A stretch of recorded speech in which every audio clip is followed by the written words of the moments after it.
She's slow this morning. In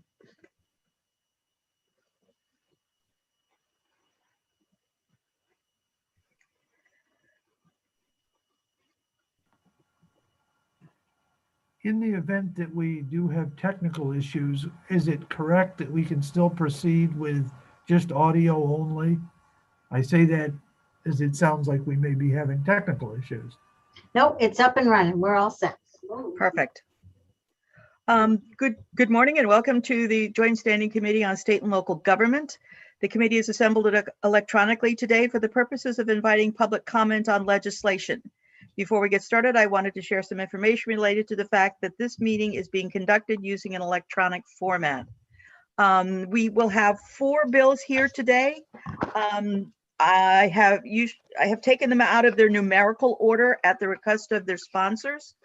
So we will be hearing LD 1051, sponsored by Representative Berry. LD 1088, no, I'm sorry. Let me see. 859, which is sponsored by Representative Morales.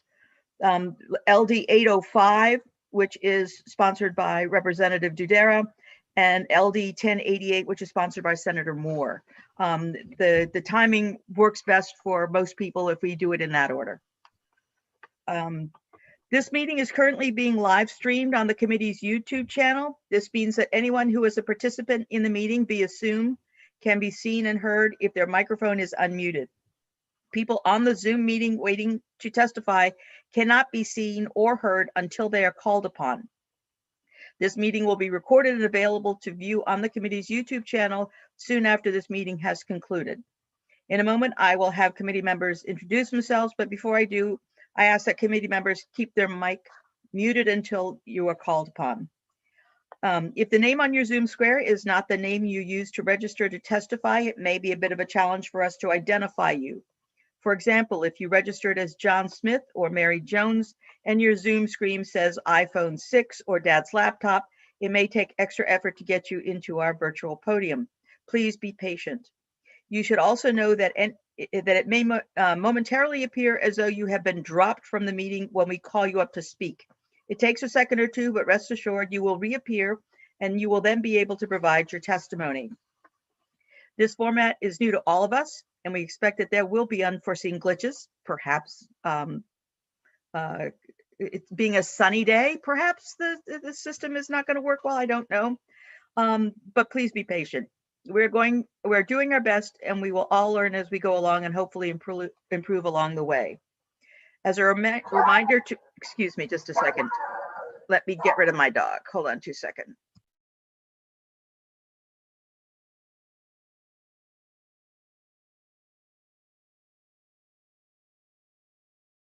Sorry, somebody just came to the door and she had to let me know. A reminder to members of the committee that about to use the Zoom chat function. This function is not to be used for substantive discussion by anyone. You should know that the chat window can be viewed by any person taking part in this meeting as a participant. Participants include members of the committee, staff, and any member of the public during the time they have been promoted to participant for the purpose of providing testimony to the committee. All questions of persons testifying will be made through the chair. For each bill being heard today, Senator Baldacci is not here this morning, so it will be me. We'll call on sponsors and co-sponsors to speak first. When called upon, you will be promoted from attendee to participant. After presentation by sponsors and co-sponsors, we will call on members of the public based on how they registered to testify. For the bill, against the bill, or neither for nor against the bill, but wishing to provide information. When you are called upon, I will ask you to state your name, your place of residence, and the organization you represent, if any. After you are done speaking and there are no more questions from the members, I or my co-chair will return you to attendee and call upon the next person registered to testify. When you are called upon, please make sure that your microphone is not on mute. It would be greatly appreciated if, when you are done after offering testimony to this committee on the bills scheduled for today, that you exit the Zoom meeting. You may continue to watch the hearing on the committee's YouTube channel. If you need to exit the meeting before being called upon to testify, please be aware that you may submit written testimony at any time by accessing the legislature's testimony submission page. This meeting is being broadcast and recorded on YouTube and can also be heard over the legislature's audio broadcast system. We ask that all folks coming before the committee to speak limit what they have to say to 3 minutes, and I will let you know when you're getting close to the end of your 3 minutes. Now that we've gotten that out of the way, I will ask our committee members to please introduce themselves. I actually have the list today. So is Senator Claxton with us this morning? Okay.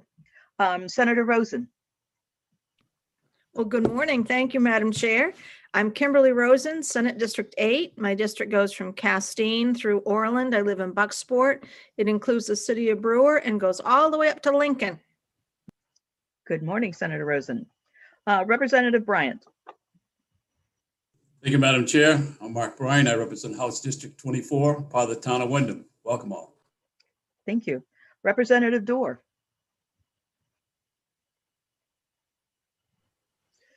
Good morning, Madam Chairman. My name is Representative Donna Dorr, and I represent a portion of the great city of Augusta. Welcome. Representative Paulus. Good morning. Thank you, Madam Chair. I'm Representative Sean Paulus. I represent the House District 52, which is all of the city of Bath. Good morning. Representative Toole.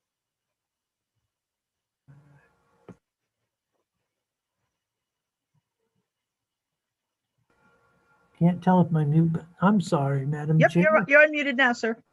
I could not see my button, so I apologize. I'm Representative Will Toole. I represent the Machias area, plus Lubec and Eastport, which is House District 139, way down east in Washington County. Thank you. Good morning. Representative Downs. Good morning. Thank you, Madam Chair. My name is Representative Kathy Downs. I represent District 130, which is Bucksport and Arlington. Thank you. Good morning. Representative Head. Thank you, Madam Chair. And my name is Frances Head. I live in Bethel, Maine, and I represent District 117, 23 towns and townships in Oxford and Franklin counties. Good morning. Representative Greenwood. Good morning, and thank you, Madam Chair. My name is Representative Randy Greenwood. I represent House District 82, which are the towns of Litchfield, Monmouth, and my hometown of Wales, in both Androscoggin and Kennebec counties. Good morning. Representative Reisman. Good morning, Madam Chair. Can you hear me okay? Yes. Good morning, everybody. My name is Representative Walter Reisman. I represent District 69, which is Bridgeton, Harrison, and Devon. Good morning. Representative Copeland will be joining us shortly, I believe. She had to present a bill in a different committee. So we are now ready to begin. I will call the public hearing for, let me see. It was Representative Berry's bill. I believe that is, hold on 2 seconds.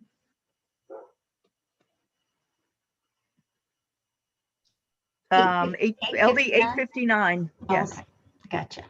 LD 859 is Representative Berry's bill. Is he with us? I am looking. Yes, he is. Wonderful.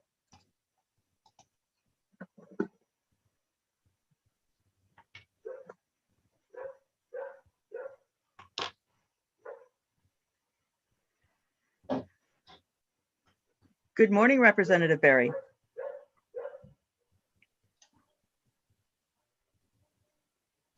Good morning. Good morning. Good to be with you all. If you Can could you hear me please okay? introduce yourself and your bill, that would be great. I will be happy to do so. It's very nice to see this committee for the first time this year. My name is Seth Berry, and I represent House District 55, which is Bowdoin, Bowdenham, all but a smidgen of Richmond, and beautiful Swan Island on the Kennebec, also known as the unorganized territory of Perkins Township. And I'm very pleased to be with you today to present LD 859, an act to allow municipalities to use ranked choice voting in municipal elections. This bill is a concept draft, and as you'll note in the description, it's quite simple. It would simply allow municipalities, if they choose, to use ranked choice voting in municipal elections. As you know, we use them in many statewide and federal elections now, but we do not use them for the purposes of municipal elections. And in fact, for the roughly 413 municipalities that do not have a charter, it is prohibited for them to exercise this option. So the goal here is to simply allow it, not require it, in keeping with our strong tradition of local control and of home rule. Having said that, this is a concept draft, and my goal today is not to dive into the details of this today, but rather to ask you for a carryover. This would mean putting it into your committee's carryover requests for next year, and give me the benefit of a little time to work with some municipalities who are interested in this option, but need to hash out some of the details. There are a couple ways to do this. My co-sponsor, Representative Kyle Bailey, can speak to those with much more expertise than I. But again, I hope we don't get too detailed today, because our simple goal is to request a carryover of the committee. Representative Matlick, members of the committee, great to be with you. I hope you don't have too many tough questions for me today, though, because as I mentioned, there are others who can speak to this later, either today or better yet, at a future date. I know you have a long day of hearings ahead of you, and I do want to make room for the young people testifying on a coming bill to get back to school and so on. So with that, I'll try to answer any questions you may have. Thank you. Thank you very much, sir. Do we have any questions for Representative Berry? Representative Toole. Thank you, Madam Chair, and thank you, Representative Berry, for presenting here today. My main question is, and I realize we're creeping into April and May when the discussion about carryovers starts. I guess my main question on that is do you have any indication? I mean, I'm sorry, I lost my train of thought there. My main question on carrying the bill over is whether you feel we have enough time to work this through the rest of the session. Thank you, Representative Toole, for that excellent question. And I think it is a matter of time. We do need to be efficient. And I think it would be an injustice to the committee and to the other bills before you to try to hash this out, in the coming 2 months. I would like to present a sponsor's amendment next January, where you can have a fuller conversation about the bill. And I will say, if in my conversations with municipalities that are interested in this, it doesn't appear that there is a clear path forward for the bill, then I'll come to you and tell you I'm requesting that you voted on not to pass, because what I don't want is for you to spin your wheels as a committee talking about something that's not ready for prime time. So I think we all can agree that local control is a good thing, that giving municipalities options is a good thing. But the details matter, and that's why I think it's a worthwhile conversation for next January. If I can bring you an amendment, and if not, then you can dispatch it, and it will be more efficient that way. Thank you. Okay. Do we have any further questions for Representative Berry? There being none, thank you for presenting this morning, sir. Thank you very much. I do have a co-sponsor hoping to testify as well. Right. I was just going to ask if Representative Bailey was available for us. I don't see him yet. He did get the link. Okay. But Do we have I see we have other people on the list. Perhaps we can go to the Secretary of State's office. Is somebody there from the Secretary of State's office? Who would that be? This Gosh. the list says. Yes, I've got her right here. Thank you. Thank you very much.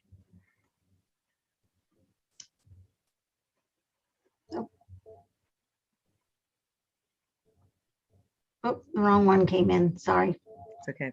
I'm working on it. I apologize. Here she comes.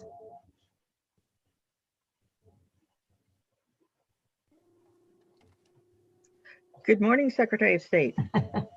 Good morning, Representative Matlack, distinguished members of State and Local Government Committee.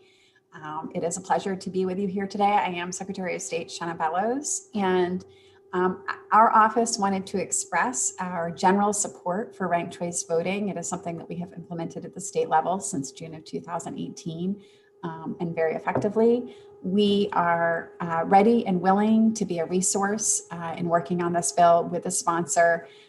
We do want to note that there will be some technical requirements. We are here to be a resource to clerks who do want to pursue this. We do think it would be important that it would be optional to clerks, given the resources that would be required to carry this out, even at the municipal level. And finally, we just want to make sure that the committee understands. Sometimes folks think that the Division of Elections oversees municipal elections as well as state elections. And in fact, we do not oversee municipal elections. So as you develop the bill with the sponsor, should you decide to move forward, you would want to be very clear in statute about any statutory requirements for this, because the Secretary of State doesn't have the authority to, without you explicitly granting that authority, to engage, for example, in rulemaking for the municipalities in conducting of their own elections. That's subject to home rule. Happy to answer any questions. We don't have written testimony because absent specific language, we didn't want to weigh in to a specific proposal until we saw that specific language, but we did want to express that general supportiveness of ranked choice voting and willingness to be a resource. Thank you, ma'am. Representative Tool, you have a question. Thank you, Madam Chair, and thank you, Madam Secretary, for presenting today.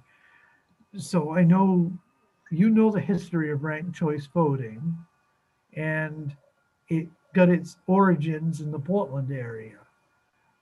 Is it your understanding that municipalities can already implement ranked choice voting at the local levels should they choose? I mean, is a bill necessary given that? So first, just to remind everyone, ranked choice voting passed in a statewide referendum. And so while there was certainly support for ranked choice voting in the Portland area, there was in Central Maine as well, for example, in my former state Senate district.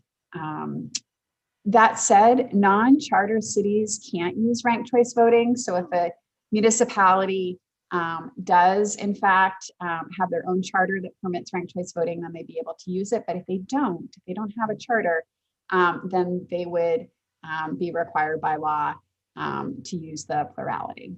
So a bill would be necessary for non-charter municipalities, I believe.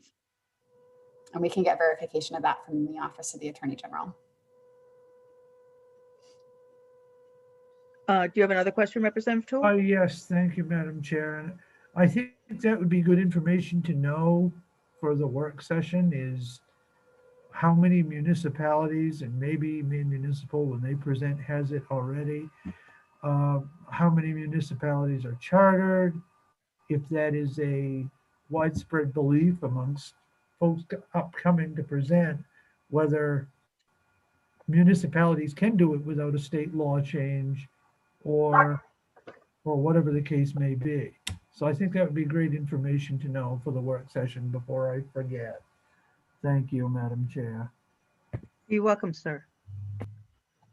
Do you have anybody else have any other questions for the Secretary of State? Thank you for coming by to address us and to provide information for this concept draft. I appreciate that a lot. And I understand that Representative Bailey is here to speak with us. Representative Bailey? Morning. It's great to be with all of you this morning. Senator Baldacci, Representative Matlack, and distinguished members of the State and Local Government Committee. Thank you for the opportunity to testify in support of LD 859, an act to allow municipalities to use ranked choice voting in municipal elections.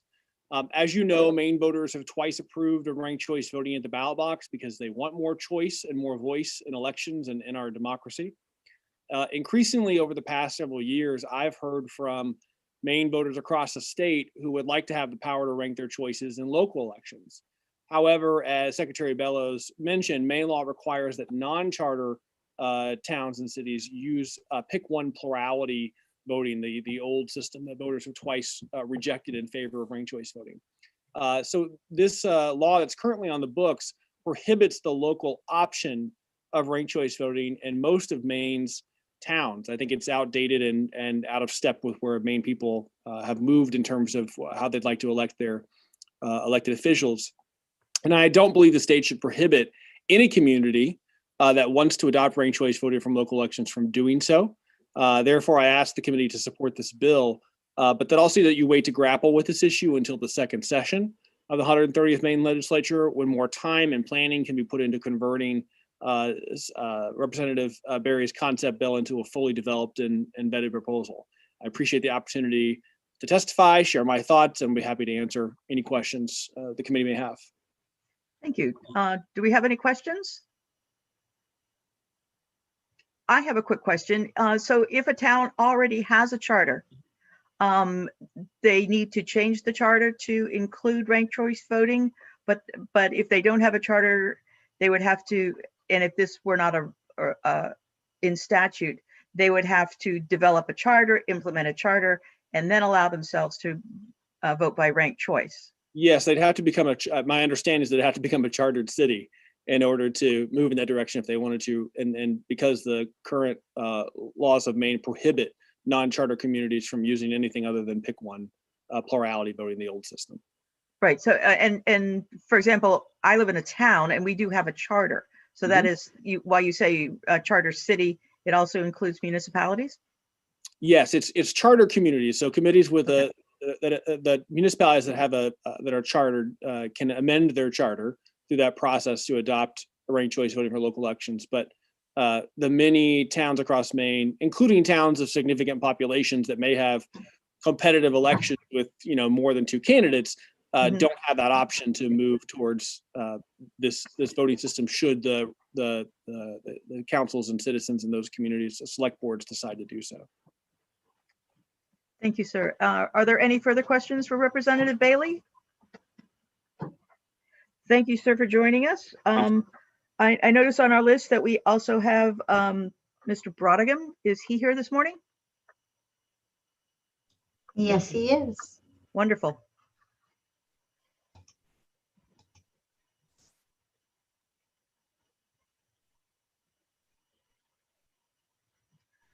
Good morning, Mr. Brodigan.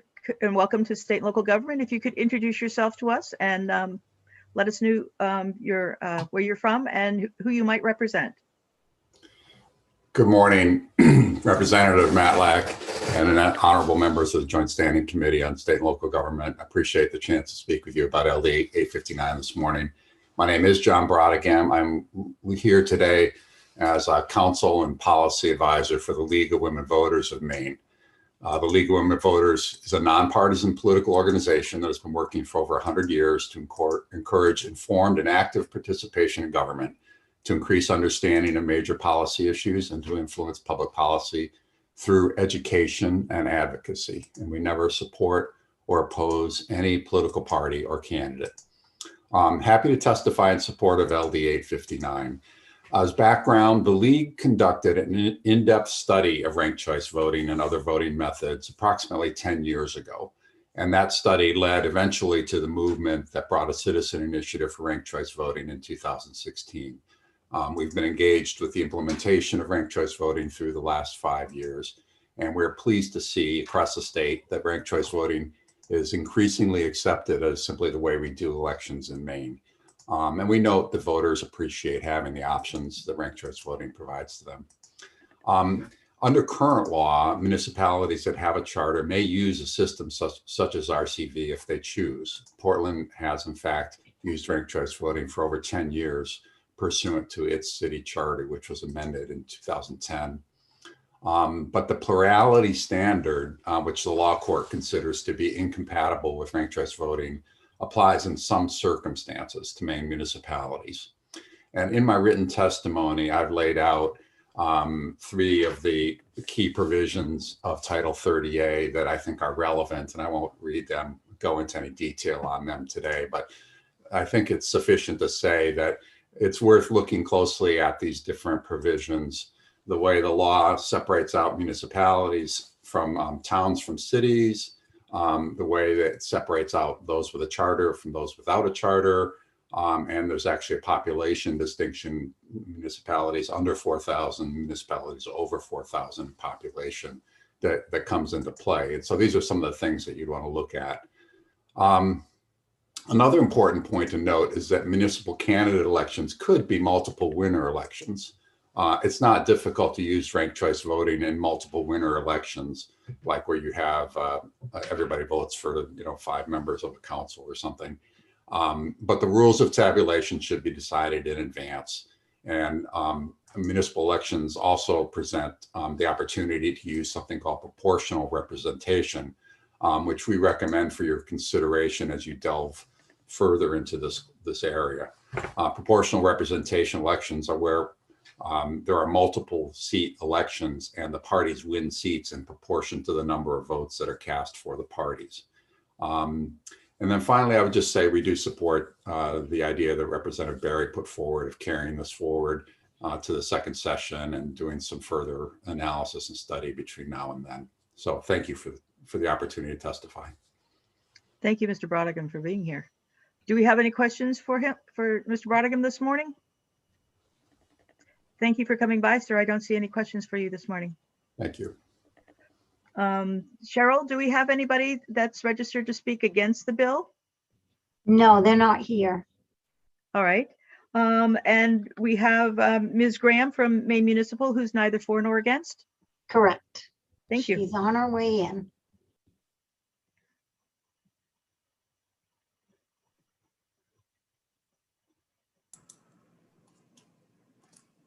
Good morning, Ms. Graham. Welcome back to State and Local Government. Thank you, Representative Matlack and Senator Rosen and distinguished members of the State and Local Government Committee. My name is Rebecca Graham, and I'm here representing Maine Municipal Association. At the request of our Legislative Policy Committee, they did not take a position on this because there wasn't any language to make a decision about, but did ask that I come in to let you know that they do believe that municipalities would need, under the 38 communities, these explicit permission to do this. Charter communities, as you have heard, already have the ability to do this, but 38 communities would not have the ability to do this, and they would need support in how that was approached from the Secretary of State as well. So I would be happy to work with all of the stakeholders, either this session or next session, as you choose to move forward with this, on making sure that that language is really clear and assisted the communities to the extent that they wanted to pursue this, the ability for them to be able to do that. Thank you, ma'am. Questions for Ms. Graham? There being none, thank you for coming by this morning. We're glad to see you again. Cheryl, I believe that's the extent of the folks who are present to testify on this bill. Correct. Do committee members have any requests for our analyst going forward for information they might be interested in receiving? Representative Toole. Yes, thank you, Madam Chair. I do think we should have a general idea of how many communities are affected by this, whether, even if it's percentages, or how many have charters, how many don't have charters, what the process is for updating a charter for a community, whether there are hurdles there, that sort of thing.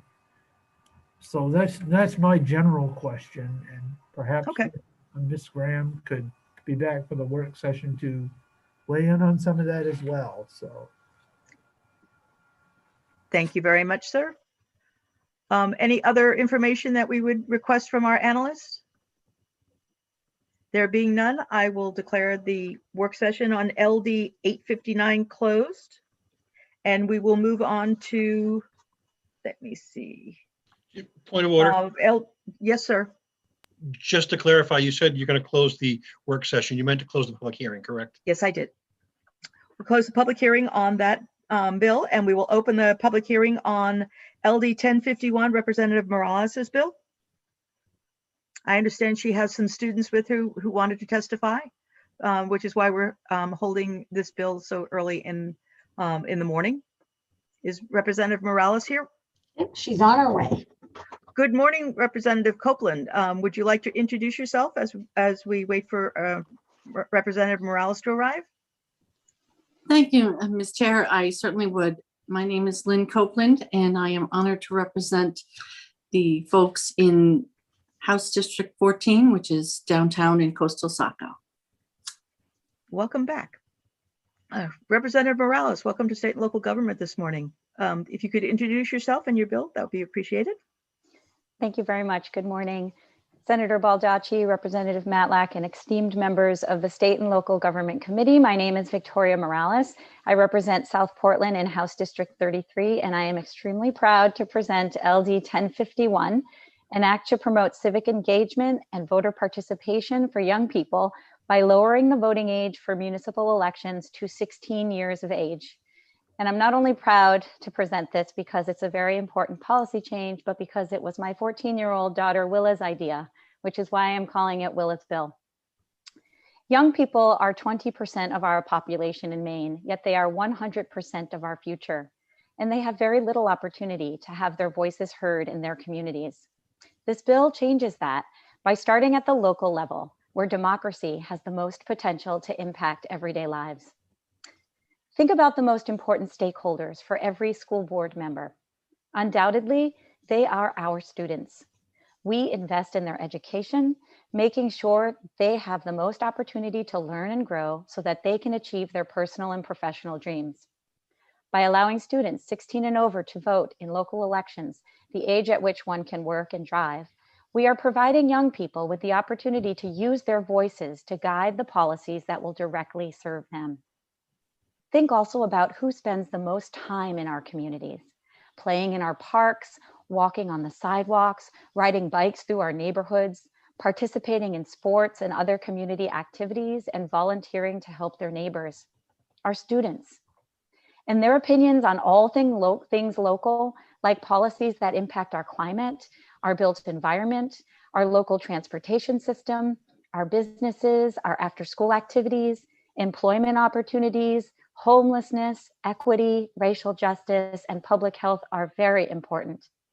These are issues young people are thinking about and want to weigh in on, and it would serve our communities better to allow them to do that. Additionally, we all know that purely local elections have poor voter turnout compared to elections for the president or governor. We can change that by creating a local voting habit, which we all know is needed for folks to make voting a priority. When someone understands the importance of voting early on, and they know that their voice matters, they are more likely to continue to vote and continue to participate in their local democracy.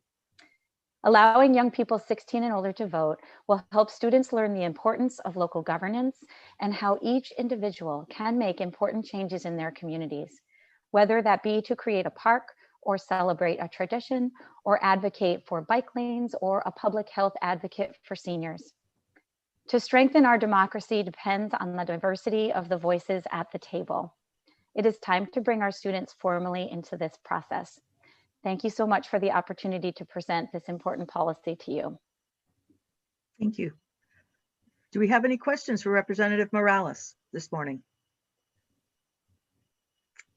Seeing none, I noticed that we do have a representative from the Secretary of State's office. Would you prefer your students first or Secretary of State's office?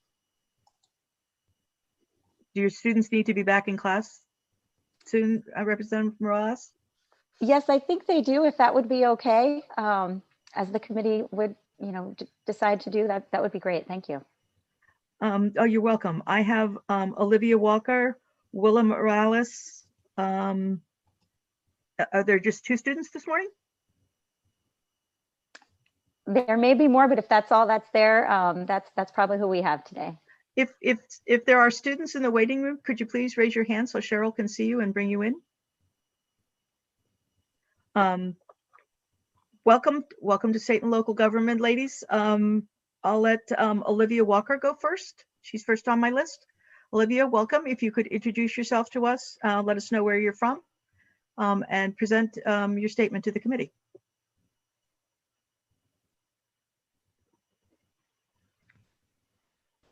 Yes.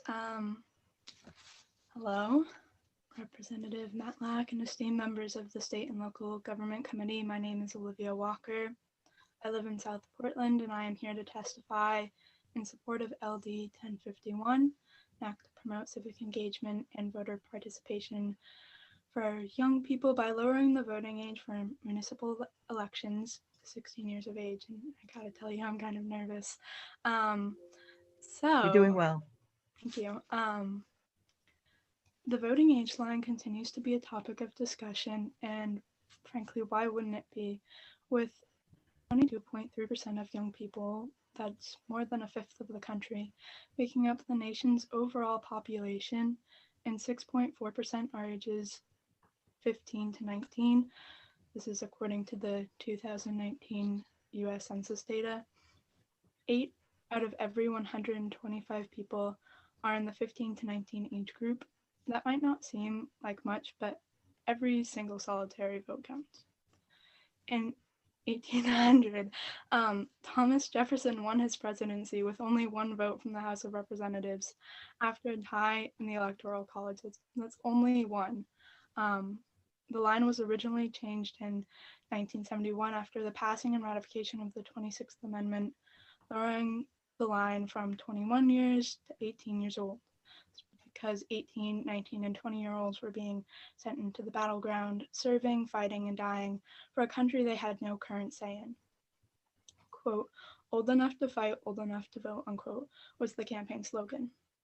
So now, today, the youth who are fighting tooth and nail to combat climate change and gun violence and police brutality, fight against the prejudiced justice system, and for equality towards Black, Brown, and Indigenous citizens, communities and cultures, as well as the LGBTQ+, and women of all ages, ethnicities, and backgrounds, cannot take action in the place where action is the most important, and that's the polls.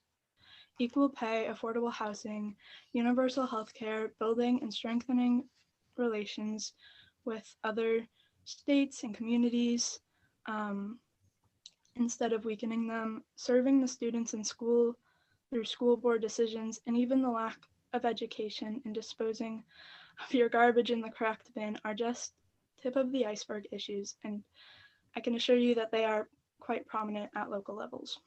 I strongly support the proposal to lower the voting age line down to 16 years old for municipal elections.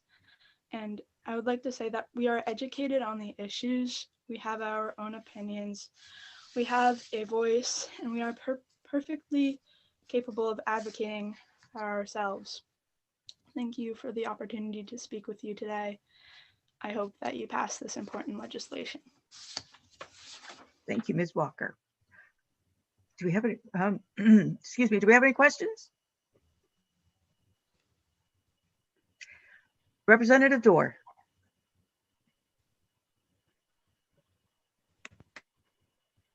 Thank you, Representative Matlack. Olivia, thank you for your presentation. It was wonderful. Just a quick question. Have you worked on any candidates' elections?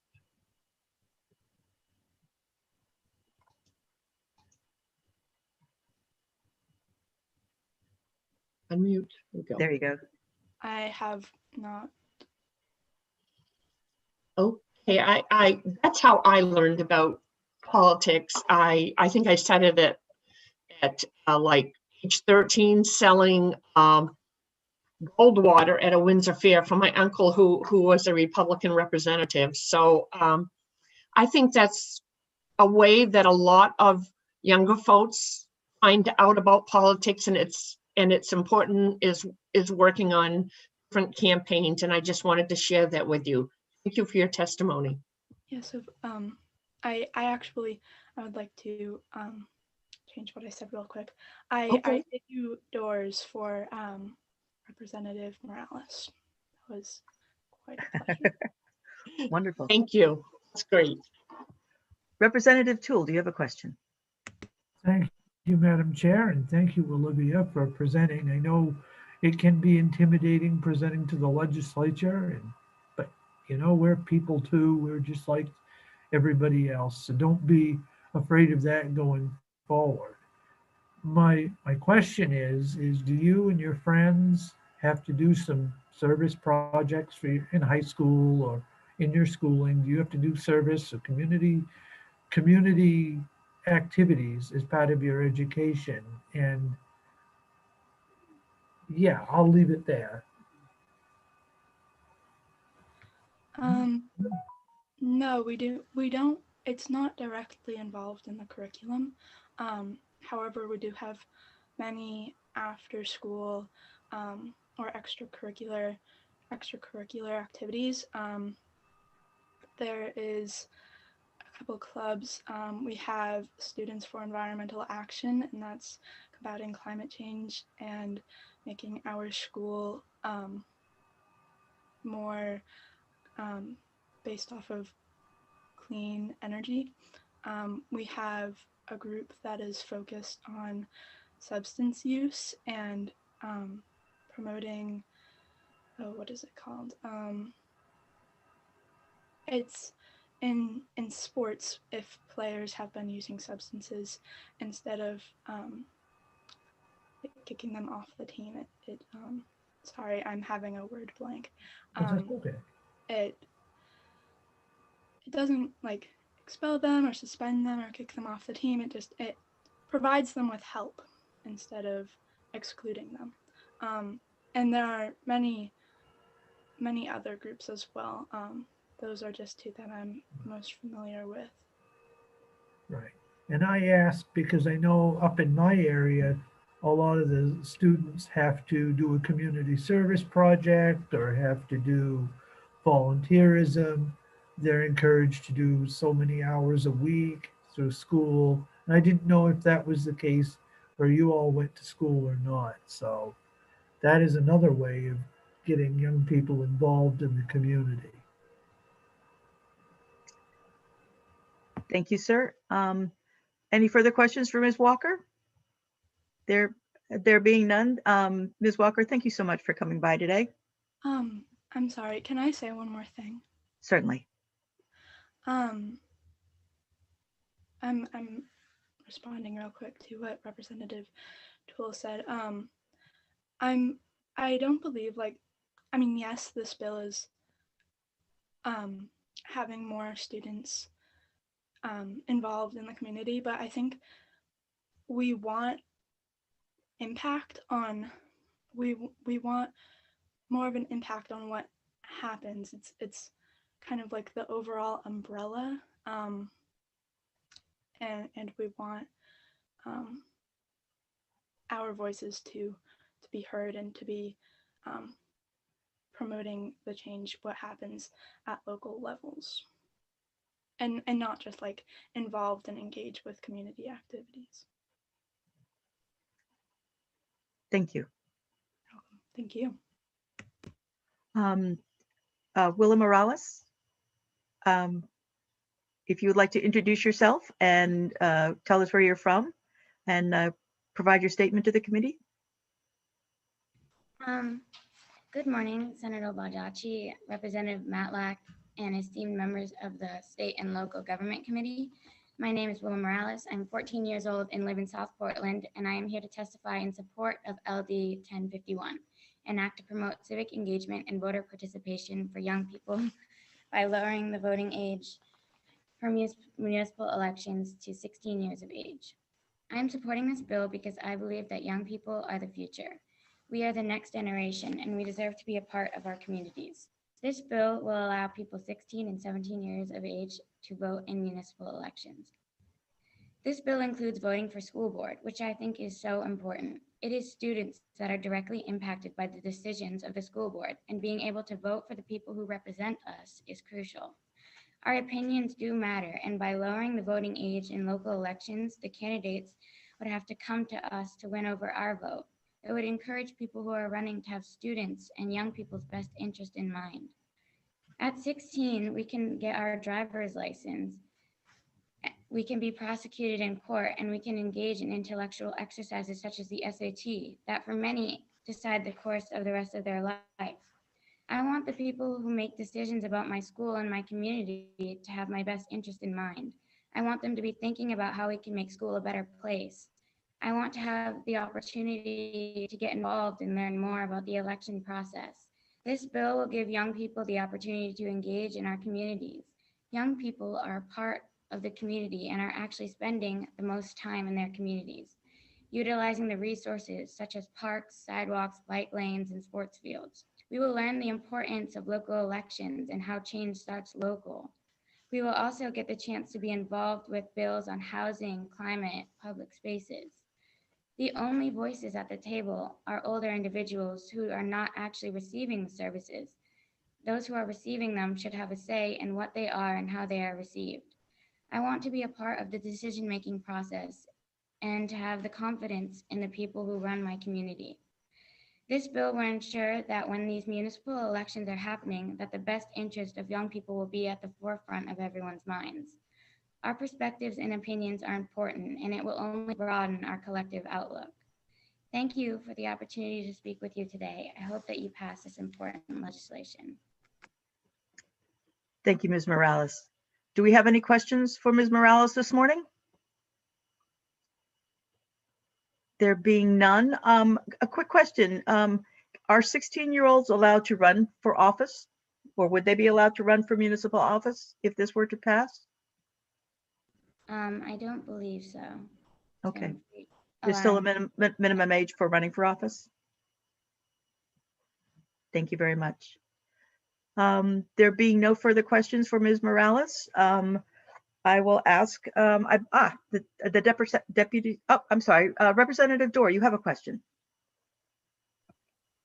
I just wanted to tell Willow that she did a wonderful job, and in a few years, you'll be able to run for office, and I think you'd be a great replacement for your mom if she wants to move on.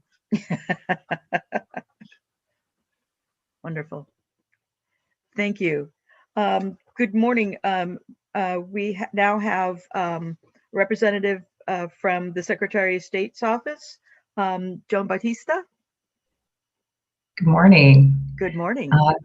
Thank you for having me. And before I start, I just want to say how inspiring it is to see the two young ladies present at this hearing. So I just want to acknowledge them for being here. Good morning, Representative Matlack and members of the Committee on State and Local Government. My name is Joanne Bautista, and I am the Deputy Secretary of State Policy Advisor. I am speaking for Secretary Bellows today in support of LD 1051. As Secretary Bellows has said, democracy is stronger when it represents everyone, when everyone can participate. And this includes our young people. In spite of the belief that 16 and 17-year-olds lack the ability to make informed decisions, we are seeing multitudes of youth get involved in politics and organizing complex grassroots movements, demanding action on climate change, gun violence, and civil rights issues. And this is all done in response to decisions made by politicians and governments, which yield consequences that impact young people. Already, we have seen municipalities across the United States and several countries like Austria and Argentina see the value in allowing 16 and 17-year-olds the right to vote and extending this right to them. And going further, 18 states, including the District of Columbia and our own state of Maine, allow for 16 or 17-year-olds to register to vote in primary elections so that when they turn 18, they can cast their ballot. But we can do more. Not allowing our young people the opportunity to get involved in elections at the municipal level means we are essentially stopping them from making voting a ritual habit and practicing lifelong civic engagement.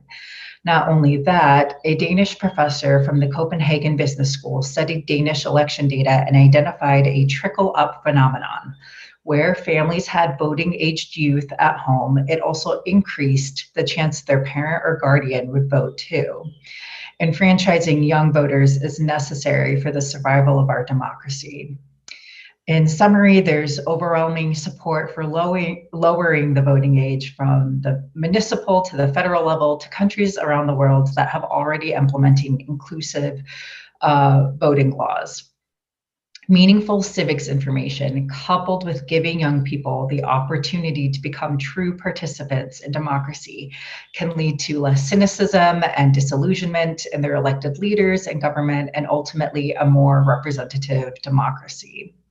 On behalf of the Secretary of State, I thank you and would be happy to answer any questions the committee may have.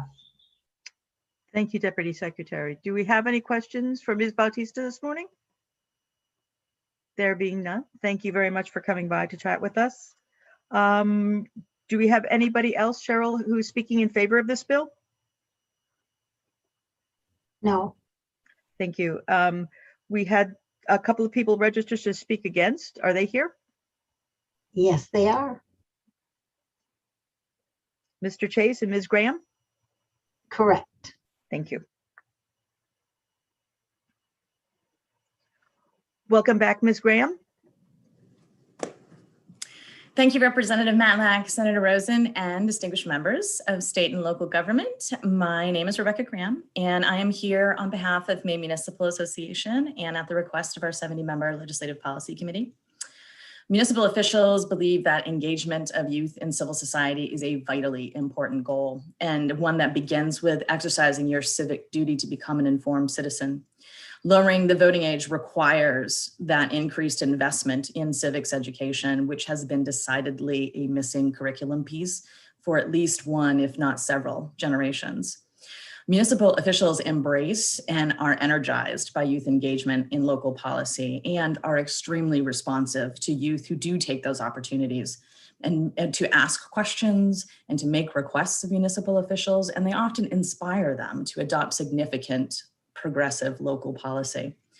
That said, there are some structural issues with the bill that would need to be addressed.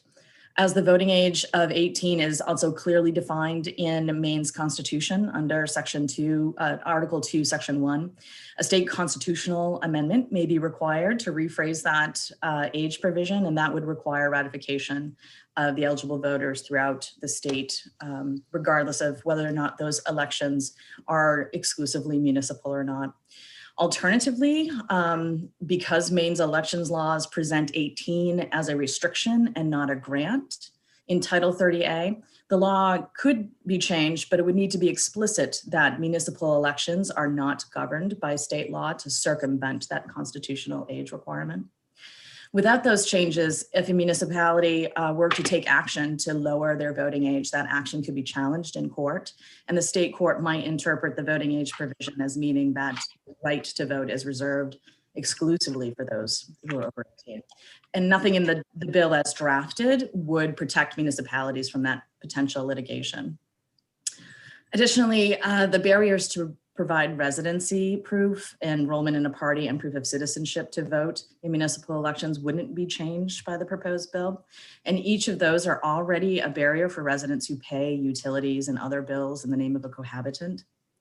So while officials support and the encouragement of youth participation in government, even if 1051 were amended to be a constitutional question for Maine's voters, they believe that that money to administer the question or litigate the subsequent outcomes for future municipal elections would be better invested in promoting and supporting civics engagement for Maine's youth and the public at large.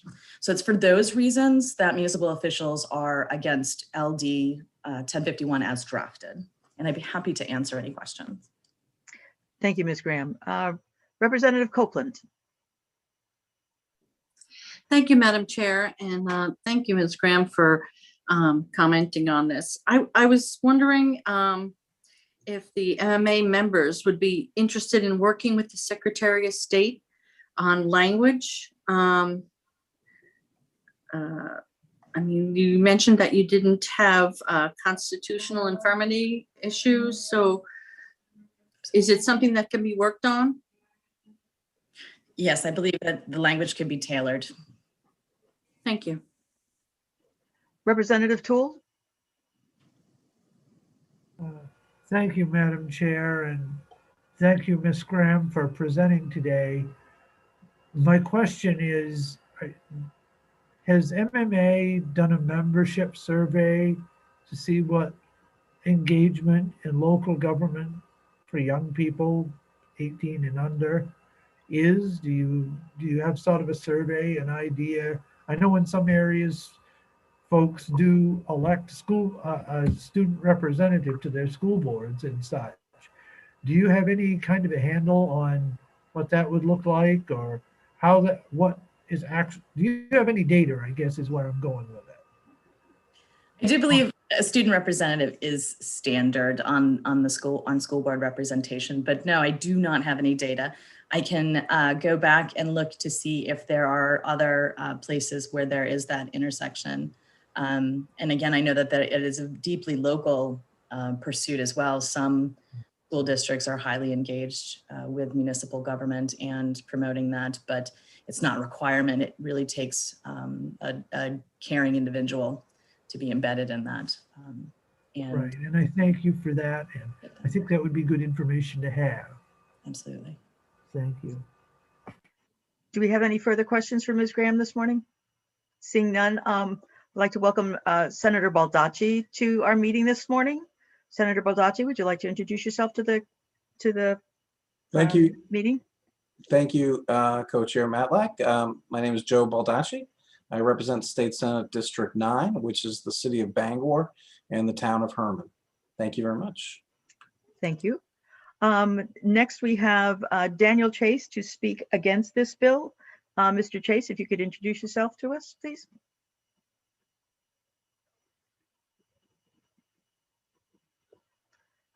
I think you're on mute, sir. Thank you. Hopefully that works. It did this time. Okay. My name is Dan Chase, and I'm just a backwoods redneck hick who spent 10,000 hours preparing for traffic tickets, 2 of them. No exaggeration. The age of majority is all that matters here. If you want a child at the age of 16 to not be legally accountable when they commit a crime when they're 23 years old, they do not have the mental capacity to vote. I don't care. You want to make 16 the new age of majority, do it. But do not say a child is a child here, but they're an adult there, because that is incomprehensible. We have a republic. We do not have a democracy, and I'm sick and tired of hearing that from representatives. You know better. The Constitution guarantees us a Republican form of government, and a Republican form of government recognizes the rights of the minority, but it also is set up differently. It is those who are mentally mature who make the decisions. 16s are close, but they're not quite there. If they were there, we would not have a juvenile justice system. As far as the young pups using all of the resources, yeah, that's what, 3/4 or something of the town budget goes to the schools. Us old fogies, we're in town too. We just may not be able to do the skateboarding and stuff because frankly, we're old and we have a life. We've actually reached the age of majority. We do not need to have our votes diluted by somebody who can take and be controlled or manipulated because they just haven't grown past that point yet. 16-year-olds should be supported. I have no issue at all with 16s being able to say, "Hi, school committee, we think this is a great idea," but voting is a totally different situation. That which is done contrary to the custom of our ancestors is neither considered pleasing nor right. This maxim of law that Joe should recognize recognizes that only those who are legally mature have been able to vote all throughout our history. If you want the kids to vote, fine, make them adults. Make 16 the new age of majority. Matter of fact, why not 14? Why not 8? Why shouldn't a 5-year-old have the right to say, "I want this in my kindergarten and I don't have it"? Where? I'll tell you why. Because they're not mature enough yet to know everything. They see a piece, but they don't see everything. And they're just not capable of it yet. They're getting there, but they're not quite there. If 16 is a new age of majority, fine. No more juvenile court for a 16-year-old. They can make contracts, everything else. Either treat them as the kids they are, or treat them as the adults they are. Don't play it both ways. Make sure we have equal protection in the laws for everyone. If you're 16, you can make a contract, you can vote, you can be drafted into the military, and you can be tried as an adult in every instance. If you don't want that, they're not old enough to vote. If you do want that, just change the law, get rid of this crappy bill and say 16 is now the age of majority for all purposes, and that's the end of it. I'm not against 16-year-olds being treated one way or the other, but you have to be consistent. There has to be logic and reason, and there is none. A 14-year-old wants more authority. Guess what? Every kid is in a hurry to grow up. Once we grow up, we're not so sure it was a good idea. But every kid wants more authority and power than what they have. It's just part of growing up. It's part of becoming who they will be, but they are not yet there. 16-year-olds are cute, they're easily influenced, and they can be very passionate and strong in their beliefs, but they are also not quite there yet with the critical thinking skills they need. We do not have a democracy, we have a republic, and we have a republic to look out for the rights of the 16-year-olds and the 8-year-olds and the 5-year-olds and the 14-year-olds. If you can't trust those of us who are old fogies with white hairs and wrinkles, and even those who are younger who don't have them yet, but hopefully will someday, then there is no point. And you know, at 16, all they got to do is wait 2 years and they can vote all they want. As far as saying at 16 you vote, well, I voted technically when I was, I think 15, 1980, but I only did it at school. It was not legal and it shouldn't have been. You have to grow up to reach certain privileges and certain rights. Mr. Chase, could you come to a conclusion, please? The age of 16 is not mature. It's close, but it's not there. To give them a right to vote, to increase everyone's taxes when they're not paying taxes, when they do not understand a lot of the details because they're just not there yet, and who are more likely to act emotionally rather than rationally, although we all know some old folks are very emotional and very little rational, is just not a good idea. Thank you, Mr. Chase. Do we have any questions for Mr. Chase this morning? There being none, thank you, Mr. Chase, for coming by. We have a couple of people who are speaking neither for nor against this bill. Kathy Montejo from the Maine Town and City Clerks Association and John Brodigan from Falmouth. Are they here? Yes. Thank you.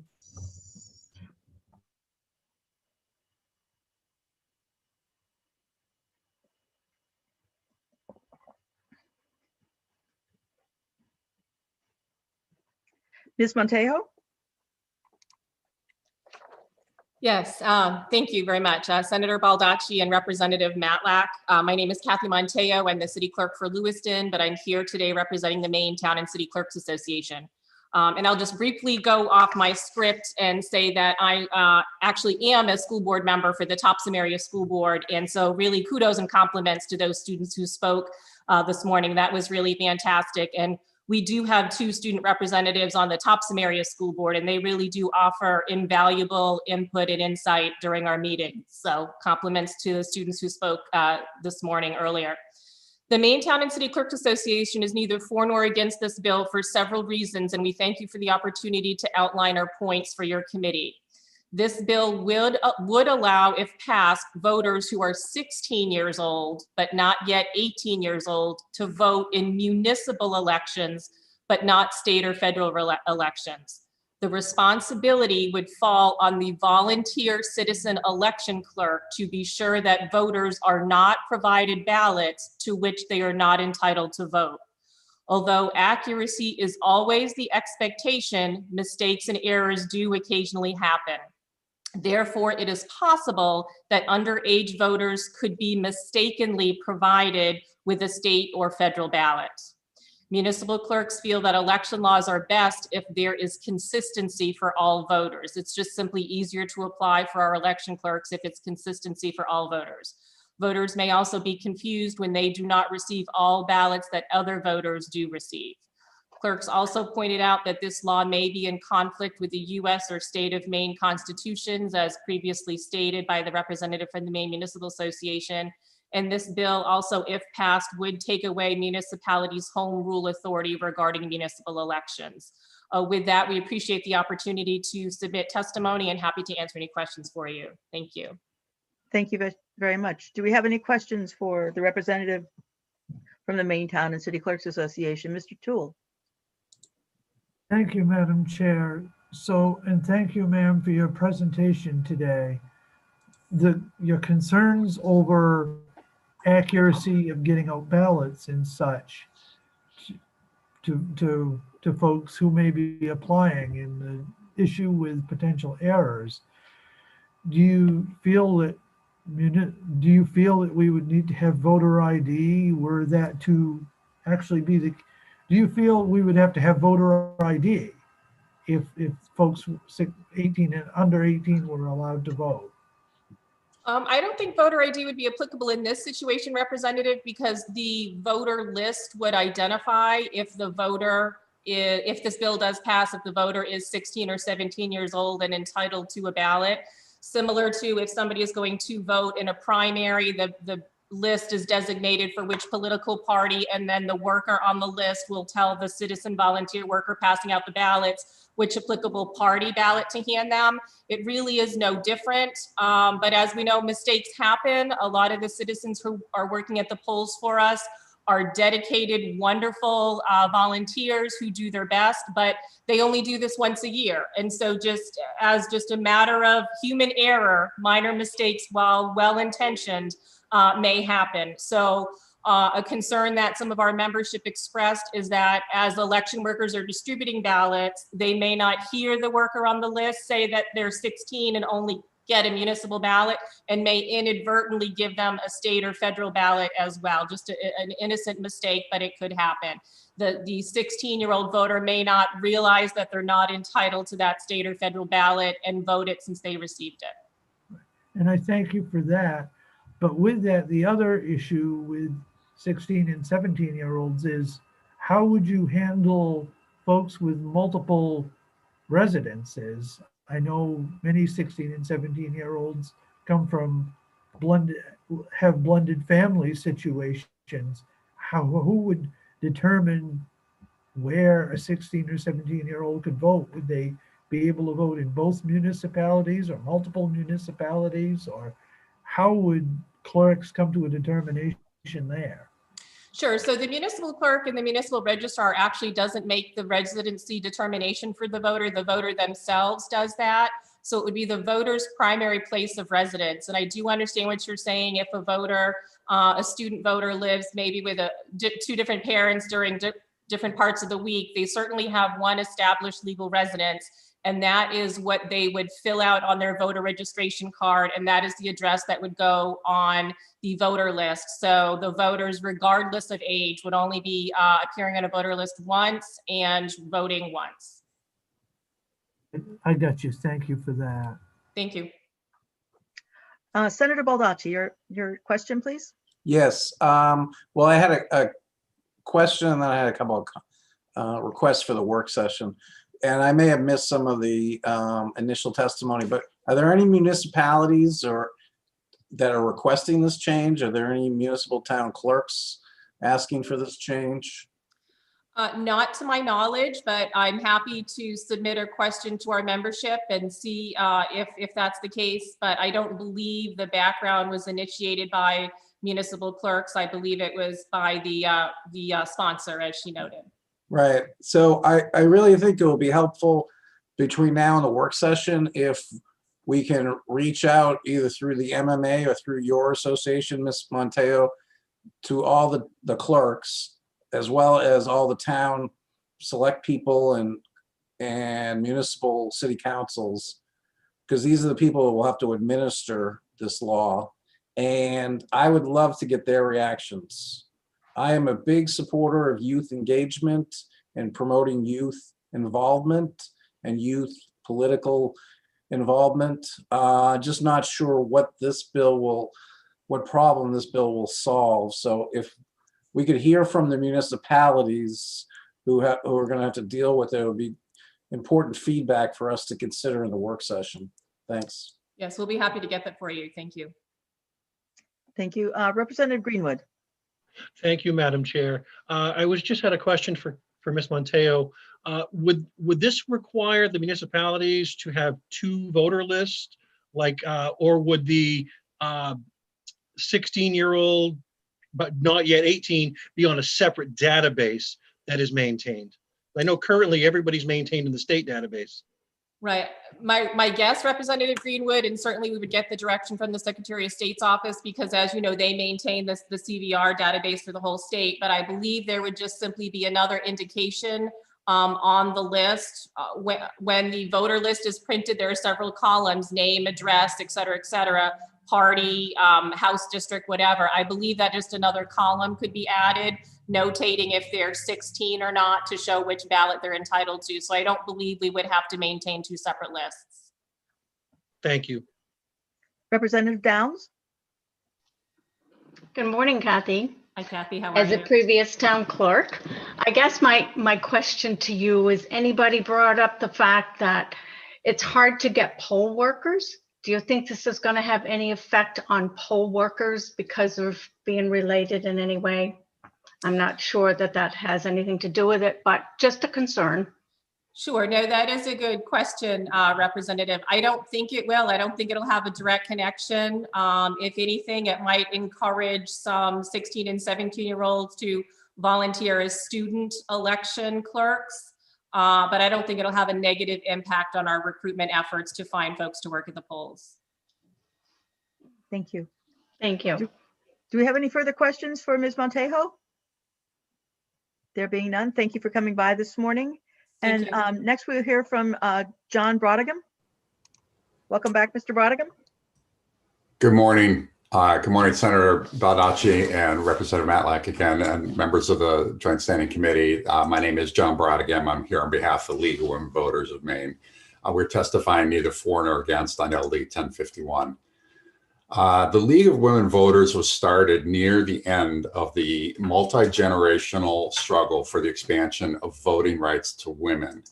100 years later, it's almost incomprehensible that full participation in our democracy was denied to women for so long.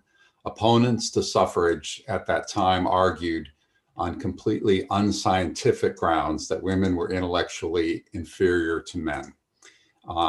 50 years ago, opposition to lowering the national voting age to 18 was based on unproven claims that 18-year-olds were too irresponsible and politically immature to be allowed to vote.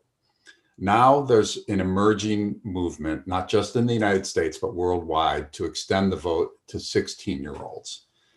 As with the suffrage movement, opponents argue that 16-year-olds as a class are not capable of the responsibilities of voting. Peer research to back this up is inconclusive. And I cite a 2006 paper from Chan and Clayton, which found that 16-year-olds were politically less mature than older voters. But that was rebutted in a 2010 article entitled "American 16 and 17-Year-Olds Are Ready to Vote," which argues that young adults at 16, but not before, are just as mature in citizenship matters as 18-year-olds are. Real-world data on voting by 16-year-olds, which is hard to come by, should become more plentiful as more jurisdictions lower the voting age. Tacoma Park, Maryland has allowed 16-year-olds to vote in local elections since 2013, and several other Maryland and California towns have followed suit. Austria and Malta are 2 of the approximately 10 countries that allow 16-year-olds to vote in national elections. And that fact is a slight variation of what I have in my written testimony. Since 2003, 17-year-olds in Maine have been allowed to vote in primaries if they will be 18 at the time of the general election. And as in 14 other states, plus the District of Columbia, Maine 16-year-olds can pre-register to vote. This is part of the implementation of automatic voter registration and would help get teens on the voting rolls at any time that they get their driver's license. At least one scholar has pointed to possible unintended consequences of allowing minors to vote. Professor Kathleen Sobaugh of Boston University School of Law argues that lowering the voting age could lead to undesirable changes, such as reducing the time in which a person is entitled to the protected status legally of being a minor. Advocates for lowering the voting age point to the benefit to our democracy of allowing high school students to form the habit of voting and being civically engaged, and that once people begin voting, they tend to continue voting throughout their lives. This argument resonates with the League. For more than 100 years, we have worked to encourage informed and active participation in government. Over the last several years, we have strengthened our outreach to high schools around the state by inviting them to volunteer, by registering eligible 17 and 18-year-olds to vote, and by developing high school civics curricula. While we do not have a position on LD 1051, we applaud the civic engagement of the youth we have worked with, and I'd like to say those who testified this morning are also an inspiration to all of us. Thank you for the opportunity to testify. Thank you, Mr. Brodigan. Do we have any questions for Mr. Brodigan this morning? Representative Dorr? Thank you, Madam Chair. Mr. Brodigan, did I hear you say that 16-year-olds can vote in primaries in Maryland? Yes. Okay, thank you. Yes. In some limited circumstances, yes, they can. Oh, can you explain limited circumstances? Well, I was pointing out that the town of Tacoma Park, Maryland allows that. I didn't mean to say that it was statewide. Okay, thank you for clarifying that. Yeah. Thank you. Representative Toole. Thank you, Madam Chair, and thank you, Mr. Bredigan. My question for you is, say we did lower the voting age in municipal elections to 16,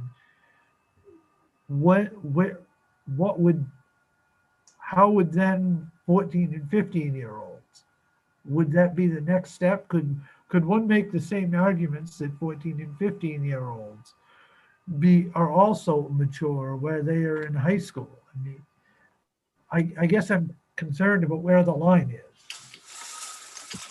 That's a very reasonable question, Representative Toole, and a thoughtful one. And I would say again that we don't have a position on this bill in particular, but there are a number of different dividing lines in our society, including the right to vote, the right to military service, the right to be called into military service or the obligation to be called into military service, the ability to enter into a contract, the ability to get married, the ability to drink alcohol or smoke tobacco. All of these have different, sort of dividing lines. Obviously, the age to get a driver's license, and they don't necessarily all have to be the same age, but there is some interplay in terms of the general idea of maturity and responsibility. Thank you. Any further questions? I believe that's the last person to comment on this bill this morning. Cheryl, do we have anybody else to speak on this bill?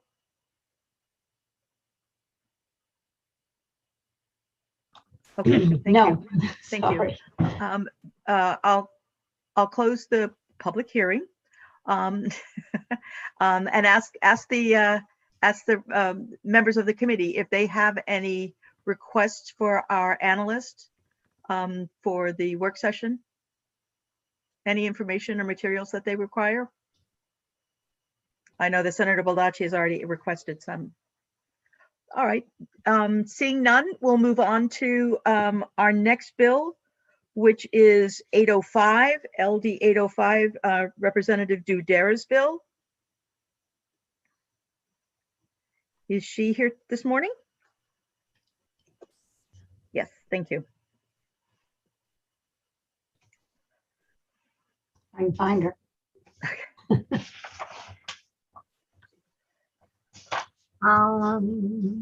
It's Senator Breen, right? Was it Senator Breen? Yes, Thank you. I'm sorry. That's My all right. mistake. Senator Breen, please. but actually I don't see her here either. I don't see her here either. Oh, Bailey, let's look. I'm looking for a sponsor, a co-sponsor.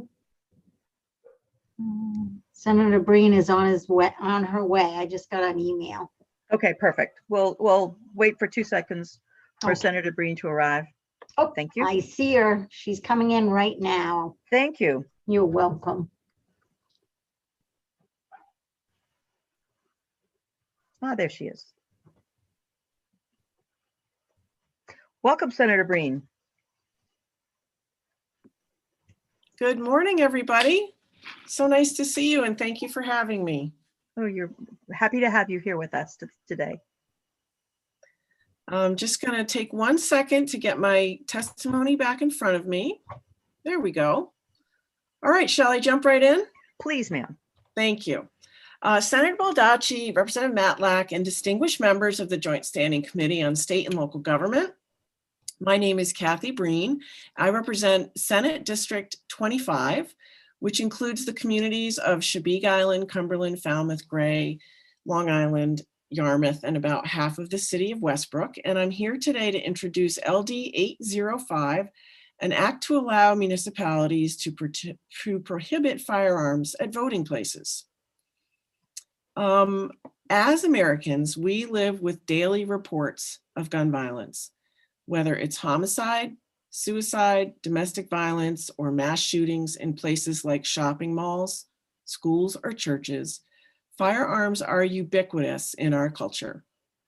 Maine enacted an open carry law in 2015, eliminating the permit and training requirement for anybody 21 or older to carry an open or concealed firearm on their person. As Americans, we also uphold and revere our fundamental belief in democracy and each person's right to vote. This bill would go a long way in helping us exercise our right to vote without the fear of gun violence. In short, this bill gives a Maine municipality the option to exert local control, if it chooses, to prohibit firearms at polling places on election day. Firearms are already prohibited on school property in Maine, and many cities and towns use school buildings to house their elections. This means that our dedicated election volunteers, our candidates who are greeting voters, and voters like us all across Maine can go to the polls without fear of gun violence, as long as those elections are held in a school. That is crucial to the successful protection of our democracy and our right to vote. However, in those locations where elections are held in other community buildings, town halls, community centers, and the like, local officials currently have no authority to prohibit firearms on the day that elections occur. Even if municipal officers or local law enforcement has valid information about a safety threat, they have no authority to prohibit firearms in that polling place on election day. On January 6, 2021, members of our federal delegation were subjected to a shocking event of political violence at the US Capitol, the likes of which I had never witnessed in my lifetime. Those events ended in the tragic loss of life of 5 Americans, including a member of the Capitol Police. I have no valid reason to believe that Maine is somehow exempt from similar political violence. This is a common sense measure that provides protection for everyone working at the polls. The fact that folks have a right to own and carry guns does not mean we have to normalize the presence of guns in every aspect of our lives. People who serve their community by volunteering in polling places should be protected, whether the election takes place in a school or in some other building. The language in this bill exempts sworn law enforcement officers and weapons secured in locked vehicles. And to be clear, there is no mandate in LD 805. In addition, we already have a body of law that prohibits influencing or attempts to influence voters at polling places. These laws keep campaign signs, stickers, literature, and the like related to anything on the ballot that day to a minimum of 250 feet away from polling places. LD 805 would allow a municipality to put firearms in the same category as campaign signs, again, if it chooses to do so. And again, there is no mandate for LD 805, in LD 805, excuse me. Years ago, while serving on the Falmouth Town Council, a male constituent mounted an email attack on me and another female town councilor, sending us messages that threatened us and our families for several months in a row. After many meetings with our chief of police and our town attorney, we determined that our only recourse was to have an armed member of the local police sit next to him at every public meeting. At the conclusion of each meeting, that officer and another would follow behind both me and my colleague, making sure that we traveled from town hall to our homes in safety late at night. But I'll never forget that feeling of vulnerability. I was a target. There was no question that the issues that came before us, zoning, property tax rate, transportation projects, school policies, and others, had a sizable impact on Falmouth residents, and temperatures could rise accordingly. But being physically threatened over these issues was an eye-opener for me. This bill is in step with existing laws here and in other parts of the country. 10 states have laws expressly banning guns in polling places, including Texas, Georgia, Florida, and South Carolina. Maine already has laws on the books to prohibit weapons in certain places, most notably from the State House and at legislative meetings or hearings. We also ban guns from schools, post offices, and courthouses. Additionally, we give others discretion to do the same. Our university and community college systems, hospitals, bars, restaurants, and more. It's time we granted local officials the same authority, if they choose to exercise it, to enact the safety measures that we legislators have as we conduct our work in the public sphere. This bill by no means bans weapons anywhere. It simply recognizes that residents have a right to vote without feeling intimidated, threatened, unsafe, or coerced, and it allows municipalities to make their own decisions that reflect the will of the people who live there. I thank you for listening, and I'm happy to take any questions. Thank you, Senator Breen. Do we have any questions for Senator Breen at present? Representative Toole? Thank you, Madam Chair, and thank you, Senator Breen, for presenting today. My question is along the lines of data. Do we have any documented data of gun violence at polling places in Maine over the course of the last, well, even well, let's just pick a course of 10 years, but even longer than that, if you would prefer to go back. Do we have any documented data of examples of this going on? Thank you for the question. I would say very briefly, no, we don't, but we also had no data leading up to the events of January 6th on the US Capitol.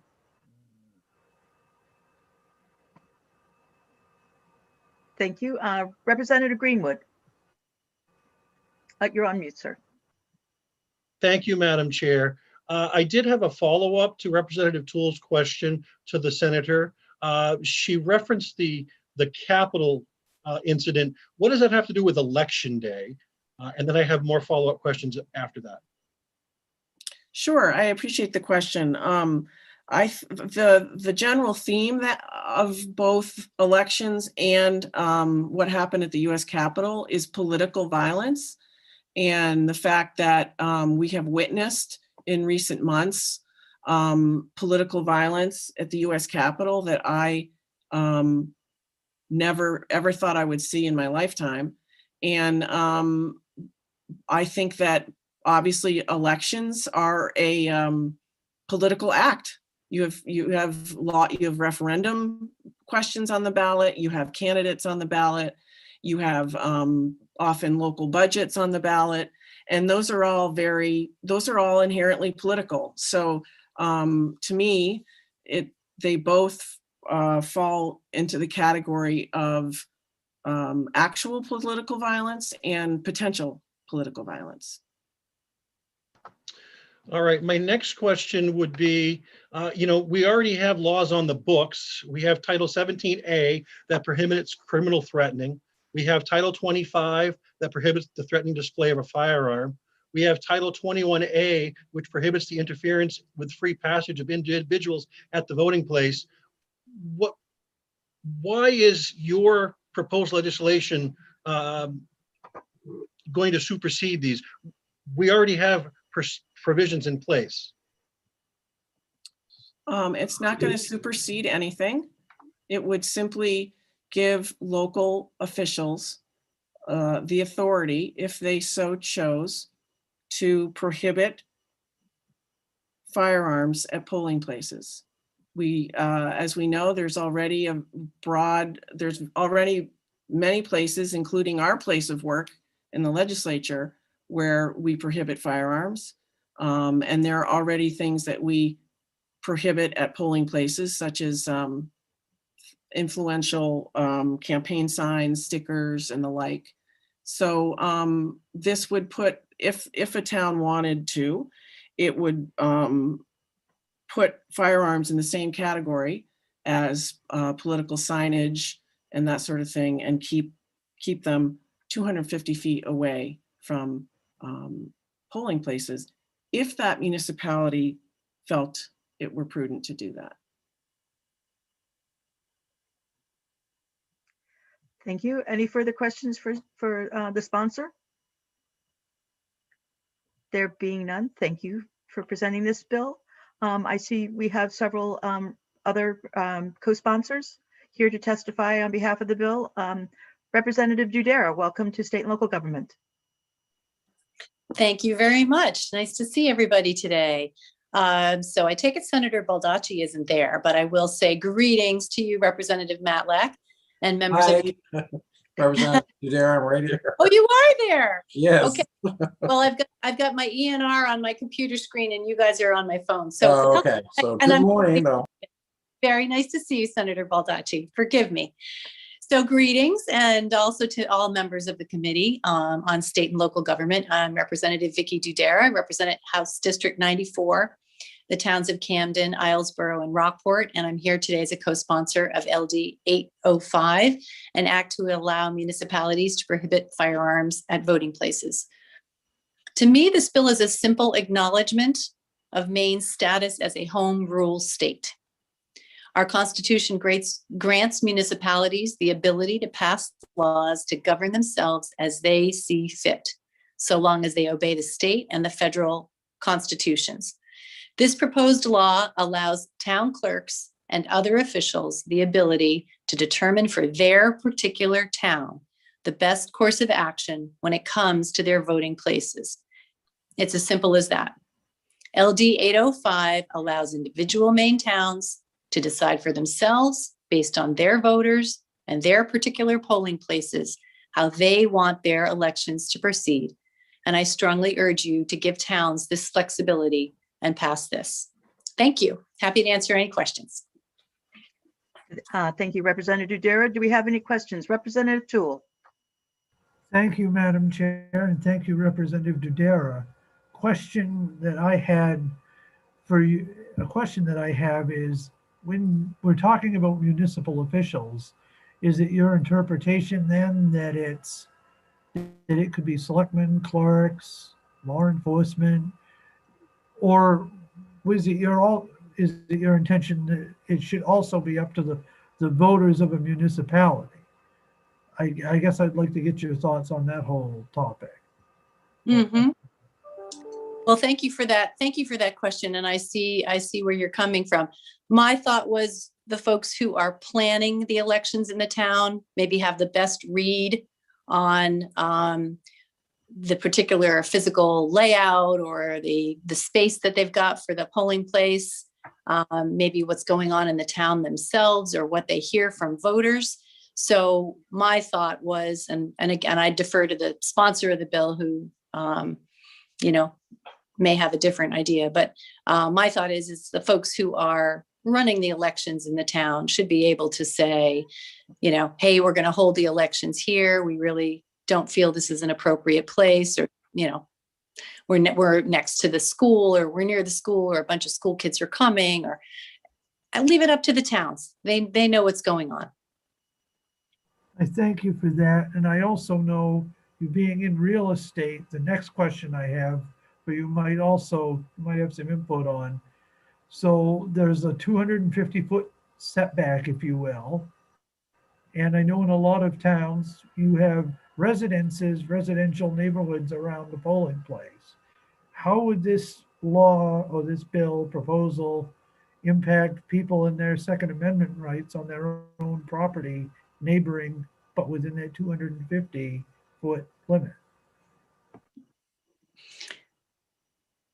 You raise a great point. And I think that's something that would perhaps need to be clarified. I mean, to me, the bill says it's within the polling place. I mean, obviously, like I may drive up to park at my polling place and I may have political literature with me that could be construed as electioneering, but as long as it stays in my car and I don't take it out and bring it into the polling place with me or display it right outside. So, perhaps that's an answer, but I might leave that to people who are better at interpreting it. But it's a good point. And I thought you were going to want to sell your house. I was all excited there for a minute. Thank you. Do we have any further questions for Representative Greenwood? You have a question? Yes, I guess my question is, I think Maine has what's called a preemption law, which prohibits individual towns and cities from making their own gun laws. This seems like we're trying to circumvent that and letting each municipality, determine whether or not they have a gun law or not a gun law. Could you speak to that, please? Yeah, I'm not a constitutional scholar or a preemption scholar, and I'm not an attorney. I can help you out with the real estate stuff though. So I don't really know on that. You raise a good point. I mean, to me, this is more about how we conduct the polling places and the folks, wanting to listen to the will or take the read of the town and what they're doing for the election. It's more that than it is anything to do with taking away anybody's guns, because it certainly doesn't do that. But I hear what you're saying. We'll need to look into that and study that. Thank you very much. And we may have other people coming along who might be better able to answer those questions. Are there any further questions for Representative Dudera? Thank you very much, ma'am, for being here today. Thank you, guys. Representative Arford, welcome to State and Local Government. Thank you so much. Senator Baldacci, Representative Matlack, and respected colleagues of the Committee on State and Local Government. This is the first time I've been before you, so this is a true honor. I am Poppy Arford, and I'm here to representing the people of District 49 in Brunswick.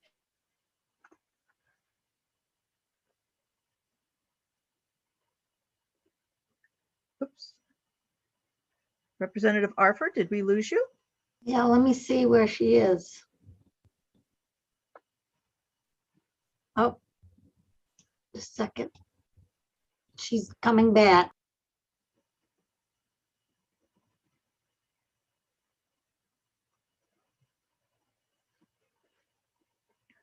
There you are. There you go. I hope my testimony wasn't that bad. That was quite a ride. I popped out, popped back in. There you go.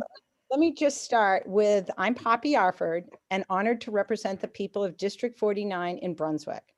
Thank you for the opportunity to testify in support of LD 805, an act to allow municipalities to prohibit firearms at voting places. The previous conversation was very interesting and it has informed me further, but my understanding at the time at which I wrote this testimony was that in Maine, people who are 21 or older may openly carry firearms in public, provided that they are not otherwise prohibited from possessing a firearm. Maine law also allows anybody who is 21 or older to carry a concealed handgun without a permit, again, if they are not otherwise prohibited from possessing a firearm. So unless the polling place is in a school building, federal or state courthouse, or located in a state office building, as the law currently reads, firearms may be carried openly or concealed by anyone 21 or older at polling locations in Maine. I have co-sponsored and support LD 805 as it acts to allow municipal officers the option of prohibiting this, the possession or display of firearms at polling locations on election day. I am supporting this bill as I truly believe its action is fair and reasonable. It does not act to take firearms away from their owners.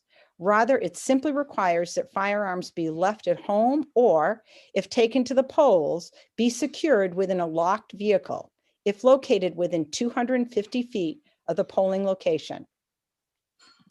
The bill is fair and reasonable as it does not institute a statewide regulation on firearms at polling places, but rather allows each municipality to decide whether or not they want to allow guns at their polling locations.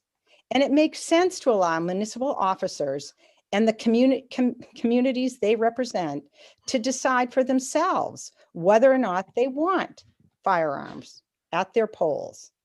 I will close by sharing my experience on November 3rd, General Election Day 2020. I spent the day at the Brunswick polls. I was there from 7 a.m. until 10 p.m. when the results were finally posted, and I learned that I would be honored as the next District 49 state representative. There had been significant discussion in the media about the possibility of violence, including gun violence at the polls nationwide. However, I knew firearms were not allowed on school property, and our polling place was the Brunswick Junior High School. I felt safe. I also believed and do believe and will continue to believe that gun owners who come to vote will act responsibly and leave their guns at home or safely secure them in locked vehicles. And on that day, they did. Please vote ought to pass and allow municipal officers to decide for themselves what works best for their communities. Thank you for hearing my testimony. I'm happy to answer questions. Thank you, Representative Arford. Do we have any questions for Representative Arford? Representative Greenwood. Thank you, Madam Chair. I would have a question for the representative. Have you read the Maine Constitution where it says, quote, every citizen has a right to keep and bear arms, and that right shall never be questioned, end quote? Why would there be an exception on Election Day? Well, first of all, Representative Greenwood, I'm happy to meet you. I'm a brand new representative and I've never met you. So I just want you to know I'm very happy to meet you. And yes, I have read that section of the Constitution. And as I am absolutely not a constitutional expert, I will either leave that question to someone who follows me, or if you would like, I will research the question myself and I will report back to your committee within 24 hours. Which way would, I'm happy to do that. I'll take you up on your offer for a meeting and I'll meet you at our next session day. Thank you. I look forward to it. Thank you. Thank you very much. Representative Toole. Thank you, Madam Chairman. So, and thank you, Ms. Arford, for presenting here today and joining our committee for this time this morning. My question for you, and the bill refers to Election Day. Now, as we all know, we're in the middle of a pandemic, and Election Day last year turned into election month, as a lot of people were going to the polls are voting at their town offices, voting absentee, doing so that way. Is it your interpretation or your desire to see that this bill be expanded to include not just the day of the election proper, but all of this other additional time? Well, I want to say I'm also very pleased to meet you, Representative Toole. Truly, one of the things I have missed is meeting my colleagues. And so thank you so much for asking me this question. And I support this bill as it is currently written. In relationship to this bill, my understanding and my interpretation that it applies to election day. And that is legally defined. And if someone was to submit another bill that expanded that, we would consider that at that point in time. But for today, my understanding is it's limited to election day. But would the same issues apply the rest of the time? I guess would the same concerns still be there while people are voting? I have no concerns. This to me is just a bill that seems fair and reasonable, and I support it. But I don't have other concerns, no. Any further questions for Representative Arford? There being none, thank you, ma'am, for coming by. Thank you. Representative Morales? Is Representative Morales still with us? I see her name on our screen. Yeah, she's not answering, so. I Okay. guess not. Tell you what, I understand that we do have someone who is speaking in favor of this bill, who has a sleeping baby. Nicole Palmer, is Ms. Palmer available to speak with us right now? Yes, she is. I'll move her in right now. Thank you.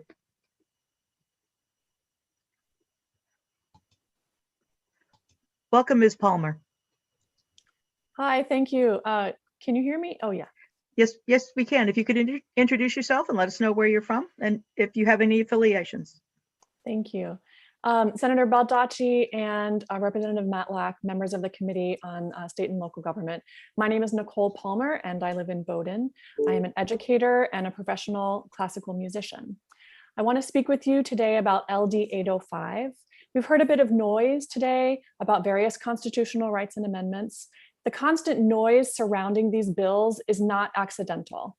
Various interests, especially the interests that make money from the gun industry, want to make sure there is as much noise as possible surrounding any gun safety bill, however modest or small, because they want to distract you from the truth.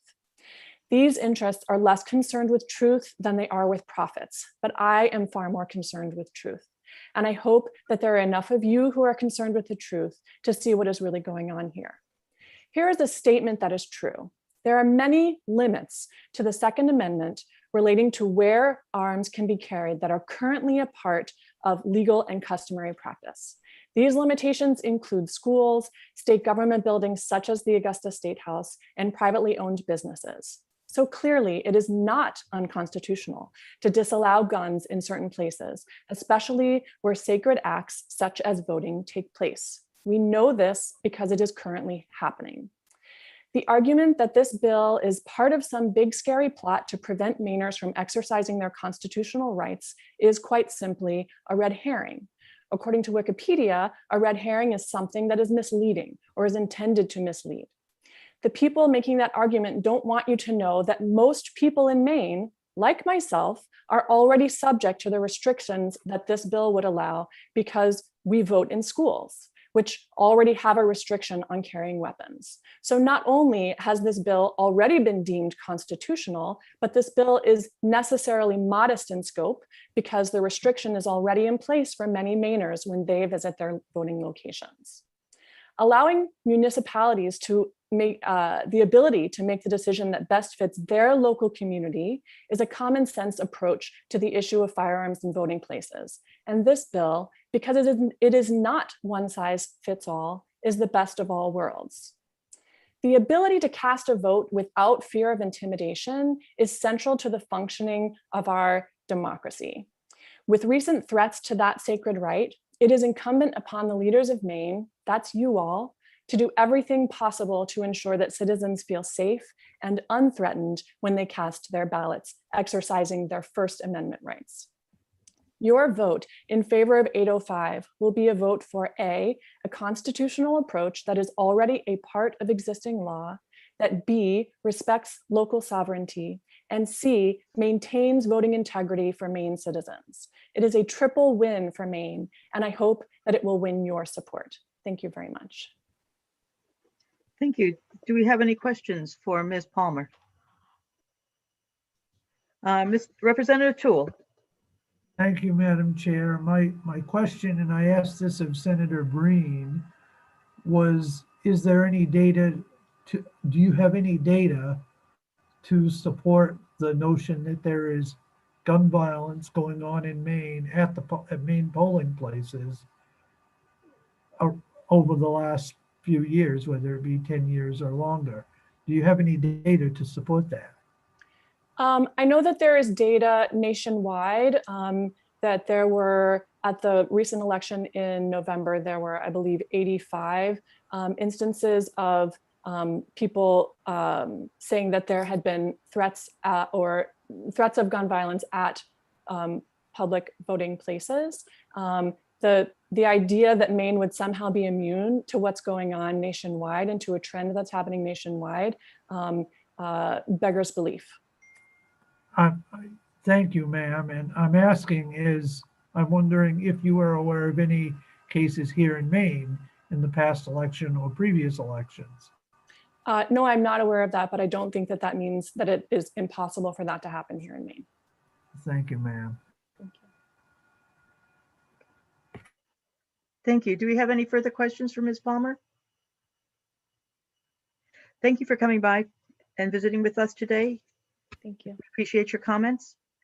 Cheryl, we have several people, additional folks who would like to speak in favor of this bill. Do we have a few of them? Yes, would you like me to start sending them in? Yes, please, if you would, a few at a time, that would be great. I will.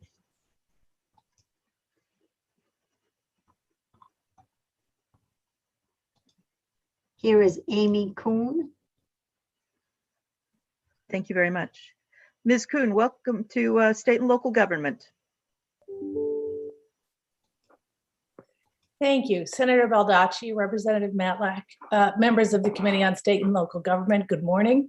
My name is Amy Kuhn. I serve as the chair of the Town Council in Falmouth, although I'm speaking in my own capacity today.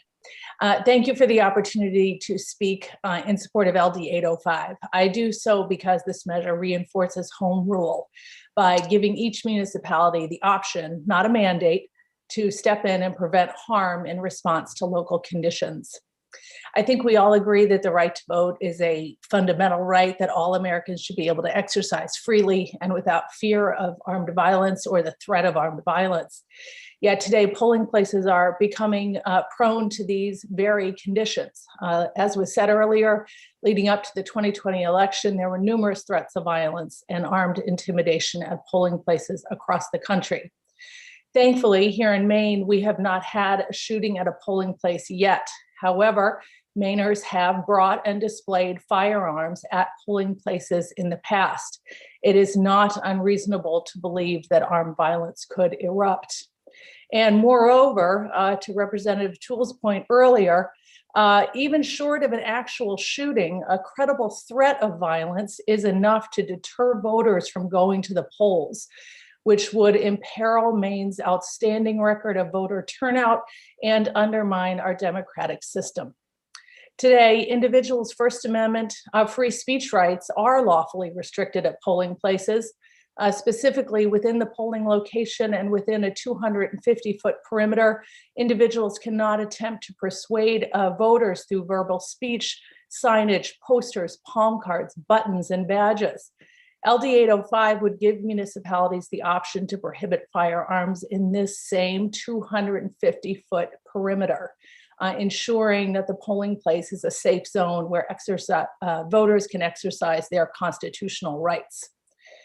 This option, I think, would be particularly critical if a municipality were to receive information about a credible specific threat. Finally, I would share that municipalities want this tool. I serve as a delegate to the Maine Municipal Association's Legislative Policy Committee representing Senate District 25. This is a statewide body of delegates from all over Maine. And I can tell you, when this bill was reviewed by committee, not a single delegate spoke against it. In fact, when the vote was called, 96% voted ought to support this bill, as opposed to 4% against. This tells us that the towns and cities that are actually charged with running elections and with ensuring public safety overwhelmingly want this measure to pass. For these reasons, I respectfully request the committee vote ought to pass on LD 805. And I thank you for your time and your attention. Thank you very much. Do we have any questions for Ms. Kuhn? Representative Toole. Thank you, Madam Chair, and thank you, ma'am, for presenting today. You said you were on the city council. Is that correct? That's correct. The town council in Falmouth. Okay, thank you for that. So under this bill, it allows municipal officials. Were your town to go ahead with something like this, do you think it would be a good idea to put it out to the voters of the municipality, or should it just be municipal officials? Well, ultimately, everything we do goes out to the voters because they can vote us right out of office, right? So I had in mind that it would be a local ordinance, but the voters ultimately have the authority to change that.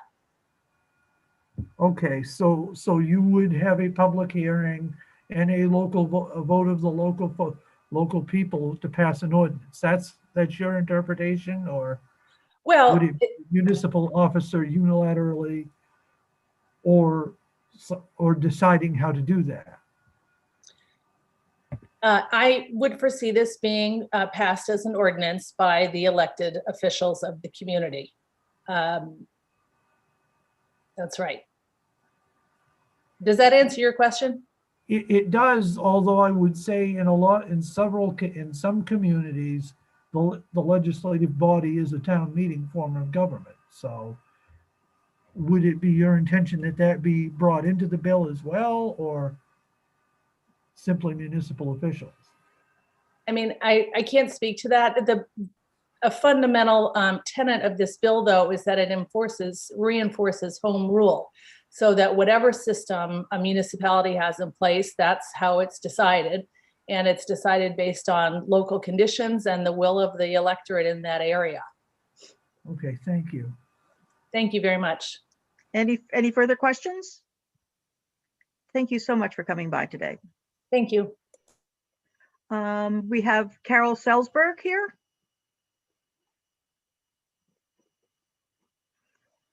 You are on mute, ma'am. You want to unmute? Yes, There we I are. am. Hello, thank you. And I am Carol Salzberg from Elliott, Maine. I speak on behalf of myself as a mom, as a grandma, as a sister, as a concerned person for gun safety, and I also speak for Maine gun safety. So Senator Baldacci and Representative Matlack, members of the committee, a law prohibits guns in the state legislature, and this was born because lawmakers didn't feel safe without it. There was evidently no justification for firearms in the House or Senate, so why should we fear for our safety in our towns and cities when voting for our state legislators? Voting is a sacred right and must be safe, and nothing should get in its way. You can't deny me the same rights as you've legislated for yourselves. I have a right to feel safe when I vote. Voters who bring their children with them have a right to feel safe when proudly showing their kids that feel-good, privileged exercise. A majority of us do not feel good when a voter next to us is holstering or hiding a gun. What kind of message are you sending when you need to display or conceal a deadly weapon? Who needs a gun to vote? Since January, not even 4 months, there have been 11,700 gun-caused deaths in the United States. We have a current population of 331.42 million, 42% of whom own 400 million guns, which includes 20 million assault weapons. Coincidentally, 42% of the country is satisfied with the current lack of gun safety. The rest of us, a majority, are unsatisfied, which is why I'm testifying here today.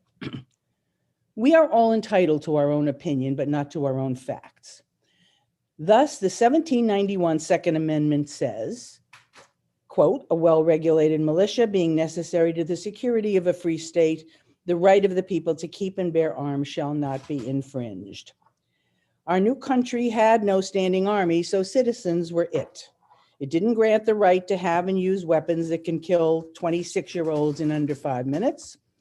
It did not give gun owners the right to make the gun laws or to make us feel unsafe or uncomfortable when voting. There are no animals to hunt at the polls. There is no enemy militia waiting to attack us at the polls for which you would need a musket.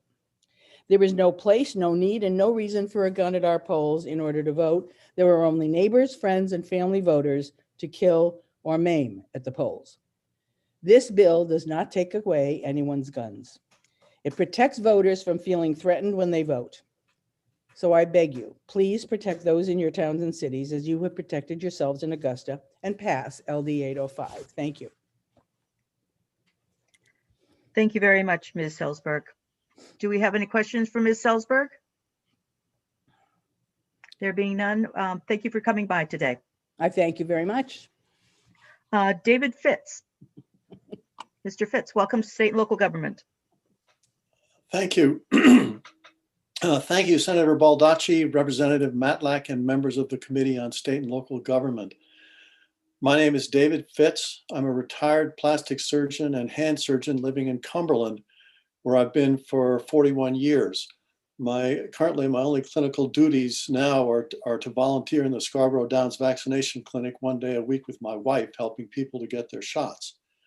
I'm a gun owner, I'm a hunter, and I'm certified as a hunter safety instructor, and I'm a member of the Maine Gun Safety Coalition. When I'm not hunting, sighting in a rifle, or patterning a shotgun prior to hunting season, my firearms are locked up where they should be. My ammunition is also locked up, but in a separate, secure place. I have grandchildren, and their safety is my #1 priority. I am in favor of LD 805 as an important prevent tool in light of what we're seeing around the country. Weapons do not belong in public places and certainly do not belong anywhere near a polling place during the voting process. I've worked around the world on volunteer surgical missions in Kenya, Mongolia, in Haiti after the earthquake, and Nicaragua. I felt reasonably safe in Mongolia and Kenya, except for Nairobi, which is a little scary at night. But open display of weapons in Nicaragua was extremely disturbing and intimidating. There's an assassination attempt on a politician 1 mile away from where I was staying, and I happened to be there during a voting time. Oh, sir. Haiti had lost control of everything as a result of its disaster. What I'm getting at is my overall experience in general is the following. People not in uniform carrying weapons in public are to be avoided. Some may have honest intentions, others may not. To display or carry firearms at polling places during an election simply because you think it's your right is not sound thinking, and is more of a display of power and intimidation than anything that's helpful.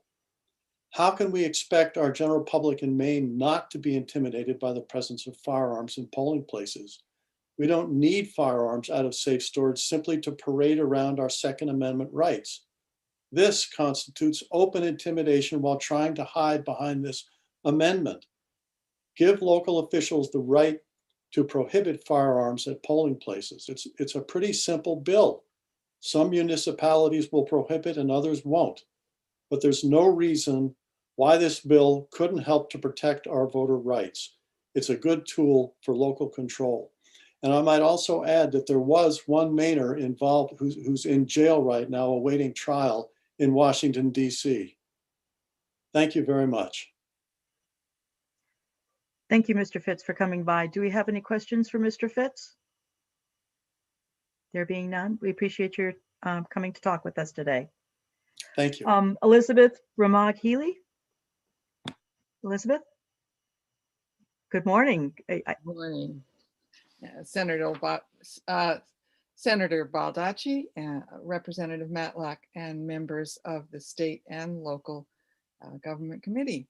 My name is Elizabeth Remage Healy, and I live on Peaks Island. A few years ago, I was blown away to learn that individual towns and communities were not allowed to ban guns from their meeting places. How could this be? Because I knew guns were prohibited at the state legislature. How could the same right to govern safely not be extended to the local level? I know many of you feel strongly that under the Second Amendment, you should be able to bring guns to polling places. If that is what you and your community want, that's fine under LD 805. I believe strongly that my First Amendment right is best protected when I can vote without seeing guns at my polling place, and that my community should have the right to make that decision. Particularly in these polarized times, I would feel much safer voting in a gun-free setting. LD 805 would allow that to happen, to have that decision made at the local level. We hear a lot of complaints about state mandates. The state mandate that insists that all polling places allow guns has gone too far, particularly in view of the fact that you ban guns in your own legislative body. This is a modest, sound measure in line with what's practiced at the state level and with local control. 805 ought to pass. And just a reminder that both Texas and Florida allow guns to be banned at polling places. Thanks. Thank you very much. Do we have any questions for Ms. Healy? Seeing none, thank you for coming to State and Local Government today. Thank you. Ethan Strimling. Mr. Strimling, welcome to State and Local Government.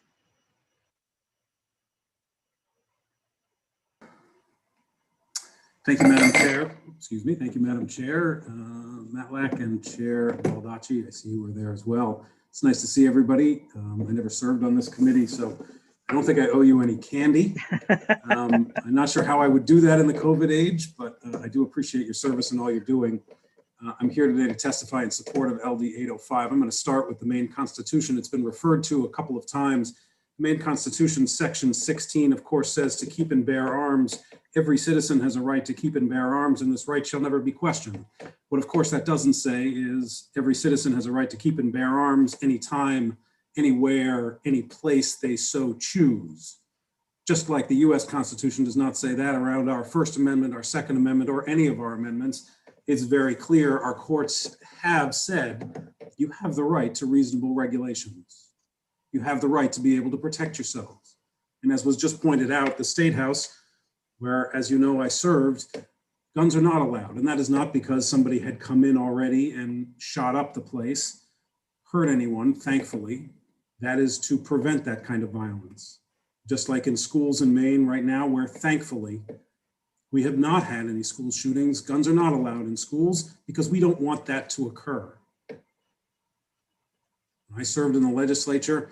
I was the victim of a gun threat, testifying on a bill in which, at the time, in front of the Criminal Justice Committee, looking at assault weapons ban, in which somebody mailed a postcard to my office saying that if I showed up to testify, they would triangulate and shoot me, which meaning, of course, they would have a sniper apparently outside a window. Now, of course, that didn't happen. It was investigated by the FBI. They never found the person who did it.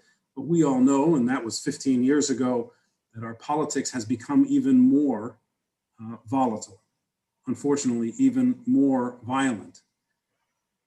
This bill simply is allowing municipalities to regulate themselves. Another piece that has been spoken about today is the issue around preemption. What you are dealing with here is trying to make an exemption to that preemption.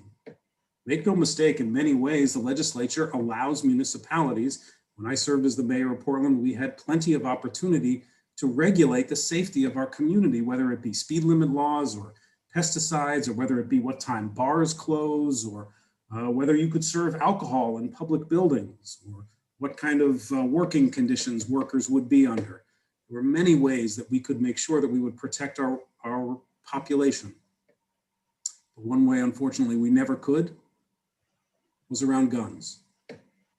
Even though, of course, in the city of Portland, we do have gun violence, we do have too many guns, and we would like to be able to regulate them. Over and over again, I heard my colleagues talk about how we wish we could do more. But because the legislature hasn't allowed it, we haven't been able to take those steps. So I implore this committee to follow our Constitution, to follow our home rule, and allow municipalities to regulate themselves in the way that they see fit to make sure that their citizens and their residents are always safe. Thank you, chairs. Thank you, members of the committee, and I'm happy to answer any questions. Thank you, Mr. Strimling. Does anybody have any questions for the Honorable Mr. Strimling? There being none, we appreciate you coming to visit us here at State and Local Government, sir. Thanks very much. Have a great afternoon. You too. Hillary Shendy. Hello, thank you for taking me here. Senator Baldacci, Representative Matlack, and members of the Committee on State and Local Government. My name is Hillary Shende. I'm from Brunswick, and I'm just a concerned citizen wanting to share my thoughts with you today. So thank you for listening. Freedom to vote is the most foundational aspect of our democratic society. If we allow armed citizens to intimidate and therefore scare voters away from the polls, we can no longer call ourselves a democracy. Up until 2020, I used to take my children with me when I voted. I don't do that anymore. And that is because of the very real threat of gun violence at the polls. Multiple states reported armed citizens intimidating voters while they waited in early voting lines this past fall. And it is only a matter of time before we see that here too. The time to act is now, before any Mainers are intimidated from voting or, God forbid, lose their lives. I'm aware of the Second Amendment rights of our society, but those rights are not absolute. And they definitely should not trump the rights of citizens exercising their freedom of speech through voting. In fact, our state already has limits on free speech at polling places. You cannot campaign within 250 feet of a polling entrance. The rationale for this law, of course, is to prevent voter intimidation. Frankly, I would find an AR-15 strapped across a person's chest a heck of a lot more intimidating than someone chanting, "Vote for candidate X." So the least we can do is apply the same 250-foot rule to firearms that we currently place on free speech. Such a rule would not prevent anyone from hunting or protecting their home with a firearm, both of which I support. Finally, I want to point out that the Maine Municipal Association supports this bill. Municipal leaders want the ability to prevent the potential for gun violence from getting in the way of the democratic processes that take place in their buildings. Just as you legislators have prevented the potential for gun violence from getting in the way of the democratic processes that take place in the State House. Thank you very much. Thank you for coming. Do we have any questions for Ms. Shendy? Representative Toole. Thank you, Madam Chair, and thank you, ma'am, for presenting. One small question I have for you is, are you aware that this bill is, as currently written, is only applicable on election day? And if so, is it your opinion that it should be expanded to include the time absentee ballots are available at a polling place or from a municipality? That's a very good question. And the bill as written does pertain, I believe, just to election day. In my personal capacity as a citizen with an opinion, I would support expanding it to the places where you can early vote for the same reasons. But that's not even what this bill suggests. This bill is much more narrow than that. And I support this as a good first step. I mean, we shouldn't forget the forest for looking at the individual trees, something along those lines. Thank you, ma'am. I only bring it up because in your testimony, you cite examples of voting early and feeling intimidated. So that was the rationale for the question. Yes, and you're right, and that would be my personal opinion.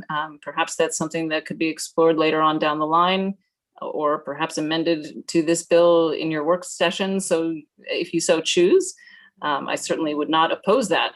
I think it would be helpful, but this bill is certainly a good first step and could prevent a lot of gun violence. Thank you. Do we have any further questions for Ms. Shendy? Thank you for coming by. Appreciate your testimony. Next, we have Polly Haight Frawley. Hello. Good afternoon. Senator Baldacci, Representative Matlack, and members of the Committee on State and Local Government. My name is Polly Haight Frawley, and I live in Cumberland, Maine. I'm here to support LD 805. The legislature's right to prohibit firearms in specified places is constitutional. It has enacted laws on this issue that apply statewide numerous times. For example, guns are not permitted in the State House. Guns are not permitted in schools. Guns are not permitted in residential treatment facilities. Unlike these examples, LD 805 does not seek to impose a blanket statewide prohibition, but to provide missionable clerks who know their communities best the authority to bar firearms at polling places. The Maine Constitution favors home rule, and LD 805 is consistent with that principle. The Maine Municipal Association supports it. During the last year, we have seen that government buildings are not the safe places they were once thought to be. We have seen firearms used not to protect, but to bully and intimidate. I am not a gun owner. I was not raised with guns, and there are none in my home. They intimidate me, they frighten me. The thought of standing in line to vote near a person carrying a gun frightens me from effectively impacts my ability to exercise my First Amendment right. State law prohibits simple political speech within a certain perimeter of polling place. Certainly, it should authorize the same prohibition of firearms at that same polling place if a municipal clerk so determines. Individuals often claim they carry firearms to protect me, a member of the general public. However, law enforcement has repeatedly said that when moving into a crisis, it is hard to tell law-abiding gun carriers from those wanting to commit violent acts. It confuses the situation for them when their clarity of purpose should be tantamount. As you have heard, several states do not allow guns at the polls, notably God-loving states of Texas, Florida, Arizona, Louisiana, and Georgia.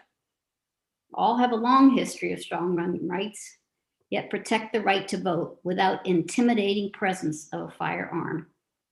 Maine should provide the flexibility to municipal clerks to act as warranted. Thank you. Thank you very much. Do we have any questions? There being none, we appreciate you being here today, ma'am. We have other people coming in. Next to speak with us will be Susan Kirstenmacher. I also have Janice Cooper, who will come over and speak. Janet Lynch, Tim Shannon, and Representative Reisman has also asked to speak on this bill. So we will go with Susan Kirstenmacher first, seeing as she's already here, and then we'll move to Camilla Shannon next. Ms. Kirstenmacher, welcome to State and Local Government. Senator Baldacci and Matt, the committee, good morning or good afternoon. My name is Susan Kirstenmacher. I live in Farmingdale, Maine, and I'm here in support of LD 805. This bill, as you know, would allow towns to prohibit guns from polling places. By empowering local government to make this decision, we allow local voices to have a stronger impact. One of our basic rights Maybe the most fundamental is our right to vote in a free and fair election without any fear of intimidation. Guns at polling places have the potential to threaten that right. I've never experienced this. I voted at a school where by law guns are prohibited, but I understand how guns could be a problem in places without such restrictions. Several years ago, while visiting family in Texas, we went to a huge outdoor flea market, which was totally amazing. And I was having a great time until I noticed the guns. People were carrying pistols. It was scary. I didn't want to be there. Why would someone take a gun to a flea market? I've seen lots of guns before. I live in Maine. I go outside during hunting season. Hunters carrying rifles doesn't scare me, but this was different. It was intimidating. Why the guns? As with all rights, there are some limitations on gun ownership. Guns cannot be taken into the State House in Augusta, as we talked about already this morning. They cannot be taken out to school grounds or to federal courthouse. There are some places that guns don't belong, and one is the voting booth. Just as advertising is prohibited within 250 feet of polling places, so should guns be prohibited. Let's keep our polling places safe. As you've already heard, Texas, the state of Texas, prohibits guns from polling places.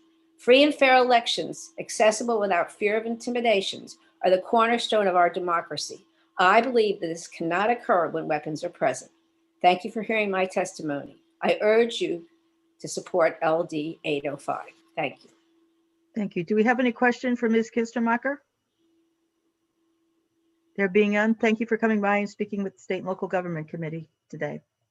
Camilla Shannon, if you'd like to introduce yourself to us, please. Thank you. Senator Baldacci, Representative Matlock, and distinguished members of the Committee of State and Local Government. It is a pleasure to be with you today. My name is Camilla Shannon. I live in Yarmouth. I am an educator, the mother of 3 children, a voter. I'm here today in support of LD 805. Maine law already prohibits certain political activities within 200 feet of a polling location on election day. You are not allowed to try to influence another voter, nor are you allowed to post a political sign or distribute any political materials. It is also illegal to harass or intimidate a voter. And the Maine Constitution favors the notion of home rule, the idea that whenever appropriate, municipalities should have the power to decide for themselves what works best for their citizens. All of this is existing law. LD 805 dovetails nicely with it. The act allows municipal officers to enact policies that reflect the will of their citizenry, allowing the possession and display of firearms within 200 feet of polling locations in communities where such a policy is favored, and prohibiting them when it is unfavored. Even in municipalities where LD 805 is enacted, there will be no undue burden on gun owners. They can leave their unloaded firearm in a closed container in their locked vehicle at the polls. This bill is reasonable, and it is responsive to the growing threats and, as important, the growing fear of violence at the polls. In early November 2020, my then 3-year-old and I drove and walked around town doing a final literature drop at houses of likely voters in the lead up to the election. Many people were tired of hearing about politics, but good-naturedly greeted me, or at the very least, my little daughter. But I was struck by a particular interaction. One woman said she didn't want to talk about the election or acknowledge who she might vote for because she was afraid. The political discourse had become so rancorous that she was afraid to even speak. No doubt she had heard word of the many threats of political violence that were reported in the lead up to the election. We were fortunate there wasn't any violence. We had to wait for January 6th for that, but the threats themselves were costly. In a year when we had a record voter turnout, there were surely some who stayed away from the polls out of fear. Going forward, there is no reason to expect fewer threats. For our democracy to remain robust, we need to encourage citizens to participate in the political process. That will look different in different towns. Please pass LD 805 so that our communities can honor the will of their citizens and encourage democratic participation. Thank you. Thank you very much. Are there any questions for Ms. Shannon? There being none, thank you for coming to before our committee today. Representative Cooper, welcome back. And welcome to State and Local Government. I believe you're on mute right now.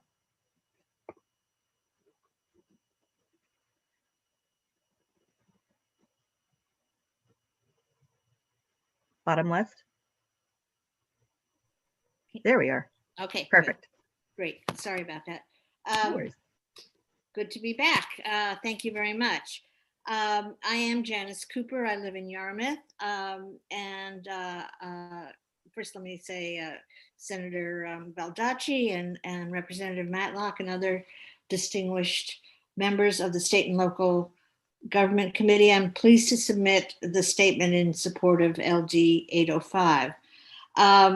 As a former representative for the towns of Yarmouth, Chebeague Island, and Long Island from 2012 to 2020, I am well versed in the many failed legislative attempts to curb gun violence in Maine. Serving on the Criminal Justice and Public Safety Committee with Senator Rosen, I worked on many of the gun violence bills considered in the last legislature. I'll lay my cards on the table. I have long been distraught at the loss of life and sense of security that abound in our state and across the country because of our inability to find common ground on this issue. Even before I assumed my seat in the House chamber, I became known as the member who wrote an op-ed decrying the slaughter at Sandy Hook in Newtown, Connecticut, which occurred during the month when I was first sworn in. At the time, I believed that the horrific massacre of 5 and 6-year-olds, children, at the hands of a clearly disturbed young man with legal access to high-capacity weapons capable of mass killings would be a turning point in America's view of gun violence. I thought that if the circumstances were extreme enough, minds would change. I was wrong. Ever escalating episodes of mass gun violence have followed, but have changed few minds. The Las Vegas killing of 60 people at an outdoor concert, the near murder of 2 members of Congress, Gabby Gifford and Steve Scalise, parishioners gunned down in South Carolina and Texas. In Maine, the steady rise of gun deaths due to domestic violence, suicide, and accidents involving children. None of these have shocked the conscience of Americans deeply enough to swing the pendulum to greater efforts to stem gun violence, at least so far. We're here today because this bill presents another opportunity to balance the rights of gun owners with the rights of citizens in general. Here we seek to make ordinary people feel secure in that holiest of democratic spaces, the polling station. This bill comes at a time when the act of voting itself is under attack, leading some states to impose more restrictions on access to voting. Yet who can argue that voting is the foundation of a democracy?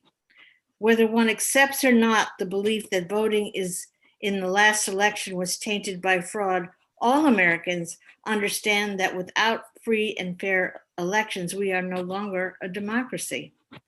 So once again, Representative Cooper, I'm going to have to ask you to wrap it up. Okay. Let me just make a couple of points about things that have been mentioned.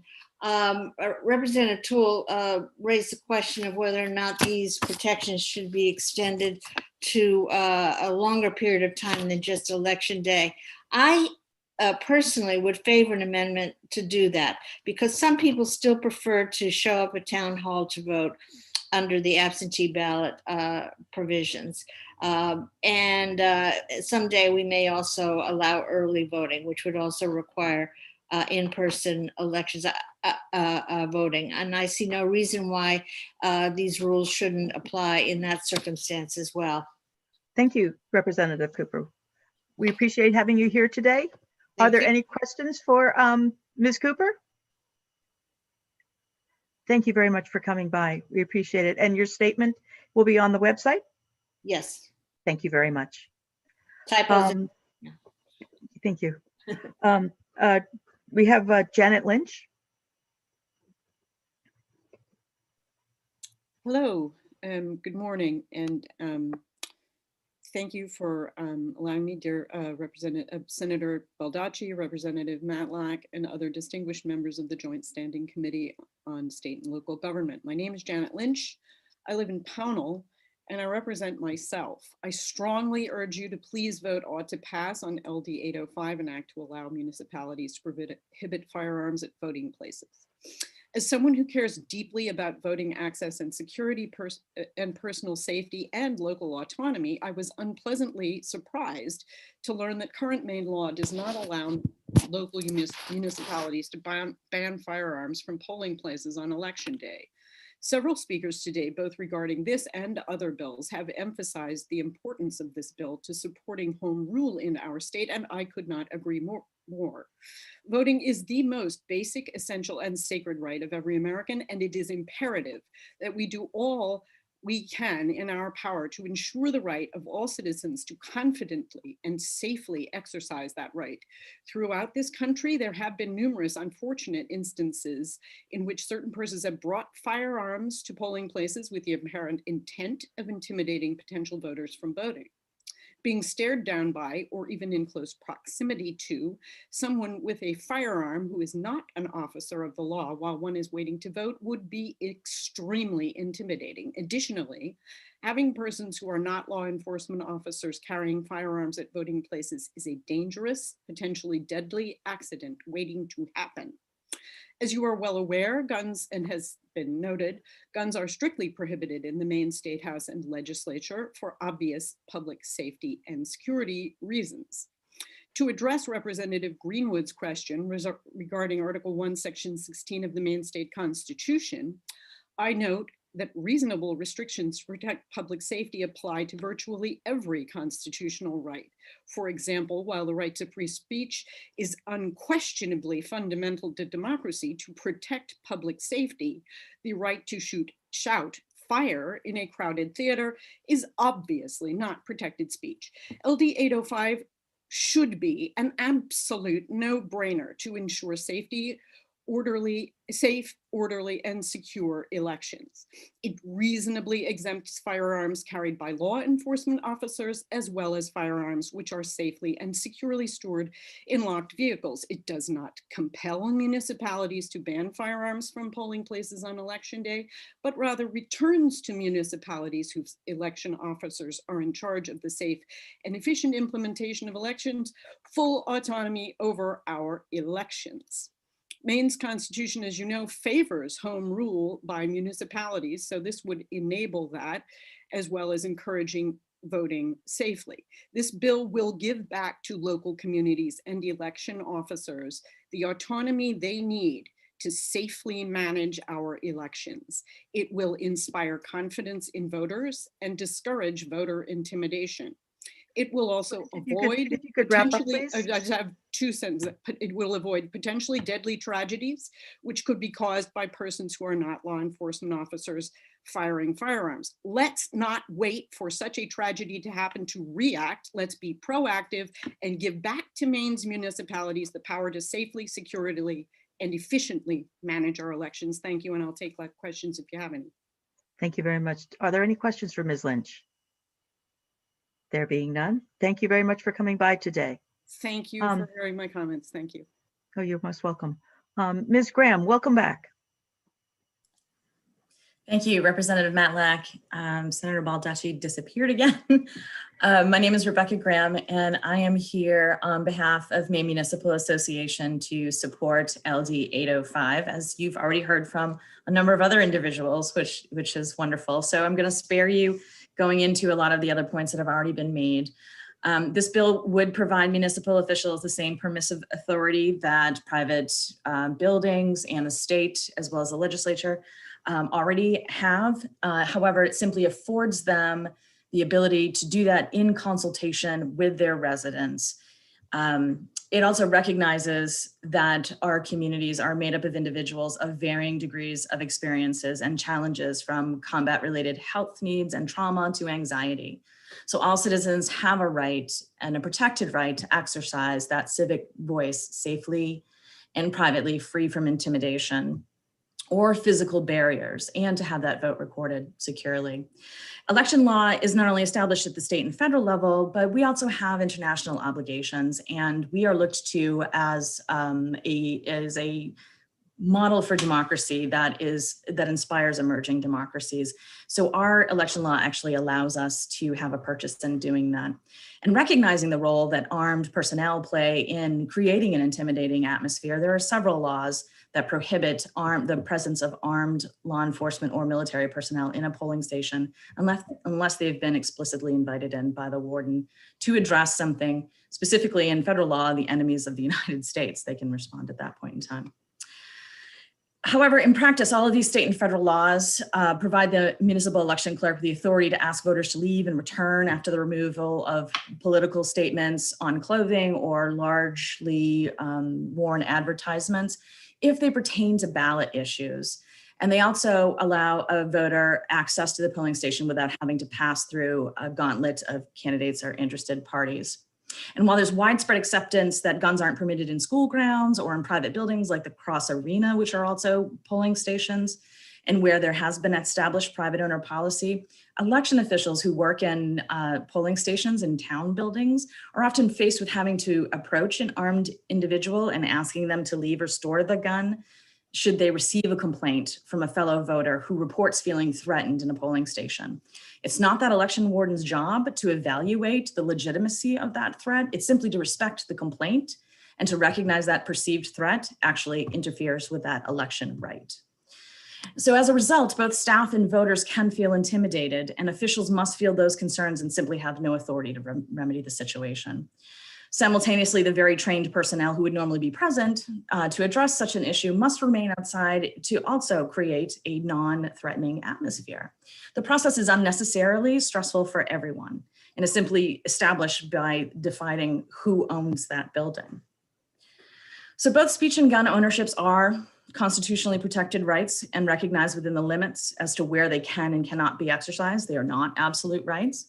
Both need to be treated equally in the polling station where they inevitably intersect with the right to vote, which is the primary right on that particular day.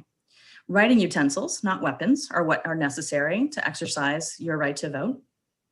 And polling stations should remain nonpartisan, neutral space that's endowed with the ability to collect that voter intention, regardless of their mobility, ability to visually read, ability to communicate orally, or their emotional, mental state, or even their political views. So officials ask that you provide them with the tools necessary to start those conversations in their communities. And for those folks in those communities, knowing how their communities are established, made up, and what their priorities are, to have that tool to allow them to prohibit guns within their polling station, if that is something that the community feels is best to create that neutral atmosphere and provide them in an equal, uniform voter experience, regardless of where those polling stations end up falling out to be. And with that, I'll be happy to answer any questions or to be here for the work session should you need any more information from me. Thank you. We would look forward to having you here for the work session. Are there any questions for Ms. Graham? Thank you very much for coming by. I see we have two other folks. Lynn Ellis is here to speak on behalf of the bill.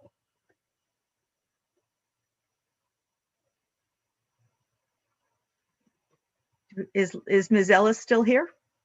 I am here. I was trying to get my video to work. Okay, that's fine. Yes, hi, good morning. Actually, it's afternoon. We've all been here a while. Yes. Excuse me. Senator Baldacci and Representative Matlack and other members of the State and Local Government Committee, thanks for allowing me to speak today. Today I'm speaking on behalf, I'm Lynn Ellis from Brunswick, Maine, and today I'm speaking on behalf of Moms Demand Action for Gun Sense in America. We're a grassroots movement of Americans fighting for public safety measures that can protect people from gun violence. We know that gun violence is preventable, and we're committed to doing what it takes to keep families and all of us safe. As President Biden said last week, we have an epidemic of gun violence. So our role in Moms Demand Action is to look for places in our own states where gun safety legislation is being reviewed, and we speak to that.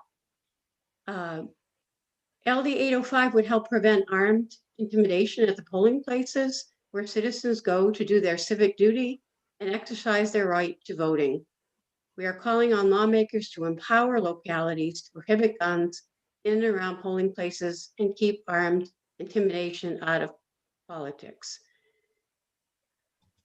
Each year we host an event to honor Hadia Pendleton, a young woman of color who was shot just weeks after performing at President Obama's second inauguration, along with all survivors of gun violence. This event is called Wear Orange. We bring awareness and education to communities across Maine about the importance of secure firearm storage and the toll of gun violence in our country. I want to share a personal experience. A couple of years ago, about a half a dozen individuals showed up at this event, which was a family-friendly event with many children present. And these individuals had firearms strapped to their hips. And as an organizer of this event, I was terrified. I knew that if any kind of act of violence happened, I would always feel responsible. And we don't live in the Maine that I grew up in. I was born and raised in Old Town, came from a family who were hunters. My father kept the guns safely locked away from his 5 children, but we don't live in that time. We live in a time now where guns are used to intimidate. They're used to move the needle toward getting a certain outcome. That frightens me. And so when people show up at an event like this or at polling stations, I have no idea what their intention is, but my guess is that it's to intimidate. What other possible reason could people have to show up in a public place with their firearms blazingly on their bodies? So I would urge you to please support the passage of ALD 805 and keep firearms and armed intimidation away from our polling places. We should not allow this type of dangerous intimidation to interfere with a cornerstone of our democracy. And I thank you very much, and I can answer any questions. Thank you, Ms. Ellis. Do we have any questions for Ms. Ellis this afternoon? Thank you for coming by and speaking with our committee today. Let me see, Ellis, Maura Pillsbury. Good afternoon. Good afternoon, Senator Baldacci, Representative Matlack, and members of the Committee on State and Local Government. Can you hear me okay? Yes. Great. Thank you so much for listening to my testimony. My name is Maura Pillsbury. I'm from Freeport, and I'm a volunteer with Moms Demand Action Maine. I am also a local elected official. I'm here today to testify in support of LD 805. Armed voter intimidation has no place at the polls in Maine or anywhere else. It can disenfranchise voters and prevent them from accessing one of our most fundamental democratic rights. You may think armed intimidation of people seeking to exercise their constitutional rights does not happen or cannot happen here in Maine, but I'm here to tell you that it has happened multiple times to me. I have been subjected to armed intimidation when exercising my First Amendment right, along with others, to peaceably assemble. While at a rally in support of gun reform in Portland, and again while attending a candlelight vigil in remembrance of gun violence victims in Augusta, armed men showed up carrying firearms for no other reason than to intimidate me and the other people I was with, to try to make us feel threatened and discourage us from making our voices heard. Unfortunately, in our current political climate of increasing polarization, we cannot take for granted the ability of all people to equally exercise their right to vote. I believe we should allow municipalities to decide if prohibiting firearms at the polls would best serve their own residents. Exercising the right to vote is one of the most cherished and important parts of the democratic process. Please protect it, and vote ought to pass on LD 805. And I would also just further add, why would we wait for gun violence to occur before acting to prevent it? Thank you. Thank you, Ms. Pillsbury. Do we have any questions for Ms. Pillsbury? Thank you for coming by. Thank you. Patricia Kidder? Senator Baldacci, Representative Matlack, and honorable members of the Committee on State and Local Government, I want to thank you for the opportunity to speak with you today. My name is Patty Kidder, and I live in the village of Springvale, and it's located in Maine's newest city, Sanford.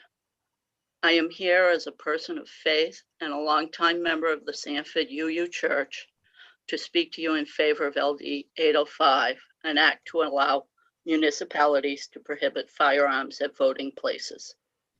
Instead of a statewide prohibition mandate, which would be ill-received, this bill empowers local governments to make their own decision to prohibit guns at polling places and to prohibit armed intimidation in their communities on voting day. Law enforcement officers would be exempt, and gun owners who carry firearms in public could bring their guns and with them on election day, but they would have to leave them unloaded and stored in their locked vehicles. In the past, I thought a law like this was unnecessary, but the open carry law in Maine has made me nervous seeing people I don't know carrying their guns openly in public. Now I have a better understanding of the intimidation people of color must feel often when seeing armed people on the rooftops of buildings in downtown Sanford last summer. This armed city militia was standing ready to attack, all because people of color and their allies were holding a peaceful Black Lives Matter event, and we were chanting while marching down Main Street with a police escort in front and in back as a legal demonstration. After witnessing the openly armed extremists in my own community last summer and seeing the video of the attempted coup attack on our Capitol building in Washington, D.C. on January 6th, I now know there are municipalities in Maine that need to have this option. Openly armed extremists in and around voting places are a real and imminent threat to free and fair elections in Maine and to a functioning democracy. As a member of MUSAN, the Maine Unitarian Universalist State Advocacy Network, and the Sanford UU Church, we are asking lawmakers to empower localities to be able to prohibit guns in and around polling places and keep armed intimidation out of politics by supporting LD 805. And I thank you very much for your time. Thank you, Ms. Kidder. Do we have any questions for Ms. Kidder this afternoon? There being none, we appreciate you coming by to speak with us today. Tim Shannon. Mr. Shannon, welcome to State and Local Government. Good afternoon. Thank you. Is my audio working? Yes, it is. Terrific. Chairwoman Matlack, Senator Baldacci, distinguished members of the Joint Standing Committee on State and Local Government, good afternoon. I fear I'm perilously close to separating you from lunch, so I will try to keep this focused. My name is Timothy Shannon. I'm a resident of Yarmouth and currently serving my second term on the Yarmouth Town Council, although speaking here today in my own capacity. Thank you for the opportunity to testify on this straightforward, sensible, and important bill. Others have spoken about the issues of physical danger, threats, and actual violence or harm. I look forward to Representative Toole's questions on that front if you should pose them. These are important topics and part of a broader, sad and disturbing trend in our country. But I'd like to talk about the subtler points of fear and intimidation and discouragement. I'd like to recenter our discussion on free expression, perception, and why some of us on the ground at the municipal level are so keen to have this discretion, not the mandate that LD 805 provides. This committee has a strong understanding of and an appreciation for the benefits of home rule and local control. And there may be no better example of local control than local administration of elections. Municipal elections run very smoothly in Maine, including my own town of Yarmouth. So it's easy, ironically, to forget how comfortably well run they are. Machines are laid out carefully. Volunteers check you in. Lines form. Ballots are handed out, collected, counted, posted. Parents bring their kids. Friends and neighbors see each other. The process has traditionally been transparent, welcoming, and reassuring. And it's that feeling, that reassurance I'd like to highlight. It's been the foundation of in-person voting in Yarmouth and Maine for decades. The requisite trust and sense of safety that underlies in-person voting is fragile.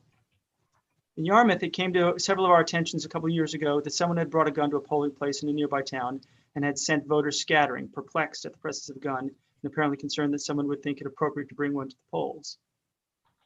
Then, last summer, with the advent of COVID-19, we were confronted with the question of how we could make the polling places welcoming in the midst of a different threat. We had discussions not only about the mechanics of the process, but also the messaging. It was important to us to reassure people that while they were able to vote remotely, they could also run and return to the polling place for traditional in-person voting. The vast majority of voters nonetheless felt intimidated and chose not to show up in person. In other words, it was a clear example that fear matters, fear influences, and fear can change behavior. There are many of us at the local level who want to preserve traditional in-person voting. We want to preserve the in-person process for everyone. It's an event that publicly humbles all of us as equals, and some of us feel it is worth preserving. Now, there's been some discussion today about existing law, about prohibitions on criminal threatening or prevention of free passage. But all of these, including the prohibition on advertising, are really about influence. Why? Existing Maine law recognizes that influence at the polling location may be unwelcome, steering votes and pressuring voters. The display of guns is, for many people, and in many cases intentionally so, an act of intimidation, of pressure. Not that it always is, but it certainly can be. LD 805. Shannon, I'm going to need to ask you to wrap up, please. Certainly, Madam Chair. The proposed legislation would not automatically prohibit guns at voting places. Instead, it would give each municipality the option of striking a balance of protecting every voter's right to a non-threatening voting place. In short, the legislation is short, sensible, modest, and dovetails neatly with existing notions of home rule and local control. It is not prohibited by statutory preemption, mentioned earlier, and in fact dovetails with it. For these reasons, I request that the committee vote ought to pass on LD 805. Thank you for your service, thank you for your time, and I'd be happy to answer any questions. Thank you, Mr. Shannon. Do we have any questions for Mr. Shannon? There being none, we're happy to have you here this afternoon, sir. Thank you for coming by. Representative Reisman, you wanted an opportunity to speak on this bill? Thank you, Madam Chairman. And thank you for the opportunity to give you my comments on the bill. I did want to make it known that I sponsored a bill in the previous session, which was very similar to this one. And I want to make some comments based on that about the current legislation that we are looking at now. I want to spend just a couple minutes to go back to the Constitution of the state of Maine. When it was authored on a basis that sometimes some of the points were pretty simplistic and not terribly explicit, and that was on purpose. And I think what we have happening in this particular legislation is the meeting of three separate articles in the Maine Constitution. The first one, which everybody tends to talk about, is in Article 1, Section 16, which allows every citizen a right to bear arms. I have no qualms with that. I am not anti-guns, I am pro-safety. And based on that, I feel that this legislation fits right in line with that. The second one, which is mentioned quite a bit, has to do with home rule. That's in Article 8, Section 1 of the Maine Constitutions. It says that communities have the right and power to decide certain issues. And I think that's very important in this particular bill as it does ask for that right. The third point is voters have the right to be safe and secure at a voting place. And that's in Article 1, Section 1 of the Maine Constitution. So you see the Maine Constitution addresses both sides of this issue quite, in some ways, in a very general sense. But I do want to point out that Article 1, Section 4 of the Constitution says the enumeration of certain rights shall not impair nor deny others retained by the people. The point of that being is that there's no one particular article in the Constitution which will be more favorable or unfavorable than others. So it's really, in the end, the ultimate factor comes down to what is best for the people of a municipality, of the state of Maine, or whatever it might be. So I think this bill, as many of the previous testifiers, it says it's pretty clear and simple. And what we want to do is to make sure that people don't feel intimidated at the voting place. And this bill will accomplish that. And I look forward to working with my fellow committee members in the committee hearings. Thank you. Thank you, Representative Reisman. We will now turn to those folks who are here today to testify against this bill. Let me see. Cheryl, if you could bring over the folks who are here to testify against. We have half a dozen or so people. I will do that. Thank you very much. Mr. Bolmer, welcome to the State and Local Government Committee. If you would like to introduce yourself to the committee and tell us where you're from and present your statement. Well, good afternoon, Senator Baldacci and Representative Matlack and committee members. Did you want to put yourself on video, or are you all set? Oh, I didn't realize. Hold on. Okay. I apologize for that. There you we are. go. There you go. All right. I'll start over. I just want to say good afternoon to everybody. And I appreciate you taking the time to hear my testimony today. My name is Brett Bolmer. I live in Gardner, and I currently serve as the president of Gun Owners of Maine, a nonprofit gun rights organization with thousands of members across our state. I am testifying today in opposition to LD 805 for a number of reasons, many of which you've already heard and you'll hear from others, but here they are in my own words. First of all, I believe in reality. And reality is that unless you implement TSA style checkpoints at a polling location with metal detectors, the idea of making it a gun-free zone is nothing but a fantasy that gives people a false sense of security. There is no sign you can put on a door or a window that's so magical and so powerful that it'll stop an evil or deranged person from harming others. The only people inclined to comply with a no guns policy are those that pose absolutely no threat in the first place. And to those intent on causing harm, however, a no guns allowed sign only serves to inform them that they are likely to encounter effective resistance, ultimately putting innocent people at greater risk of harm. I will add to that, earlier today, I heard testimony from people in support of this bill that referenced some of the high profile shootings, such as the tragic shooting in Newtown, Connecticut, a school there. I just want to point out that that was a gun-free zone. Guns were prohibited there. All right, it didn't work there. It only showed examples like that only prove that banning guns is not a guarantee of safety. Number two, I believe it is unconstitutional. Maine's Constitution clearly states that every citizen has a right to keep and bear arms, and that right shall never be questioned. The constitutional rights of Maine people should not be suspended while exercising one of their most sacred civic duties. The Constitution is not a buffet where we get to pick and choose which rights we will support and which rights we will disregard. If we allow one to be undermined, then all of them become vulnerable. I also oppose it because I believe it violates Maine's preemption law, which prohibits individual cities and towns from making their own gun laws. As you know, there are hundreds of municipalities in Maine, and we have our preemption law for a very good reason. It would be horribly unfair to Maine people to create a confusing and ever-changing patchwork of gun laws across the state. LD 805 would start chipping away at preemption, and this should not be allowed, as it sets a very bad precedent. And my fourth and final point is I believe that there are already laws in place that address the concerns being raised by supporters of this bill. These laws give local officials the tools they need now to deal with problems in the event they arise. Title 17A clearly already prohibits criminal threatening. Title 25 already prohibits the threatening display of firearms. Title 21A already prohibits interference with the free passage of individuals at the voting place. And on top of all that, we have Title 18 of the US Code, which provides a very strong prohibition against intimidation of voters. In my opinion, LD 805 does not make sense for Maine and is completely unnecessary. I urge you to oppose it. Thank you. Thank you, sir, for your testimony. Do I have Representative Jewell, you have questions? Thank you, Madam Chair, and thank you, sir, for your testimony today.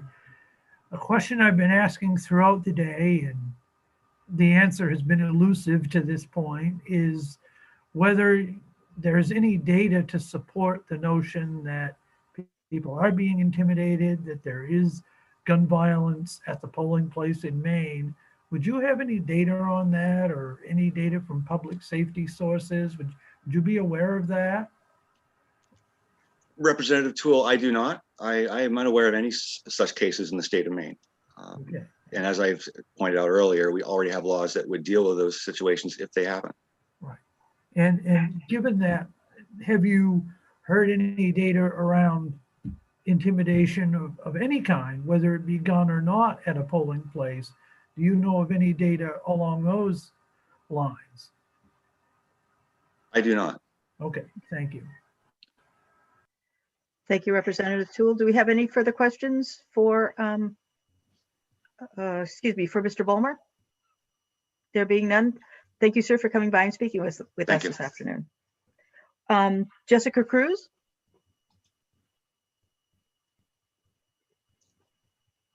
Ms. Cruz? Hello. There you are. Welcome to State and Local Government. If you could introduce yourself, please. Hello, thank you. My name is Jessica Kraus. I live in Gardner, Maine. You can hear me okay? Yes. Okay, thank you. All right, I live in Gardner, Maine. My name is Jessica Kraus. I am a 33-year-old female. I am here just to testify on behalf of myself.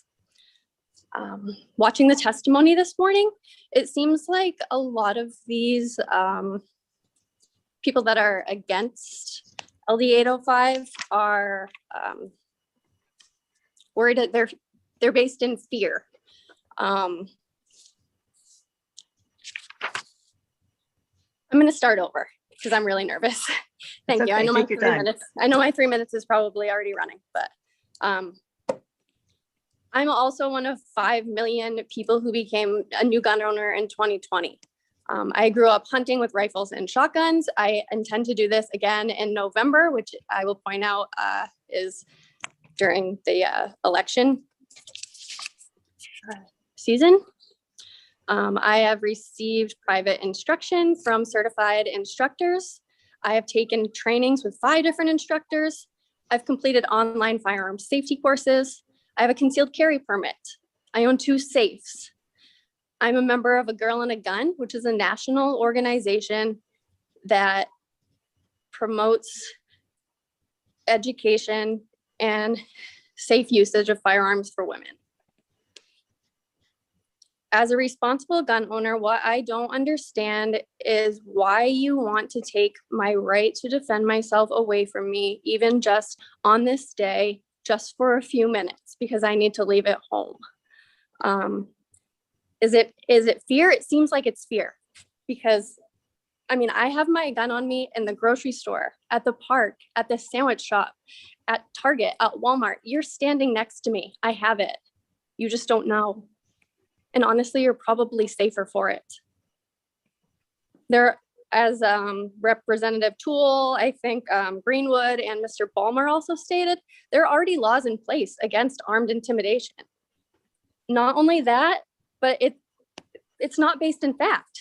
There's not any real evidence here, local evidence in the state of Maine to support this law or even think that it's necessary. It just isn't. The other thing I want to say is I find it kind of contradictory that some people who oppose voter ID laws, because they make voting harder, they reduce participation, and they disproportionately affect certain groups, are some of the same people that are advocating for this law. And this law does the same exact thing. It does the same thing. So that's just something to think about. Maybe they're not against suppression at all. Maybe it's something else, just something to think about. I would like to end my testimony by quoting Maine's Bill of Rights, Article 1, Section 16. Every citizen has the right to keep and bear arms, and this right shall never be questioned, end quote, not even on election day. Thank you. Thank you, Ms. Kraus, for your testimony today. Do we have any questions for Ms. Kraus? Representative Tool. Thank you, Madam Chair, and thank you, ma'am, for presenting. I appreciate you coming forward to testify. I know people get nervous when they're testifying, even on Zoom, so. Yeah, no, I was a lot more nervous than I expected to be. I definitely stuttered a lot, so please Don't worry excuse about me. it. It This is my happens to first time. Don't worry, it happens to everybody. So my question, and one of the questions I had for some of the municipal folks that had spoken earlier in the day was, do you believe under the bill, it states that that municipal officers can make the decision? Do you believe as a resident voter in your community that it should be your municipal officials or even if something like this were to pass, would you believe that it should be the voters in the municipality? Just playing devil's advocate for a minute. Are you asking if I think other people should be able to decide for me, or if the voters of the town should be able to decide? Right. Should the voters of the town be able to decide, or should it be the municipal officers? Honestly, I think it should be my choice. Never be questioned. Right. Absolutely. And that's kind of what I was getting at with that. And I want to thank you for stating that you believe that it's more than just one or two people should be making the decision. It should be the community. Yes, sir. If something like this were to pass. Yes, sir. I agree. Thank you. Thank you. Do we have any further questions? There being none, thank you, Ms. Kraus, for coming by. You did a very nice job. Thank you. You're welcome. Lauren LePage, please. Senator Baldacci, Representative Matlack, and distinguished members of the committee. My name is Lauren LePage, and I'm the state director for Maine for the National Rifle Association, and I live right here in Springvale, Maine. I'm here to express our strong opposition to LD 805. I'm going to make four or five very quick points. This bill not only creates a gun-free zone in the actual voting place, but because of the 250-foot buffer, it creates a gun-free zone outside of that buffer. So the exemption in the bill allowing for an unloaded firearm stored in a locked vehicle will absolutely entrap otherwise law-abiding citizens who have a firearm locked in their home, who are driving and transporting firearms within that buffer zone, and who may just be passing through a right-of-way while also lawfully carrying. This bill is an absolute attempt to weaken Maine's preemption law. State firearm preemption was enacted to avoid a confusing patchwork of firearm laws across the state. Without preemption, there would be a myriad of local firearm laws, making it almost impossible to comply for otherwise law-abiding gun owners. This law is not about public safety. It doesn't address any other weapon outside of firearms. So presumably knives and other things could be allowed in the voting place. Gun-free zones, as we've seen, are created and enforced with nothing more than a sheet of paper and have never stopped a criminal act. To the contrary, one might argue that they actually invite criminal activity rather than prohibiting it. And lastly, voter intimidation is clearly front of mind for Maine officials. I mean, the Attorney General sent out a memo in October 2020 on voter intimidation, pledging to vigorously enforce these laws. So for those reasons, I will be brief because I know it's been a long day for the committee, but on behalf of NRA's thousands of members in Maine, we respectfully request that you oppose LD 805, and I'm happy to take any questions if there are any. Representative Toole has a question for you, ma'am. Thank you, Madam Chair, and thank you, Ms.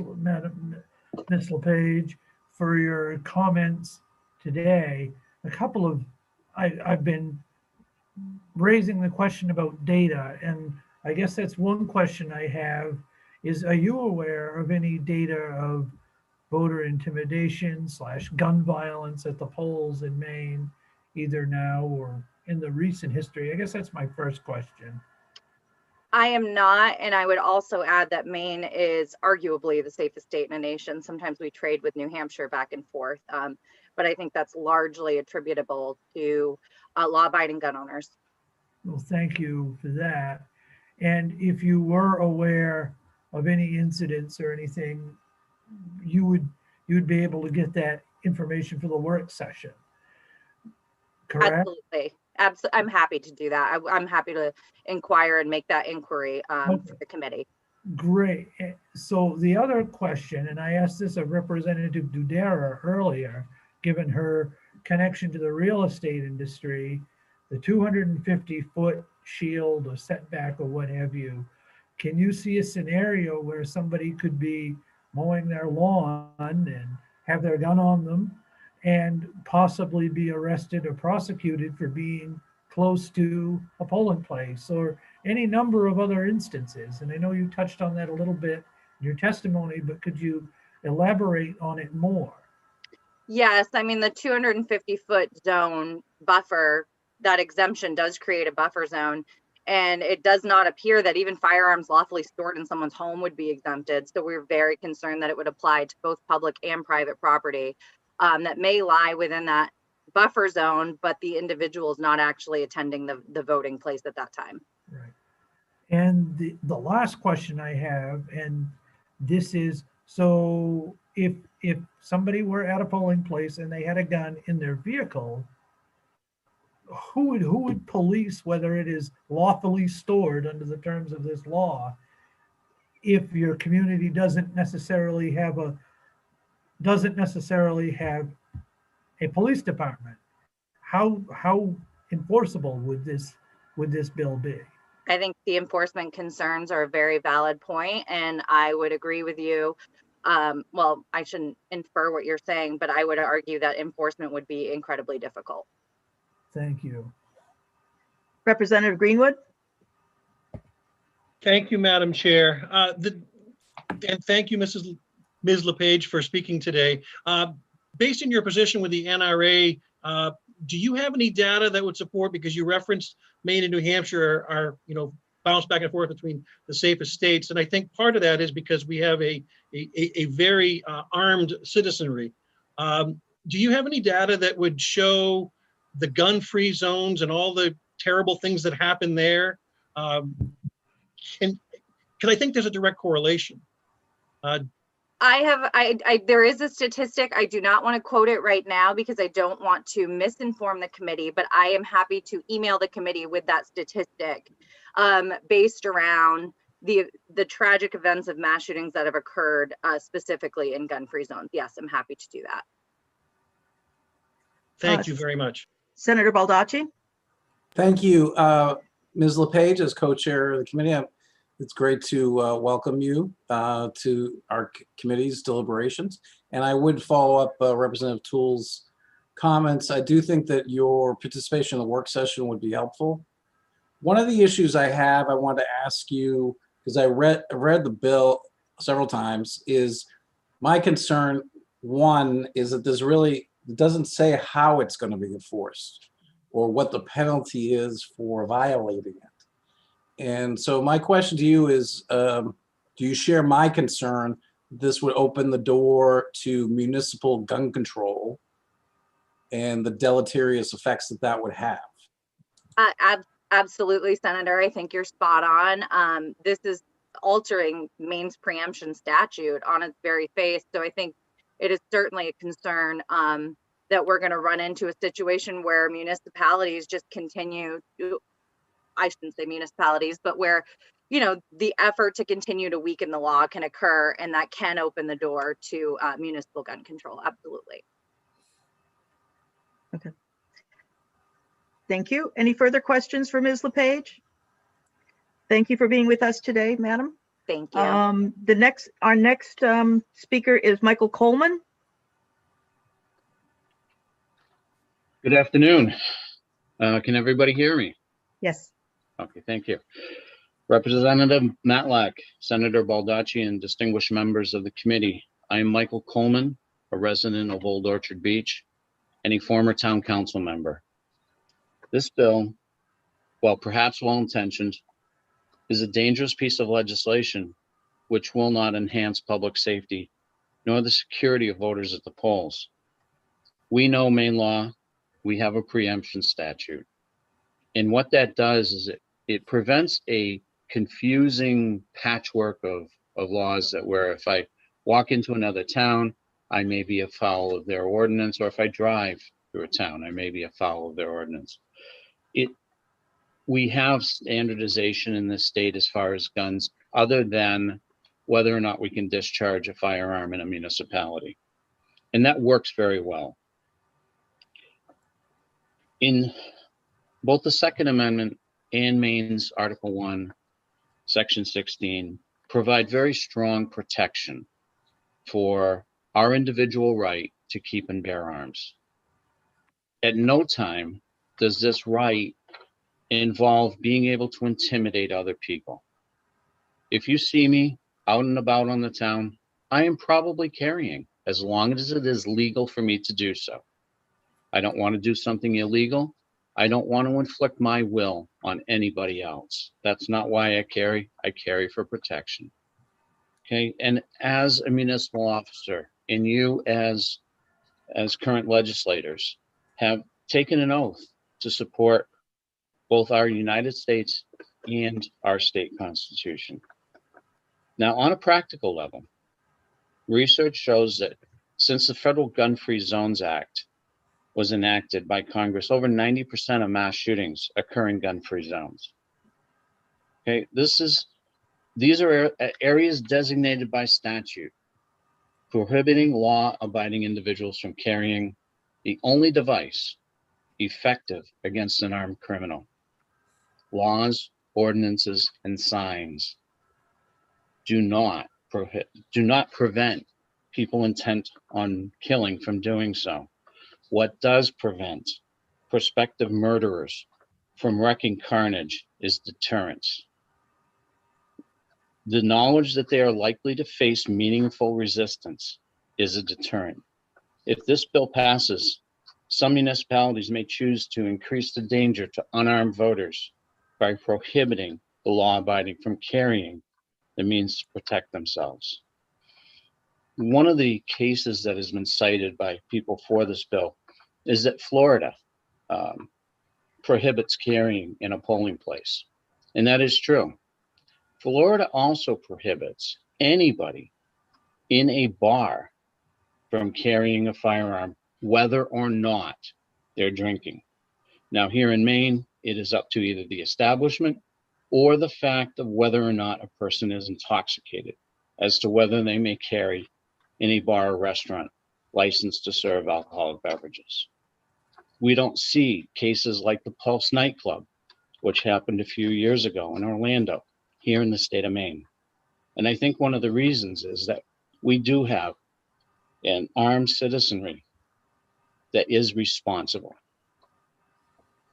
I urge the members of this committee to reject this bill and vote to report this bill as not to pass. Thank you for your time, and thank you for your service to the people of Maine. Thank you, sir. Does anybody, Representative Greenwood? Thank you, Madam Chair. Mr. Coleman, could you share the statistic that I had, that you referenced, just with our committee at some point in time before our work session? Yes, I absolutely would be happy to do that. I can either email you individually or, and I will get the exact number. Thank you. You could send it to our clerk, then Okay. she will make sure that we all get it. All right, I'd be happy to do that, Representative Matlack. Thank you. Do we have any further questions for Mr. Coleman? There being none, thank you for coming by today, sir. Thank Mr. you. Richard Kosho?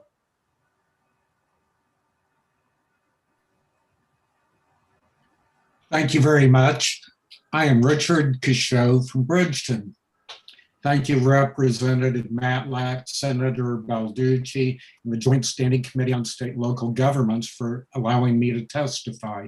Additionally, I would point out that Representative Reisman is my representative, and he and I will be on other sides of the fence on this, but we'll still be waving at each other as we pass each other on the road.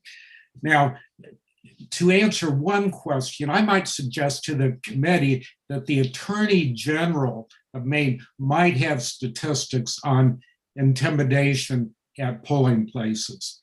Because if there was in fact intimidation at polling places, that is a legal matter which could very well have risen to the Attorney General's attention. Having said that, I strongly believe LD 805 should be voted ought not to pass. It's problematic for a number of reasons. As this august committee well understands, rights are inherent in humans, inherent meaning it exists as an essential constituent or characteristic. Rights exist as an element, quality, or attribute, innate characteristics of the human condition. The United States Constitution and Bill of Rights and the Maine Constitution does not bequeath rights.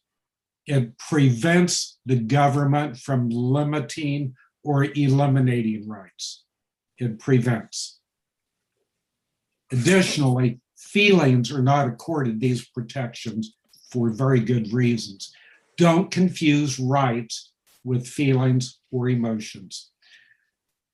Additionally, these comments are not mere noise and they're not red herrings as suggested. And there is in fact harm in that unnecessary restrictions. By so arguing, the truth is ignored that Maine is the safest state in the United States, as previously pointed out. Furthermore, gun violence is not an epidemic. In fact, it is at the lowest level in decades, ignoring 2020. Many of those that testified have already voted where guns were legally concealed, and they did not even know it. And yet they claimed to be intimidated or fearful when they didn't even know it. Strikes me in an interesting fashion. This bill would also create a patchwork of overlapping and confusing unnecessary laws.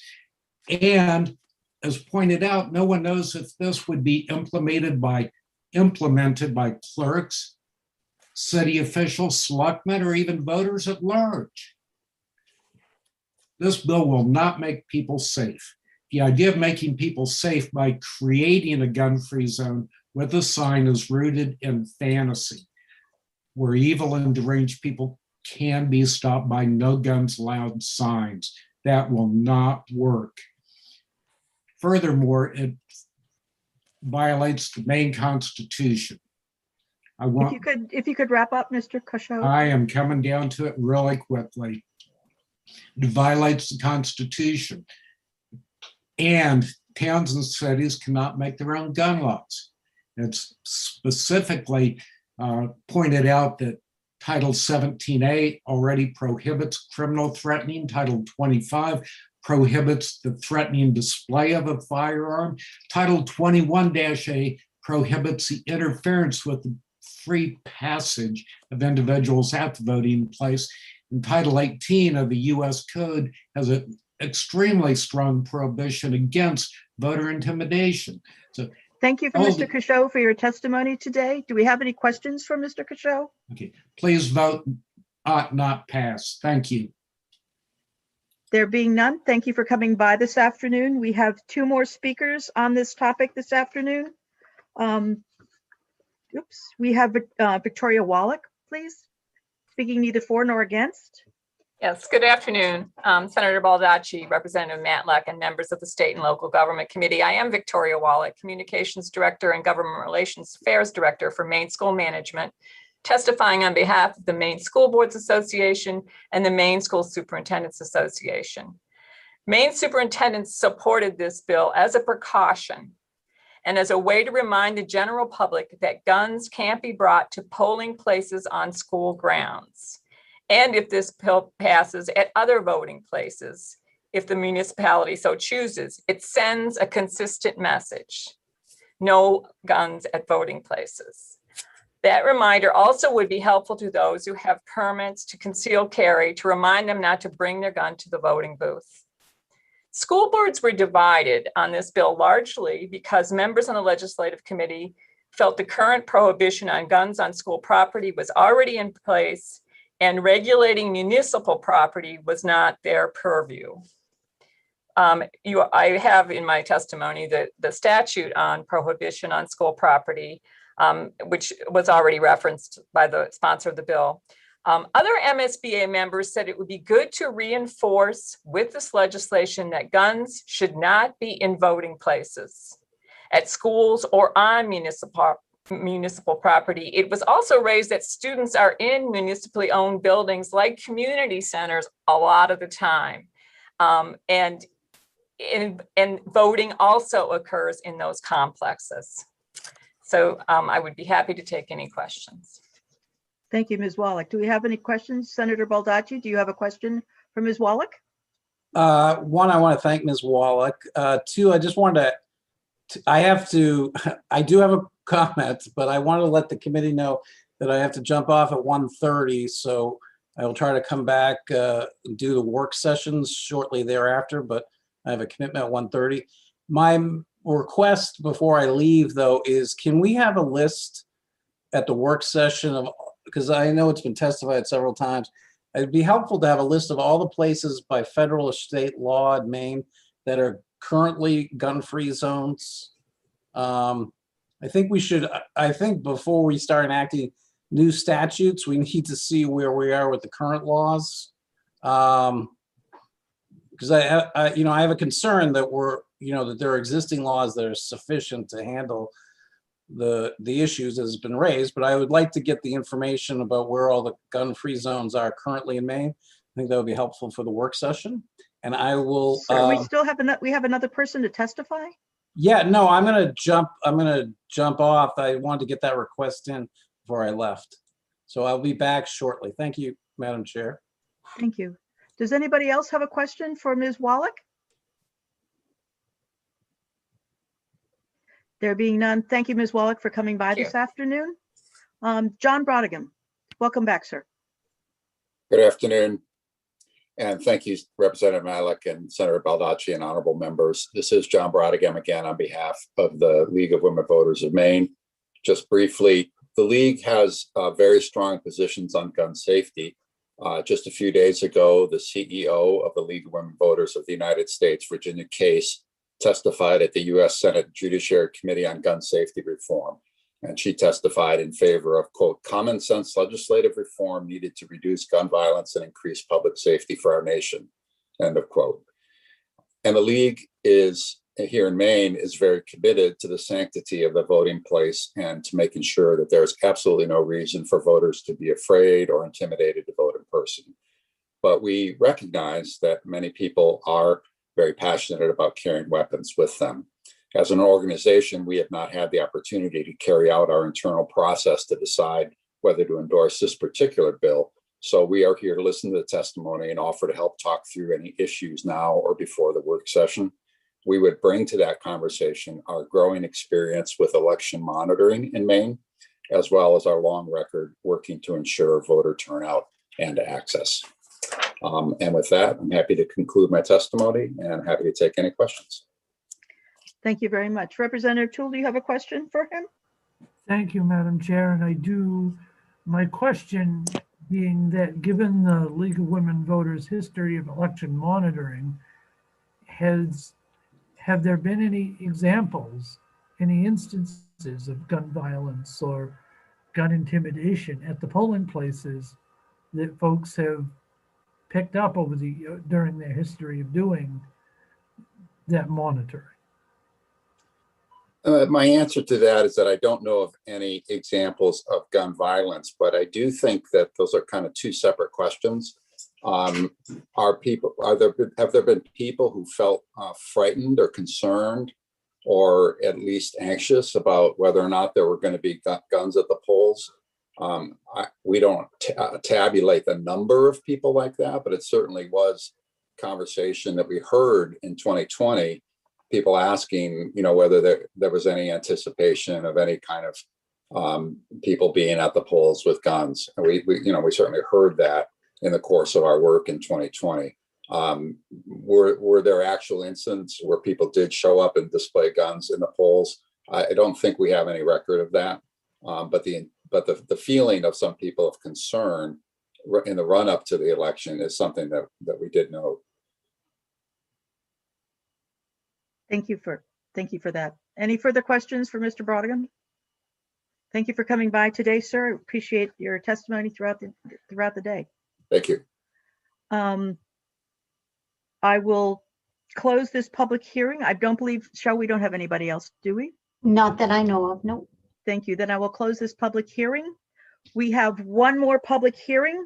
We have, how many people do we have in the queue for this one? According to my paper, it's 5. 5 people? Yeah, that's counting the sponsor. Okay, the sponsor? Okay. She's not there. My suggestion would be to go quickly through this bill, this public hearing, and then break for perhaps even an hour for lunch and come back for work sessions after that. Is that acceptable to the folks here? Wonderful. All right, so we will move along to a public hearing on LD 1088. I believe we have the sponsor, Senator Moore, with us today. She left. Just a second, I'm calling her. Okay.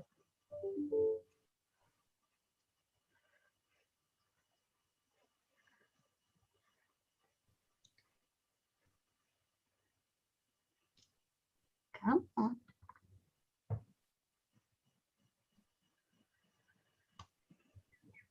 She might be trying to get on. Oh, there she is. Okay. Oh, wonderful. Okay. Yes. Here she comes.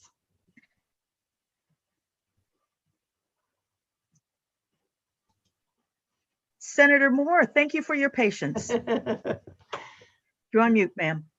No problem. I really appreciate it. It's been one of those days where you definitely felt like you were in 2 places at one time, and I have been. So there we go. Wonderful. Absolutely. Thank you for this opportunity. So I had started to say good morning. I'm going to say good afternoon now. Senator Baldacci, I know, has left, Representative Matlack, and the distinguished members of the State and Local Government Joint Standing Committee. My name is Mary Ann Moore, and I proudly represent Senate District 6, which includes all of Washington County, along with Winter Harbor, Goldsboro, and Sullivan in Hancock County as well. I'm here today to introduce LD 1088, an act to allow non-residents who own property to speak at town meetings on local issues. Last summer, during my campaign traveling across Washington County, I found myself having good conversations with summer residents who own property in a number of our small towns.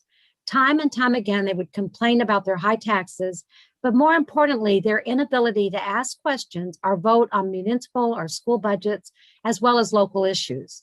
The common thread I heard over and over again was taxation without representation. Prior to cloture in December, I submitted a bill proposing to allow non-residents who own property to vote on local matters such as municipal budgets, school budgets, and municipal officers, regardless of their state of residency. You would not believe the number of emails, voicemails, messages, etc. I received from local citizens up in arms about the whole thought of non-residents voting on such matters, suggesting those from away would vote to lower taxes and leave the municipalities to pick up the costs of running the town after they leave for the season. As I dug further into the situation, I did find in the general town meeting provision statute, and it's I've got it noted in my testimony. It does state all persons shall be silent at the moderator's command. A person may not speak before that person is recognized by the moderator. A person who is not a voter in the town may speak at the meeting only with the consent of 2/3 of the voters present. Further conversations with non-residents of the towns shared how demoralizing it was to attend a town meeting, being told to sit on the other side of the room from the residents, and only being allowed to ask questions if 2/3 of the voters present allowed them to speak. Well, I can understand how some residents are leery of the non-residents' attempt to lower their taxes. I am reminded, though, how much these summer residents spend in our communities economically, along with a great amount of volunteering they do while they are here for the summer. I feel it is only right we allow them to at least ask questions or question items in the municipal or school budgets, as well as the local issues being brought up at town meetings. Thus, the bill you have before you. While some towns or moderators do allow them to speak, the vast majority do not. My bill simply modifies the statute to read, A person who is neither a voter in the town nor the owner of residential real property in the town may speak at the meeting only with the consent of 2/3 of the voters present. My bill goes on to define that a property owner, for the purpose of this paragraph, is a mortgagor of residential real property and is deemed the owner of that residential real property. I feel it is only right that we allow a non-resident individual who owns residential real property in a town to speak at a town meeting to the same extent as a resident of the town. I ask your consideration to vote ought to pass on this bill. Thank you, and I would take any questions that you might have. Thank you very much. Does Sure. anybody have any questions for Senator Moore? Representative Greenwood, I see your hand. You're on mute. I'm trying to get Oh, to there you my go. to my hand. There you go. Just a question: is it the intent of this to allow them to speak only if they own residential property, or was it like, because there are people who own large tracts of land, Right. but don't own like a residential property? And that's a great question, Representative Greenwald, and I appreciate that. And that is definitely an amendment that could be made. I wasn't something I thought of, but you're exactly right. There are people that have huge amounts of acreage, and they may not have it in a tree growth zone or something such as that. So I definitely would be open to an amendment on to cover everybody that is. You understand what I'm just trying to be successful in allowing them to ask some questions. So sure. And Representative Copeland. Thank you, Madam Chair, and thank you, Senator Moore, for being here and offering this bill. Maine is a home rule state, so I'm wondering, if the municipalities, all right, let me back up. In Saco here, where I was a former city councilor, the beginning of every meeting started with public comment. I'm a little surprised to hear that not everybody does that, but maybe they should discuss that and on their city councils and come up with something. I don't know that we need to make them. It is a very tricky thing. I mean, with the vacationers here and owning all the waterfront, and it's a very sticky situation, and I'd be hard pressed to force the issue. We But- certainly do listen to our visitors. We listen to them for sure. Do you have a question? Isn't that so? Well, I was I was just going to make a comment, but I'll wait till you finish, Representative. finished. Okay. No, I understand what you're saying, because I too served on the Cala City Council, and I was also the mayor, and we always did have a public comment section of it. Right. I think I'm focusing this bill more on the towns that do not have councils, city councils. These are the ones that actually have town meetings. And usually the meetings are, once a year, and that's when they look at the budgets and they elect their officers for the next year. That's what I'm really talking about, is more of your town meeting format as opposed to a city council. And like I said, there's a lot of moderators they're great. They open it up and they allow for them to ask questions. It's just, there's more of them that do not. And they sit back and say, nope, they got to have a 2/3 vote.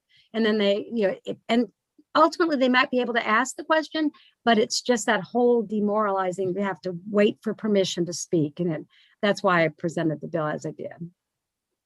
I wonder if maybe the language could be tweaked a little bit to take that to the towns that have town meetings. Sure. And I'm open for any suggestion for amendments. Absolutely. Thanks. Thank you. Sure. Thanks. Do we have any, Representative Toole, you have a question? Thank you, Madam Chair, and thank you for attending, Senator Moore. It looks like you haven't hit the Route 9 yet, so. No, I haven't, not yet. So I guess my question, and it's one I've been asking all day on other bills, is there any data to support the point of view that a majority don't allow folks to speak? Is there any hard data or evidence, or other than anecdotal, other than stories, to support that this is the way things are? And I have heard you're questioning that information all day today. And I thought, he's in the data mood today is what he is. But no, Representative Tool, it's really just anecdotal. That's not something I think that we keep track of. I haven't gone through and looked at a lot of the town meeting minutes. I don't even know if they record if someone has requested to speak. I'm not sure about that. So there really isn't any firm data that I could back that up with. And I guess and thank you for that. The other part of my question along the lines of, are you aware of, at a town meeting, does a resident have to own property to be able to speak? Well, there's a whole statute that talks about residents for voting purposes. Right. It's that's under the voter registration stuff. If somebody is a registered voter in a municipal election, right, can they speak at a town meeting even if they don't own property? Yes, they can.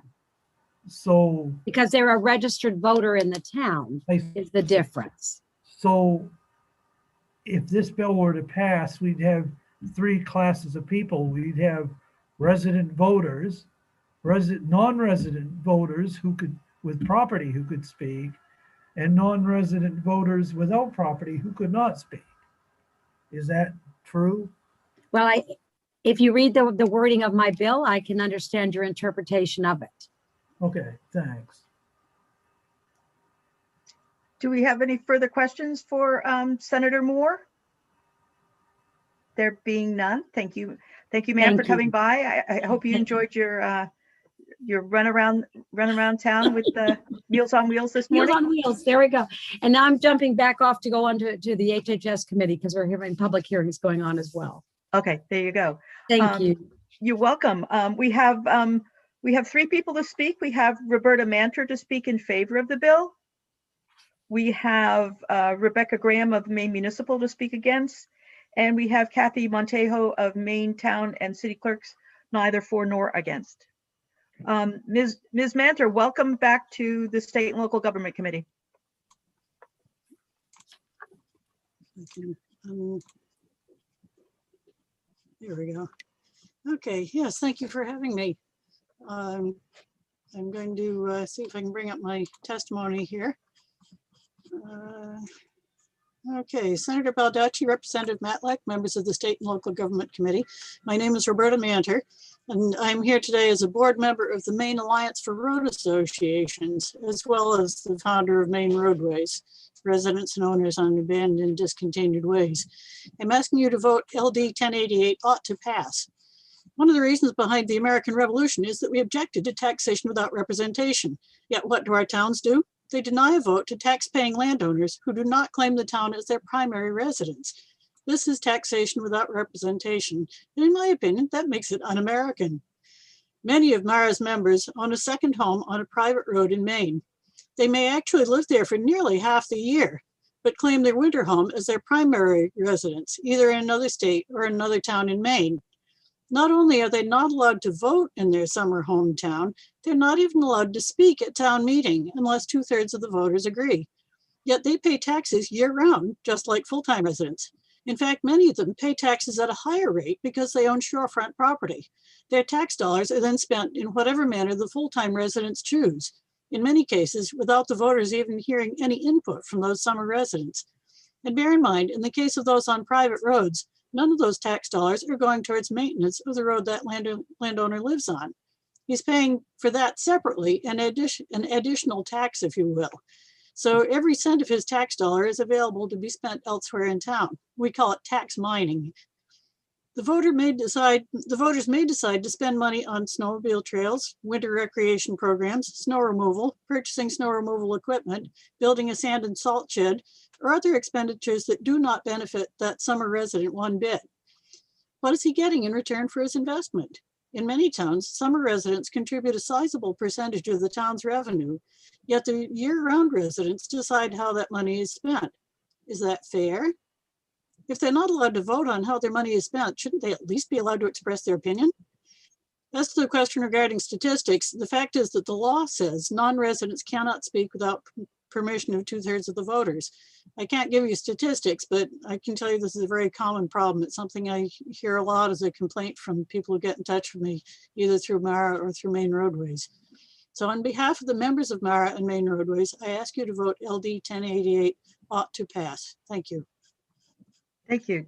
Are there questions for Ms. Manter? Representative Greenwood? Yes, I asked the question of the sponsor, but I'd like to get your thoughts as well, Ms. Manter. Should this be for people who have residential properties only, or would you think that if they own just like land, they should be able to vote at, speak at town meeting? I would say that if they're taxpayers, they ought to have some say in how that money is spent. We're not allowing them to vote still, but this is saying that they could at least have some say in it, so they could tell the people who are voting some of the aspects that they may not be thinking about. I think, yes, it would be good to include all taxpayers, whether they're residents or landowners. Thank you. Thank you. Any further questions? Thank you, Ms. Manter, for coming by today. Ms. Graham, welcome back. Thank you, Representative Matlack and distinguished members of the State and Local Government Committee. My name is Rebecca Graham, and I am here on behalf of Maine Municipal Association and at the direction of our 70-member Legislative Policy Committee. The municipal town meeting is the legislative body for municipalities that retain this organizational structure. In communities that have moved away from that to town or city council form of government, the legislative body is the town or city council, who are elected by the eligible voters. Non-residents are not permitted to serve on the legislative body of a town or city council, nor are they permitted to serve in this legislature, regardless of their property ownership, and that's for good and deeply historic reasons. They're not prohibited from having a voice in any sort of public forum. The town meeting, however, is legislation. Rights imply responsibilities. Declared residency is a commitment that requires not only you to have an unfettered voice in Maine's governance structures, but also an indicator that you are proportionally participating at every level of those obligations to your state and to your community, from filing annual income taxes to registering and paying excise taxes, not property taxes, that are predominantly used for roadways, or on the vehicles that you use on those roadways. These are the obligations of all residents, and from that point is the point in which rights inherently flow. In some communities, the non-resident property owners outnumber the residents who remain year-round, carrying out all of those resident duty and obligations to their community.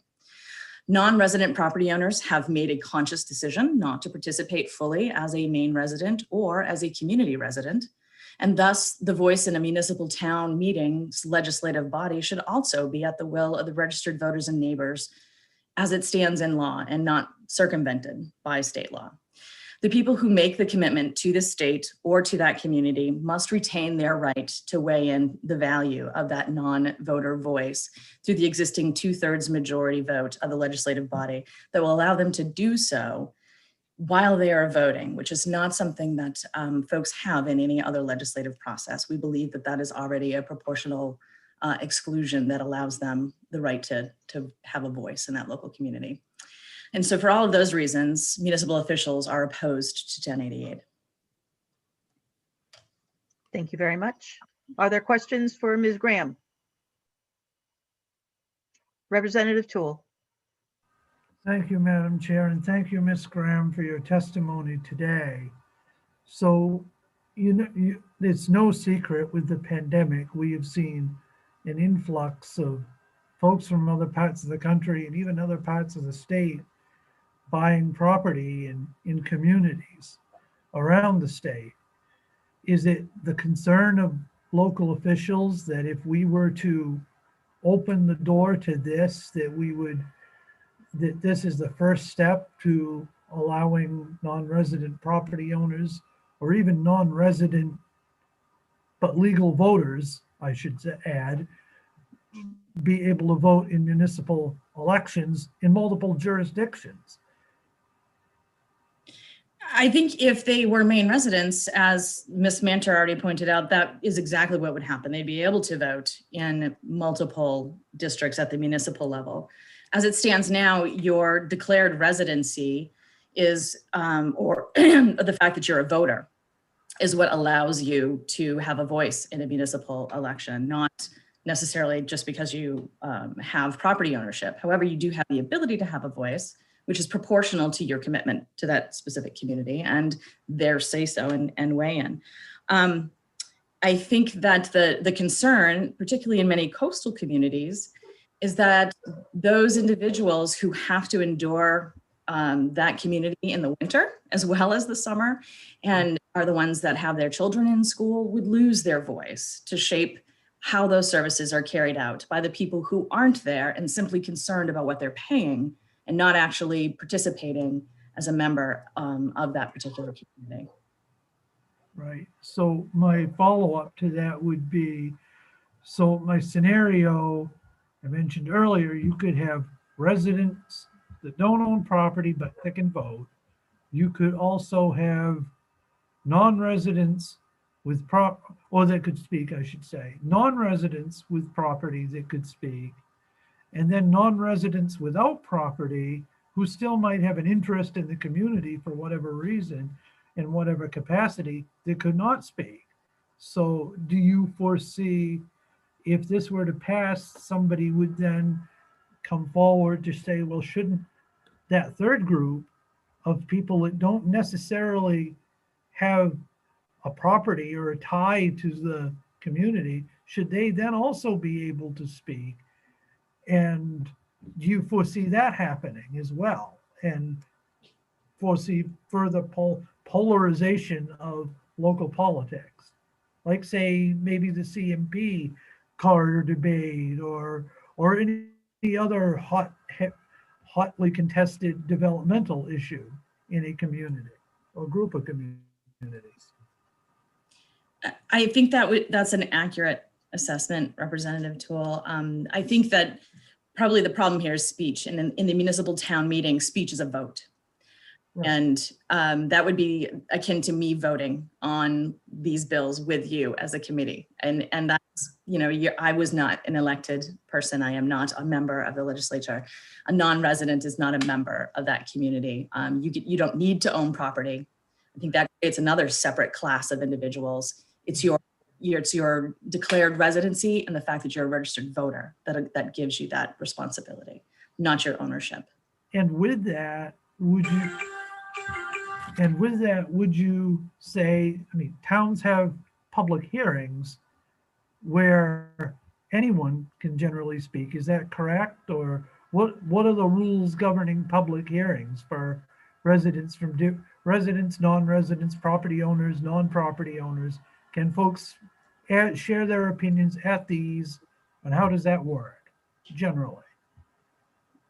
At a public hearing or a hearing on any sort of issues, any member of the community or the public can come in and ask questions of the people that are presenting, for instance, in a planning board, or those officials that are talking about an issue.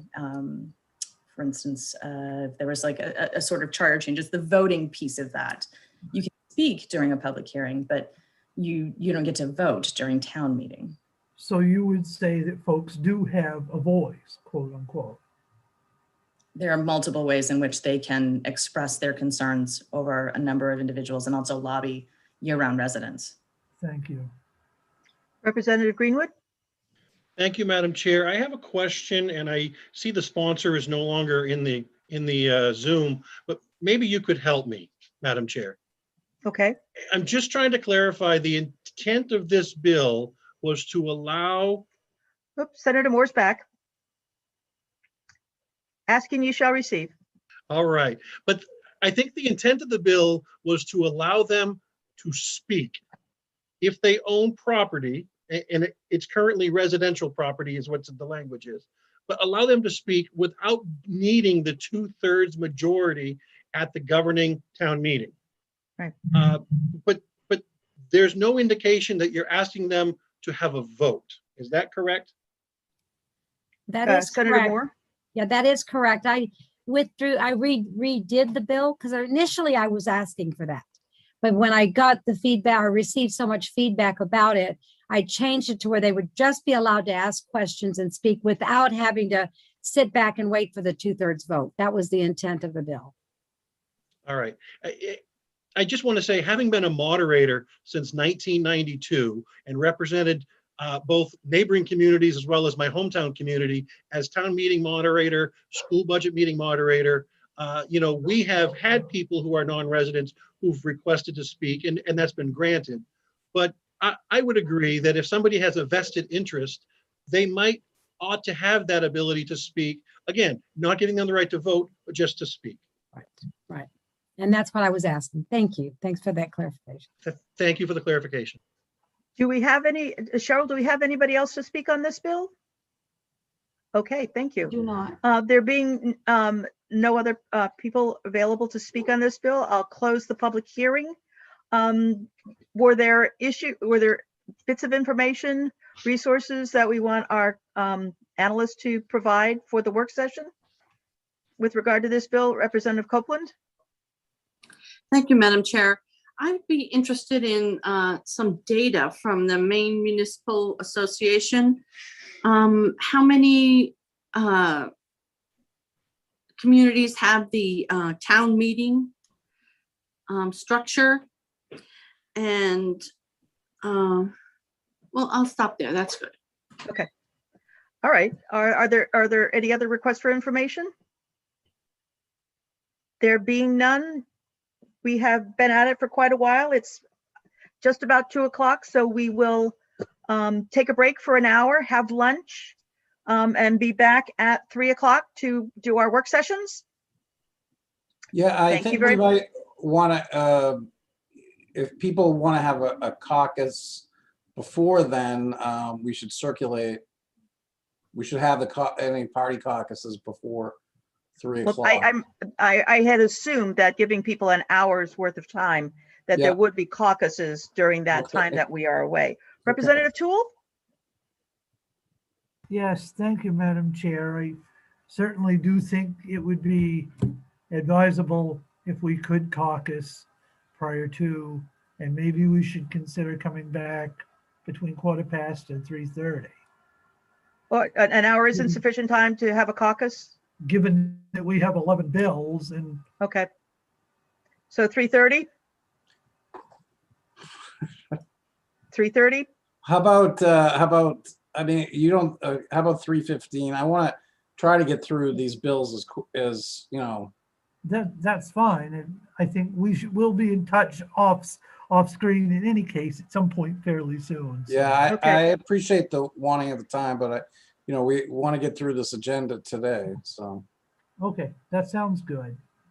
Okay. We'll see you back at 3:15 then.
Stuff for me? I don't want stuff. Oh, good. Yeah, thanks.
I on or off?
I guess we're the studious ones on time. I want a gold star. I'm want a gold here, star. I'm here.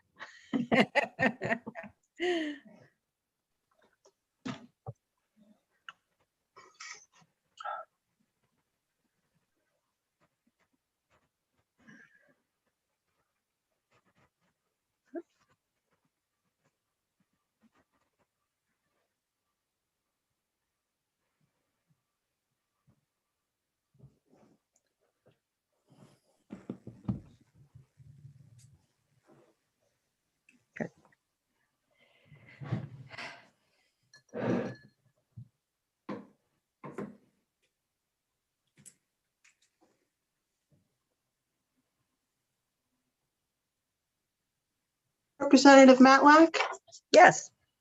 if you know the order that you're going to work these bills and you could tell me at the beginning, it will help me get them on the shared screen faster. I think we're just going to start at the top and go. All right. Yeah. Okay. I'm going to be doing the first 3 bills, and then I'm going to be handing over the chair. First 4. And then, yep. Yeah, the first 4 bills, and then handing over the chair to my co-chair.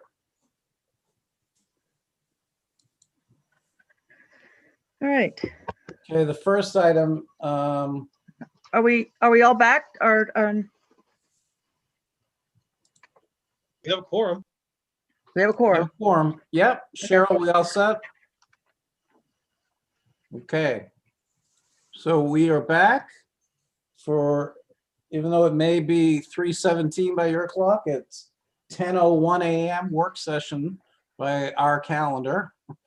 And we're going to start with LD 442, as our calendar indicates, which is an amendment to the Constitution to create the office of Lieutenant Governor. Lynn, you want to start with the analysis? Yes, thank you, Mr. Chair. So as Senator Baldacci just said, this is a resolution to propose an amendment to the Constitution. It would create an officer, the office of Lieutenant Governor, if the referendum question was passed by the voters of the state. The new section on the Constitution, the Lieutenant Governor would serve a 4-year term. The Lieutenant Governor could not serve more than 2 consecutive terms. And the requirements for the Lieutenant Governor, which is 30 years of age, citizen of the state, resident of the state, and resident at the time of the election, those mirror the requirements in the Constitution for the governor's office. This bill was proposed by Representative Sylvester, who mentioned that 45 of 50 states have a lieutenant governor, and on the back of the paper copy, which of course you don't have, I set out to you how lieutenant governors in those other states are elected, and I can go through that if you'd like. But so Representative Sylvester spoke. There were no other testimony either for, against, or neither for nor against, though there was written testimony provided in opposition, generally focusing on the cost for having an additional state employee. Let's see, there was an informational request about how other states handle the Lieutenant Governor office. And there was one technical problem. I recall the sponsor saying that the Lieutenant Governor would be elected on the off cycle with the governor's election. However, the language in the bill says the opposite. And the language in the bill, of course, now I can't open, says that the election will occur in the election for the Lieutenant Governor must occur in the same year as the election for the governor. So the sponsor's intent differs from the language in the actual bill. So just for clarification purposes, if you do vote this bill forward, just make sure it's drafted the way you intended it. And then, as I said, I do have information on and it should be on your screen. Am I sharing my screen with you? No. Yeah. I have it already. I am so sorry. You're so patient not telling me. I'm not doing that. Okay. Let's see if I'm sharing the right one. Do you see something now? No. How about that? Does it There say? we go. Sorry, I'm so sorry. I was looking at it the whole time. This is the back page of the bill analysis that shows you how other states deal with the office of the lieutenant governor. But other than that technical issue with the sponsor's intent and the language of the bill, it's pretty straightforward. Okay, are there any questions for Lynn? Is that your complete analysis? Okay. That is my complete analysis, yes. Okay, is there any questions for Lynn? Excuse me, yes.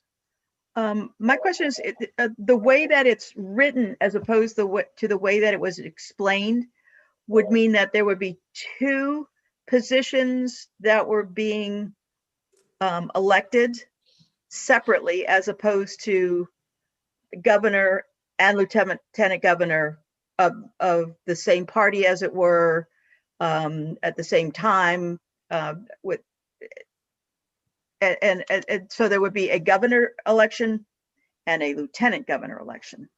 That's correct. And under the bill, they occur in the same year. Okay. They are separate elections. So the individuals do not need to be from the same party, and they don't run together in a ticket. Well, I think the threshold issue for this committee is, first, does anybody feel the need for this position? Second, in terms of the manner that they're elected, I think that if people feel there's a need for the position, then we can all talk about different options. But I think the threshold issue is, does anyone feel that the state needs a lieutenant governor? No. Okay, so do I hear a motion on this? You go first. Representative Greenwood or Senator Rosen, you want to be the lieutenant governor? Is that what you were raising your hand for? No, I'm ready to make a motion. You're ready to make it? Okay, Representative Greenwood has his hand up, so I'll go to him. All right, I'll move on not to pass. Okay, is there a second? I second it. Okay, any further discussion? No. Okay, so I will have Cheryl call the roll. Yes. 442, resolution proposing an amendment to the Constitution of Maine to create the office of Lieutenant Governor. Ought not to pass. Representative Randall Greenwood. Yes. Representative Randall Greenwood, yes. Representative Sean Paulus, absent. Representative Francis Head. Don't see her. No, absent. Representative William Toole. Yes. Representative William Toole, yes. Representative Mark Bryant. Yes. Representative Mark Bryant, yes. Representative Ann Matlack. Yes. Representative Ann Matlack, yes. Senator Joseph Baldacci. Yes. Senator Joseph Baldacci, yes. Senator Kimberly Rosen. Yes. Senator Kimberly Rosen, yes. Senator Ned Claxton, absent. Representative Donna Dorr. Yes. Representative Donna Dorr, yes. Representative Walter Reisman, absent. Representative Kathy Downs. Yes. Representative Kathy Downs, yes. Representative Lynn Copeland. Yes. Representative Lynn Copeland, yes. 9 yes and 4 absent. Okay, thank you very much. So the next item is LD 621, an act to increase the number of Franklin County commissioners. Is Representative Landry available? Yes, he is. Okay, I'm assuming he wants to participate in the work session. I'll bring him over.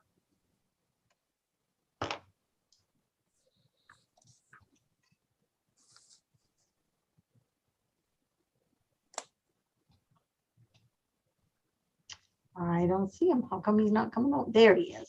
There he is. So Lynn, do you want to do your analysis? Yes, thank you, Mr. Chair. So hopefully you're seeing a screen that has my analysis.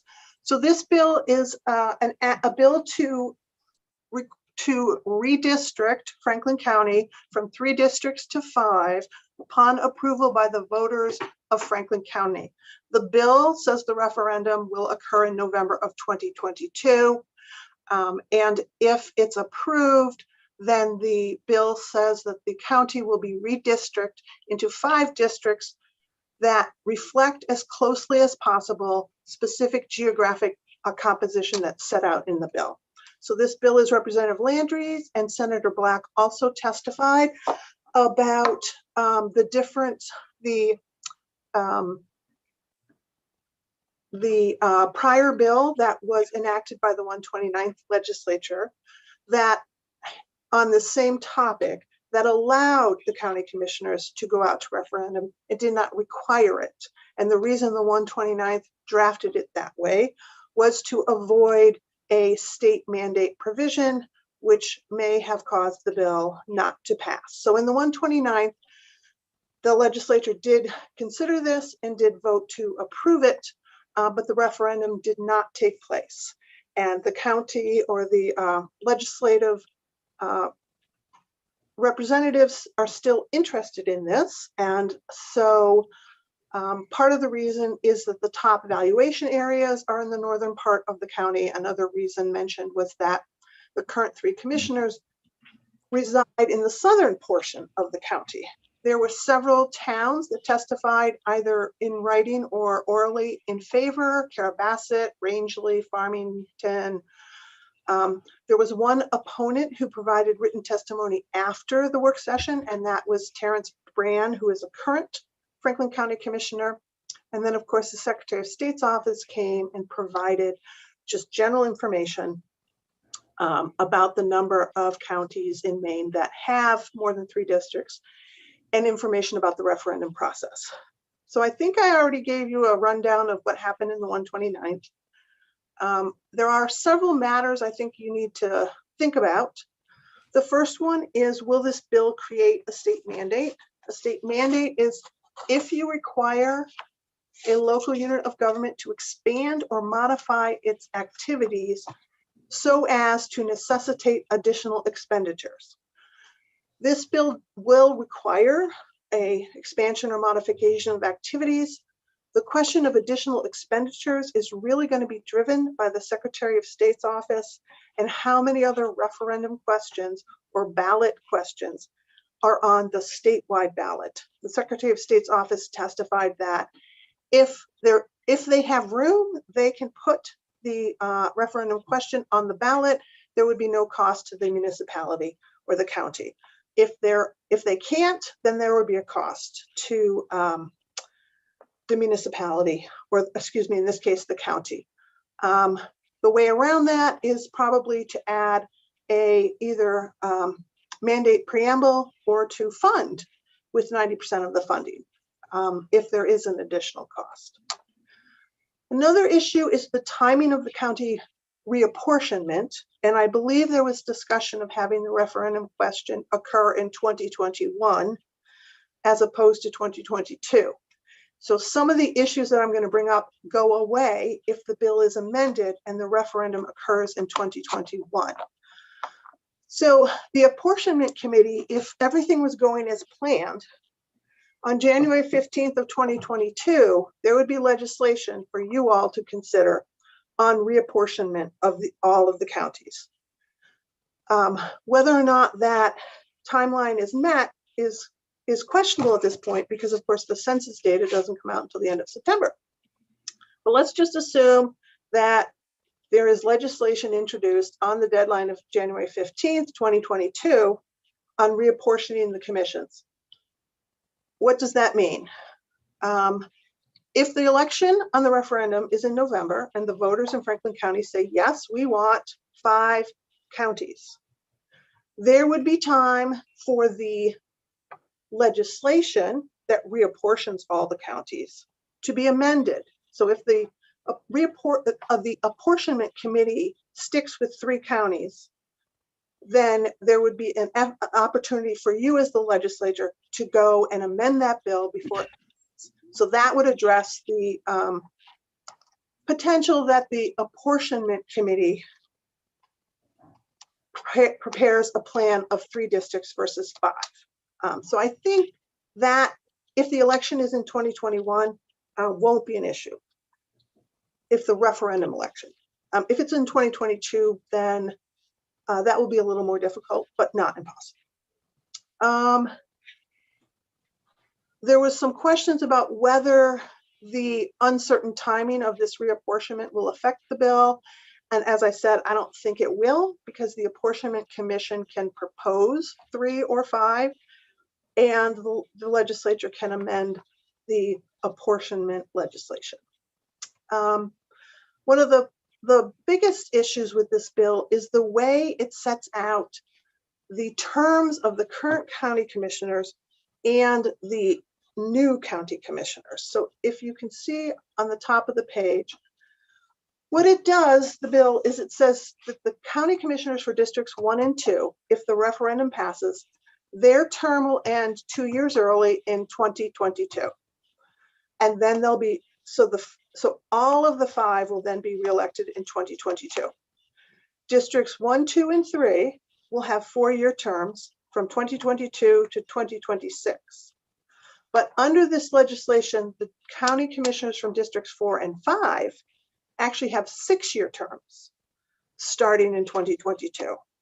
And I believe this is so that you can have staggered terms. I just want to point out that there will be 2 commissioners that have 6-year terms at the start. So there would be a way to change that, but I just want to make sure you know that 2 of the commissioners will have a 6-year term. What did the Secretary of State say about the fact that this law might be passed and not go into effect until 90 days after adjournment? What the Secretary of State's office said was, if this bill passes the legislature, they know that there's going to be a referendum question put on the ballot.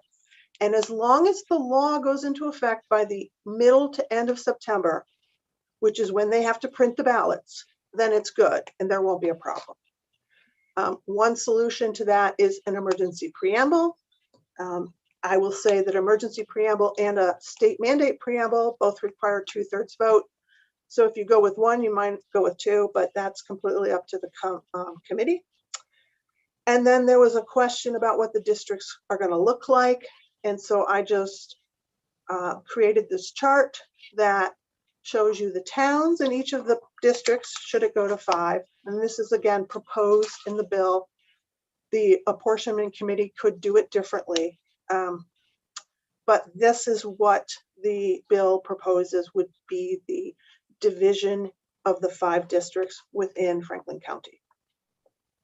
And we don't have a fiscal impact at this point. Any questions on all of that I just shared? Representative Greenwood? I guess my question is, if someone was elected for a 4-year term, is it like logical or reasonable to think that their term is going to be cut short by 2 years when they were elected by the voters for a 4-year term? So if the voters, Representative Landry wants to answer that question, so I will let him. Could I speak to that? Thank you. In speaking with Melissa Packett at the Secretary of State, she had mentioned we would probably take District 1 and 2 and let them run their terms out till 2/24, and then have the other 3 districts for the run out the next year. That would take care of that problem. Do you follow me? And I've got to say, I'm really disappointed to see that this committee canceled any opportunity for me to run for lieutenant governor. I mean, that was on my priority list, and you just pulled it out from under me. That's Representative Greenwood's fault. I won't take responsibility. Thank you, Representative. No, but that seemed to make a lot more sense, because I certainly wouldn't want to cut somebody out of, what they were duly elected to, or give them another 2 years more than they were elected for. Okay. Oh, you have another question? Go right ahead, Representative Greenwood. You're on mute, though. Sorry, thank you. I guess my next question was, what is the opinion of the Board of Commissioners? Since this doesn't appear to be submitted by them, looked like we only got testimony from one of the three commissioners. So what's the opinion of the remainder of the board?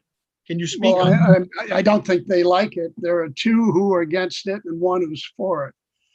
Pretty much Franklin County, the population base has always been the economic drivers were down south. But now they're with Carabasset and Rangeley growing so much, they're over 50% of our tax base.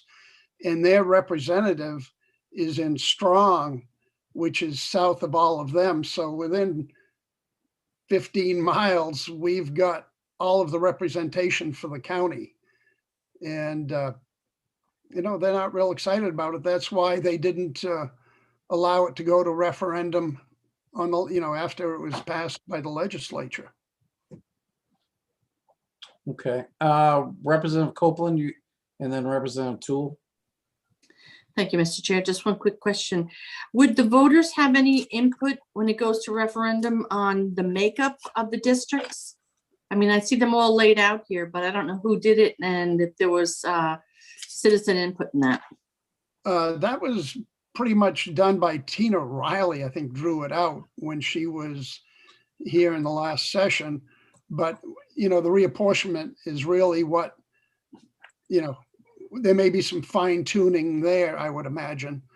One of the keys that we wanted to make sure was that, as you see, Farmington had a potential for 2 votes. We don't want Farmington to have 2 votes if possible. We want to give the 2 northern districts as much input as possible. Thank you. Okay, Representative Toole, you had your hand up. Thank you, Mr. Chairman, and thank you, Representative Landry and Lynn. I wondered, I know when we had the public hearing on this, Representative Landry was going to go talk with the Secretary of States and see if they could come up with an amendment. Do we have that yet? I think that would probably be the best way forward to work through this, because I do, there should be, probably the referendum should be this year, and certainly the issue with length of terms and when they start probably are needing to be addressed as well. So I was wondering if you had an amendment, where we're at with that. There was no amendment. What we did was work on the effective dates of the terms, and Melissa told me that she wouldn't have to worry about the redistricting as much. And the big concern was that there was no fiscal note for the county. And by putting it, she said that if there was room on the ballot in November, then we could alleviate that. That was probably the big concern that any of the commissioners said, that it was going to cost a lot of money to do this.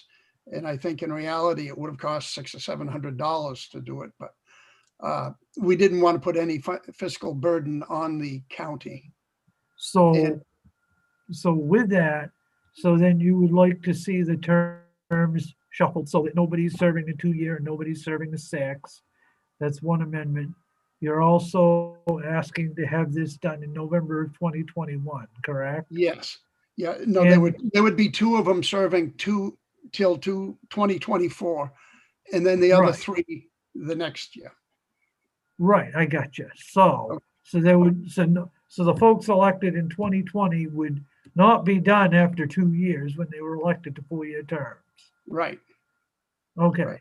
And then the other question I had on that was, and it's getting late in the afternoon and it slipped my mind, but I believe, yeah, I guess we're gonna have to come back to it because it just slipped my mind just as quick as that. I'm sorry. Okay. It has so been a Lynn- long day. Lynn, you been a have long- the floor next. Thank you, Mr. Chair. So 2 things, just in response to Representative Copeland's question, there are requirements for redistricting that the apportionment committee will need to follow that talk about the size of the districts and the geographic location. So what's in the bill is basically the bill saying, we like this, try and replicate this, but the apportionment committee has to follow certain rules, so it may look a little different. The more important comment is, unfortunately, I disagree with the Secretary of State's office that the people elected in 2020 to serve in districts 1, 2, and 3 should be able to continue to serve till 2024 if the county is broken up from 3 to 5 districts. I think there's a potential for citizen litigation because you're going to have people in certain portions of the county who may or may not have the right to vote. They may have county commissioners left over from districts 1, 2, and 3, and now they're in county, district 4 or 5. I think that you're opening yourself up to litigation. The county is opening itself up to litigation. I know that last session we worked very hard, but basically you can have current commissioners terms end. If the county is redistricted from 3 to 5, they no longer are a commissioner. It's not the same district. They may look the same, but they no longer represent district 1, 2, or 3 because district 1, 2, and 3 have changed. The idea of having them serve till 2024 is going to open you up to litigation. I would say they all need to be reelected in 2022, set up some staggered terms initially, and then switch them to 4-year after. I would heartily agree with that analysis. I think that otherwise we are creating more problems than we're solving potentially. So That's above my pay grade. well, Lynn, you're a lawyer trying to keep us all out of trouble. So are there do we need to table? We're going to have to rewrite some of the stuff, but that would be, I would want the staggered terms. I would want to go with your advice in terms of laying that out so we're not, so this isn't subject to more litigation. So may I follow up? Yeah, go follow up, Lynn. So it sounds like the committee wants to have if the committee moves forward, there would be an amendment to the bill to change when the referendum occurs in 2021. And there would be an amendment to come up with initial staggered terms and then 4 years after. Right. One thing the committee could do is vote and say, yep, that's what we want. Lynn, go forth, and I can work with the sponsor and the Secretary of State's office on those terms, bring them back to you, and you can all say, yes, that's what we liked, or no, that is not at all what we had in mind. Okay. So it's just an option. Yeah, no, I think that's a good option. Representative Toole, you had your hand up. Thank you, Mr. Chairman. So given that there is some confusion about the legalities here, and certainly that is a new wrinkle that we do need to be mindful of, is there a possibility of getting some input from the Attorney General before we vote? Because I would hate to vote and then have the legal issues rear their head. So, I mean, I guess I would like to see. Well, I think we're solving the legal issues, but what, other than the staggered term issue, what are the other legal issues? Well, I mean, I guess that is the main one. So I guess you're right there. I was a little confused as to, there seems to be a difference between the Secretary of State and our analysts, both of which have good, strong legal backing, but I guess that's where I was kind of getting. Yeah, no, I don't think it's, I think we can, my opinion is I think we can approve it along the lines Lynn suggested. I mean, I certainly think that if we want the AG's office to review the language before we finalize the language, then that would be fine. So, but Representative Copeland and then Representative Greenwood. Thank you, Mr. Chair. Lynn, I know you talked about the liability in that, and you went fast, and I didn't pick up on the fact that how those two people who've been elected for 4 years, would they have any legal recourse against this, or? I mean, they're essentially being, kicked out of their job. They are, but they're being kicked out because the voters in the county voted in favor of changing the districts from 3 to 5. So, and I don't see Melissa saying yes or no, so I don't want to put her on the spot. But my sense is that this wouldn't be an issue. We did this way in the 129th, and that wasn't an issue raised then. I think you have less of a legal issue by cutting their terms short because of redistricting than you do if you let them continue and you have taken away representation from certain people in the county. So, okay. Can I just ask, Lynn, the current commissioners, when do their terms end right now? Or Representative Landry, maybe you can answer that. When do the current commissioners' terms end? Two of them, I believe, are 2024, and the other is 2022, I believe. Senator Black could confirm that. That is correct. Districts 1 and 2, they got elected in 2020, so they are. Are we able to adopt a version of this proposal without cutting their existing terms? Because I think that they need to serve out the term they got elected to. So the problem with that is the third. I mean, I see where you're going, and I don't want to say it's completely you're not able to do it, but the problem with that is the representative of District 3 is up for election in 2022. So if he gets elected or she gets elected for 4 years, then that term doesn't end until 2028. So it's kind of like somebody's term, whether it's the 2 from Districts 1 and 2 that is cut short, or the 1 from District 3 is cut short. Someone's term has to be cut short. And I think it's better for the 3 to 5 districts to go into effect immediately after the apportionment than to delay it. But because they're currently staggered terms, someone is always going to have to get. I say that the only other option is to delay redistricting from 3 to 5 until some future date and put in statute now. Districts 1, 2, and 3 stay in effect till, let's say, 2024.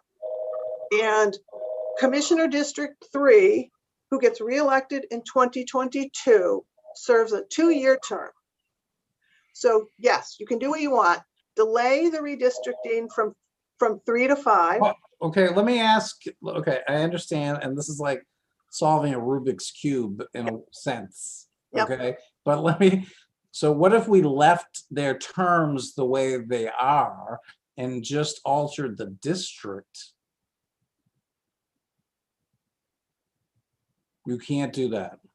Well, you can, but I see less legal problem with that. If somebody came in and said, I'm going to reduce state representative's term from 2 years to 1 year, after you got elected to 2 years, that could be a problem from a legal perspective. And I still think it's more of a concern that, let's say I live in, I don't know, town, Carabasset, and now I'm in District 1. And they redistrict, and I get redistricted into District 4. And they have an election in 2022, but I can't vote because I still have District 1 leftover guy or woman. So well, how do you still have District 1 leftover guy if you've been moved to District 4? Because the District 1 county commissioner is still in office for 2 more years. Yeah, so but who changed his district? But he wasn't elected by that district. He was elected by old District 1. And now you're saying he gets to keep new District 1, which is not the same district. So what if I wasn't in old District 1, and now I'm in new District 1, and I got this person I didn't vote for in 2022. Personally, I think it's cleaner to shorten the terms of the existing county commissioners based on the referendum vote by the people in the county that they want to change their districts. I understand that you have some concerns about the county commissioners being able to bring some type of litigation. Perhaps you do need me to go and find out what their legal basis for any type of claim would be. I don't think it's as strong of a legal concern. Well, let me just ask one last question, then I'll open up to others. If we pass this as amended and we say, and it takes effect in 2024, and that everybody that's on there serves until 2024, whether they have a 2-year term or 4-year term, then we're not cutting anybody short. And that everybody gets elected, there won't be any staggered terms, but the elections will start going forward in 2024. The only thing we give up on that is the staggered terms, but then that way we've started the 5 districts on the same keel, right? In 2024 going forward, everybody have equal terms. Representative Landry, you had your hand up. Yeah, I did. Just Senator Black would like to speak, but the current commissioner in District 3 would be in District 3 still. He still lives in the same town, if that makes any difference. He would have that same region. Yep. Senator Black, did you want to say anything? Yes. Can you hear me? Yes. I have a little concern, well, quite a lot of concern with cutting those 2 county commissioners short in their term. They are the 2 that are opposed to the referendum to begin with. It would be better if we could put it out into the future. If there's a way, I thought I heard a way that we could stagger it out in the future longer and not cut their terms short would be better if we could. I mean, there's an awful lot of support for this in the county. Right. It's something that we really need to do, and we need to get this right. But it would take a lot of the animosity away. If it would cause a lot more if we cut those 2 county commissioners short. One of them, some of the people on the committee knows, one of them is former Representative Lance Havel, and I would hate to cut his term short. He was elected in good faith for a 4-year term, and I think they should serve them out. If we could, even if we have to make this thing go on longer to get it done, that would be better than cutting somebody's term short. Okay, Representative Matlack, you had your hand up, but I know that's been a while. No, I think I'll pass on this one. It's getting more complicated. I think perhaps pushing them out further. The question then becomes, what district do the 3 existing commissioners fill? If we expand to 5, will their towns be moved to a different district, or will they still have the opportunity to run for a district, or will they be sort of nudged aside because of the way that it will be rearranged going forward? That's no, I don't want to play anymore. Okay. I'll let somebody else much brighter than I am figure this one out. Representative Greenwood and then Representative Copeland. Thank you, Mr. Chair. The more I hear about this bill, the more I struggle with it, the more I just want to ought not to pass and move on. I struggle with the fact that it wasn't requested by the county. That's struggle number 1. I struggle with the fact that it's going to be put on the state taxpayers to fund an election that the county commissioners haven't even asked for. So that's struggle number 2. Struggle number 3 is we're looking at proposing districts when we don't even know if the county voters want this. So I guess my question is, couldn't it be a simple, do you want to expand from 3 to 5? And then once if that passes, yes or no, then we move forward with the next portion of building, 5 districts versus 3 districts. Well, you mean, okay, Representative Copeland? Thank you. I very much agree with Representative Greenwood. But I just wanted to point out that in the city of Saco, we had everybody on the same plane on the same year, and everybody would be up for it. So it was kind of crazy, actually. But so not speaking to the reapportion piece, but speaking to the terms, we went to staggered terms, and whoever was elected finished their term, and the changes happened after that. So maybe it seemed more just that the people who were going for election knew in advance that you're going to have a short term. So we did it that way. So whoever was in there stayed in there until, it was rolled out that everybody got in there, and they knew what they were getting in for. So not everybody would be getting in for 6 years or whatever. So the new people would be the ones who, because they're new, and they knew the situation before they jumped in, it worked out really smoothly. Okay, Representative Toole. Thank you, Mr. Chairman. And I agree that the short terms is not a solution. I mean, these people were elected when they were elected for 4-year terms, and I appreciate what Lynn and others are trying to do. So I would agree with Representative Greenwood that, at this point, maybe the best thing to do is just to have the referendum and then see what the results are, and then report out a bill next year to deal with it if it passes in a referendum.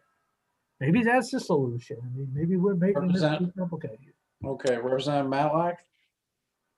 Yes, I was coming around to that point of view also, that having the referendum to determine whether the county wants to go from 3 to 5 is the first step. And then if the county agrees, they go to 3 to 5, then they'll know that there will be complications. There will be ways of implementing this. But in moving from 3 to 5, I think the county should be the entity, not the commissioners, because I believe that the commissioners are roadblocks right now. This already happened once. They declined to move forward with the referendum. So there should be a referendum. I don't know who starts the referendum or how it gets processed, but the roadblock of 2 county commissioners determining that they like things the way they are when people within the county don't like the way the things they are, there needs to be a way for the county to vote to move forward with this. So Representative Landry, do you want to respond to some of the comments that have been made? There's a lot there, and I certainly wouldn't want to short shift anyone on their existing term by any means. That's not at all what we're trying to do. If the committee feels that the best way is to put it out to referendum and work out the details later, then yeah, so be it. But we just want to get fair representation for the entire county here. So can we make this, do we have the authority in this to put it out to referendum, or it has to be initiated locally, or what? Do we know what the procedure is for that? Lynn? Mr. Chair, thank you. So the legislature can direct the county to go out to referendum on this question. That would be a state mandate. And again, the cost would be based, whether there's a cost or not really is driven by the Secretary of State's ballot. So that's the direct answer. I just want to reiterate one option that you all discussed. And I just want to make sure I know it's complicated. one option that you discussed that might work, go out to referendum in 2021. If it passes, the apportionment committee creates 5 districts that do not go into effect until 2024. That allows the current elected districts 1 and 2 to have their full terms. So referendum in 2021 doesn't go into effect, if it passes, doesn't go into effect into 2024. The only other thing would be District 3, which is up for re-election in 2022, would only have a 2-year term, but that individual would know beforehand. So that's an option. Bingo. Very good. I think you came up with that idea, Representative Senator Baldacci. I just articulated it. Who gets the credit for that, Lynn? I'm sorry. I gave it to you. Oh, you gave it to me. Okay, I must have forgot I had mentioned that, but whatever. I guess we go around so many times. But no, I think that's, do we have support for that proposal? If it's approved, is there a motion to implement what Lynn had just articulated? Well, Representative Bryant has a question. Representative Bryant. Yes, go ahead, sir. The only question I have is there any term limit to the commissioners? Are they open? If they got reelected, can they continue? And that's my only question before you voted. Is there a term limit, Representative Landry? No. Okay. Okay, so is there a motion to approve as amended based on what Lynn had suggested, which is a two-step process? Is there a motion? I think Representative Matlack. I'll make that motion. Okay, is there a second? Second. Okay, it's moved and seconded. Any further discussion? Seeing none, I would ask Representative Toole. You should just keep that hand up permanently. I'll try. But thank you, Mr. Chairman. So to be clear, the amendment is that there will be a referendum in November 2021. If that passes, then the person elected in 2022 will have a 2-year term. We'll know that going in.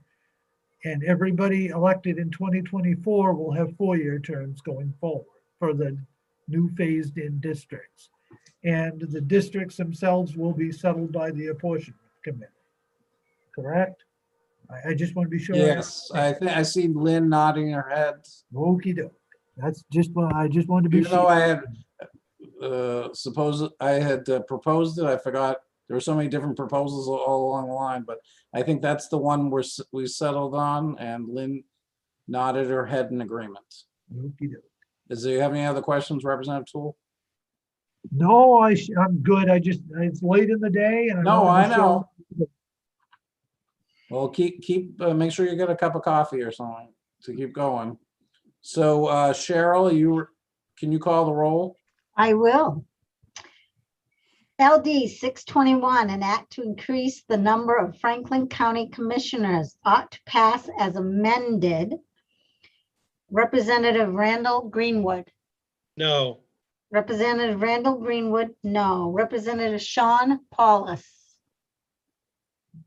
Representative Sean Paulus is absent. Representative Francis Head.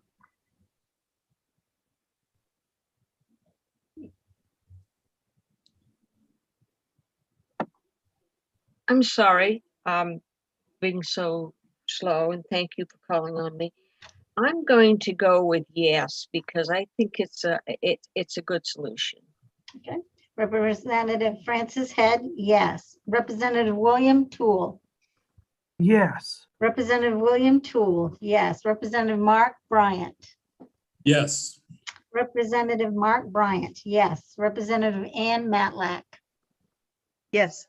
Representative Ann Matlack, yes. Senator Joseph Baldacci. Yes. Senator Joseph Baldacci, yes. Senator Kimberly Rosen. Yes.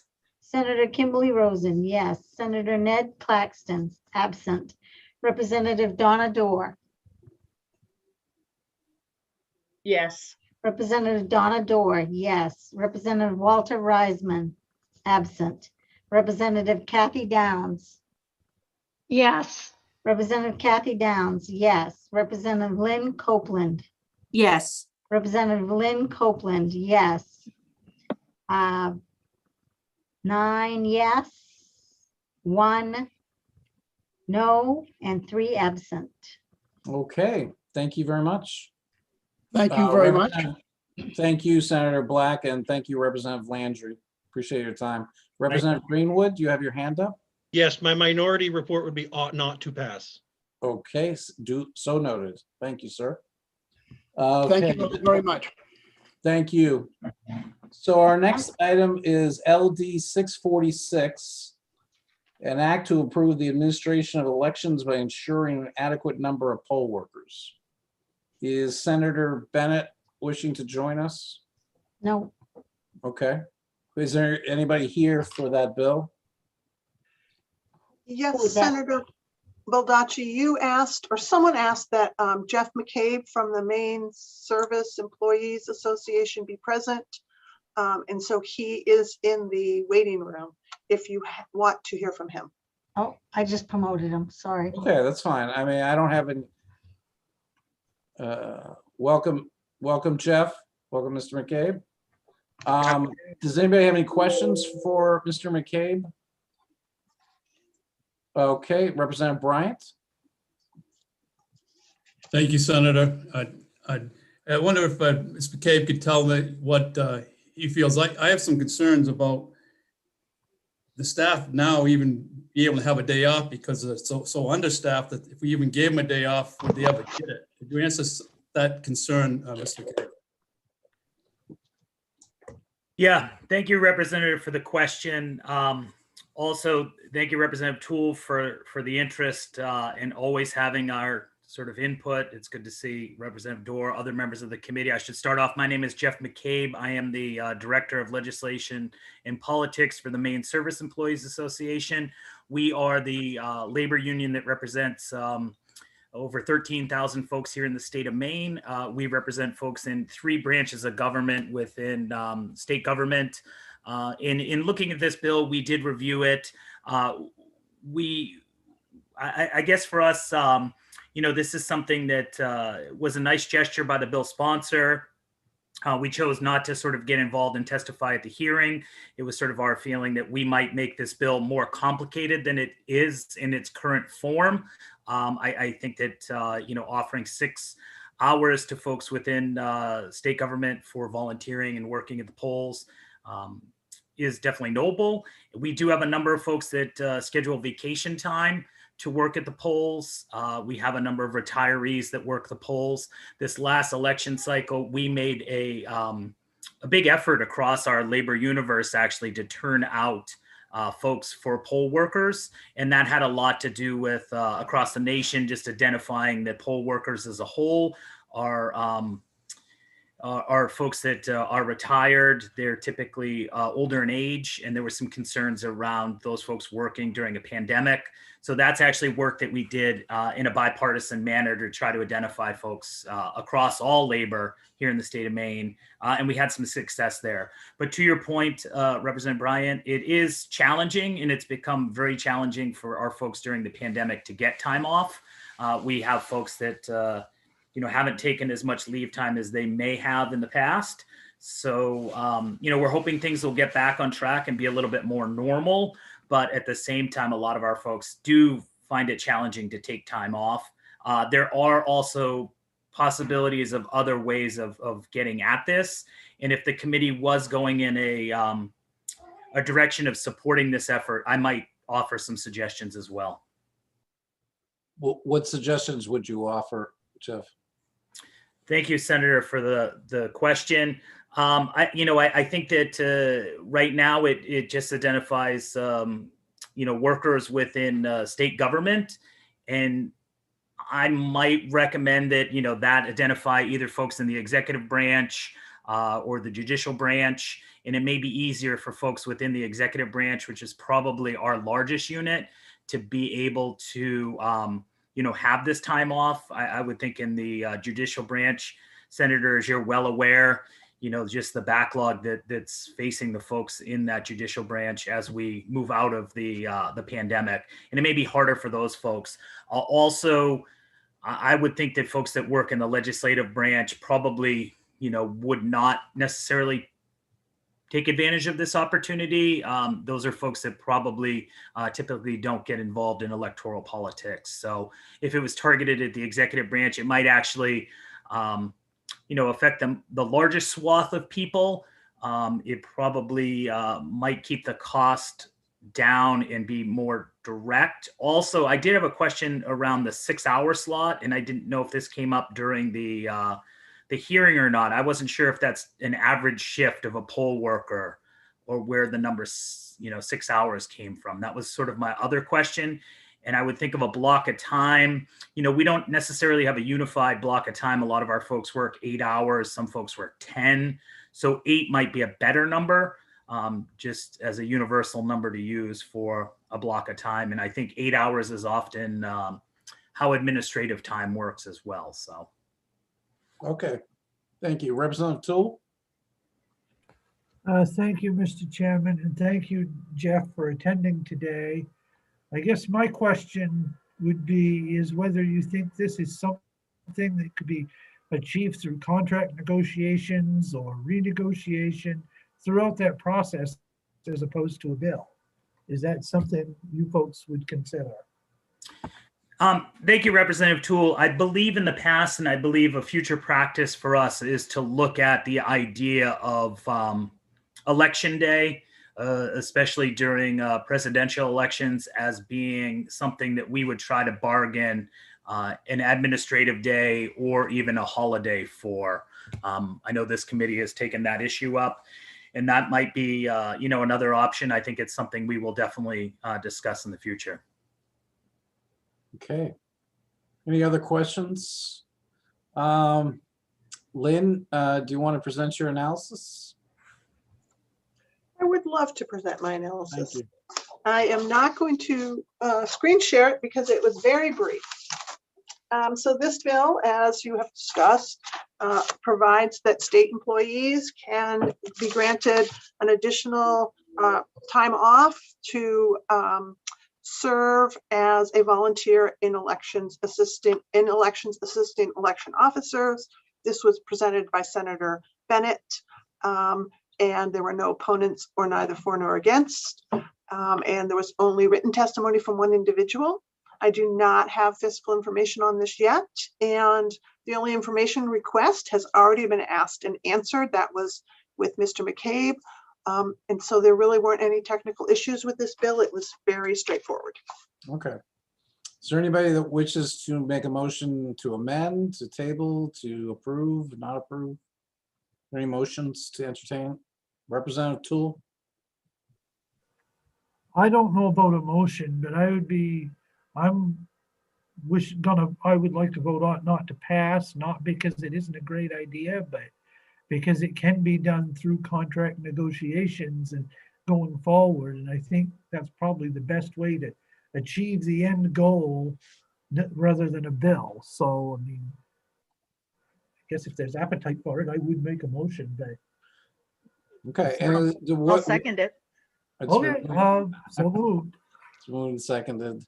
To further that goal of having included contract negotiations, I've seen in other committees where the committee sends a letter that's what they'd like to see happen. I don't know if that's anything that Representative Toole, just so it's on record that we would encourage it as part of negotiations, or what? Yeah, I don't have a problem that, just so we don't lose track of it, I think that's the best vehicle for it. If we could send a letter saying that that's the best vehicle for this moving forward, as opposed to a bill. Okay. I see that the bill's sponsor has joined us, Senator Bennett. Did you wish to? Are you there? I am. There you are. Okay. Thank you for the courtesy. I know that you've had a very, very long day, so I don't want to belabor it, and I understand you need to make a decision. Thank you. I would just, if you want me to react to that, I would say, look, I welcome that. I would just simply say that this is a really important issue, and I don't know how long a contract negotiation. And frankly, it's not an employee benefit that I'm putting forward here. What I'm doing here is trying to create a model for private sector also doing this, so that we can solve this problem with the lack of poll workers we have volunteering, and there's no more capable people than state employees, I think, to understand the important role that this has in our functioning of democracy. So I'll just leave it at that, and I understand and respect the committee and all your workload and what you need to do. But thank you for the opportunity. Thank you, Senator Bennett. So, Lynn, which entity would we send a letter to? That's a good question. I believe, well, that may be a better question for Jeff McCabe, because I believe there's, several different. Well, Representative Toole had his hand up. So do you mind if I ask him? There we go. Sure. I thank you, Mr. Chairman. I would say DAFS is probably the best one, Commissioner Figueroa. I would say that would be, unless Mr. McCabe wants to go a different direction, I would say that would probably be the way to go. And maybe to the governor's office as well. I see Mr. McCabe coming back. Oh. Mr. McCabe, did you want to, I apologize for not knowing, but which entity in state government is the leader of the negotiations? If we were going to send a letter about encouraging an item for discussion. Sure. Thank you, Mr. Chair, and thank you, Representative Toole. I was being teleported back into the meeting, so I might have missed a portion of this, but I did, and it was helpful to hear Senator Bennett's comments as far as this serving as a model, and appreciating that too, and that will be a talking point for us in the future. I think as far as the committee recommending to Commissioner Figueroa is probably very appropriate in this instance. Okay. And if the committee wants us to see a copy of the letter, we will bring that before the bargaining team as well.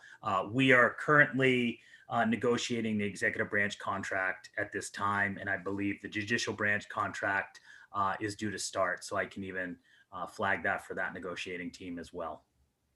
Okay, and this may affect a lot, help encourage more people than originally considered if it's, as you said, a broader thing in terms of executive branch and judicial branch as well. So yeah, and it's probably easier starting there than it would be trying to push it out to municipalities and others. So probably a good place to start. And so I'd be happy to support your motion, Representative Toole, as long as we can do the letter endorsing the concept and asking that it be considered in further future negotiations.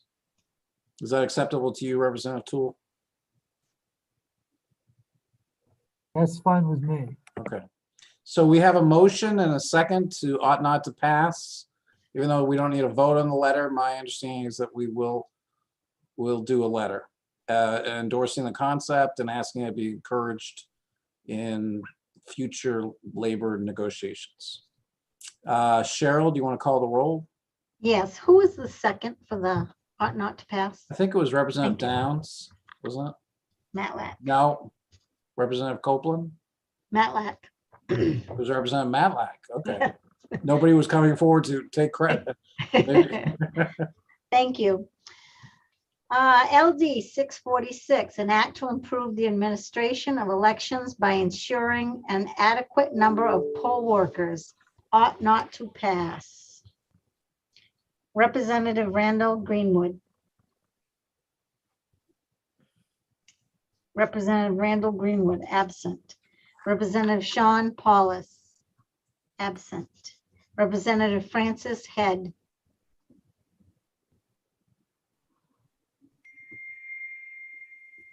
Yes. Representative Francis Head, yes. Representative William Toole. Yes. Representative William Toole, yes. Representative Mark Bryant. Was that a yes, Representative Bryant? I'm sorry. Yes. Representative Mark Bryant, yes. Representative Ann Matlack. Yes. Representative Ann Matlack, yes. Senator Joseph Baldacci, Yes. Senator Joseph Baldacci, yes. Senator Kimberly Rosen, Yes. Senator Kimberly Rosen, yes. Senator Ned Claxton, absent. Representative Donna Dorr, Yes. Representative Donna Dorr, yes. Representative Walter Reisman, absent. Representative Kathy Downs, Yes. Representative Kathy Downs, yes. Representative Lynn Copeland, Yes. Representative Lynn Copeland, yes. 9 yes, 4 absent.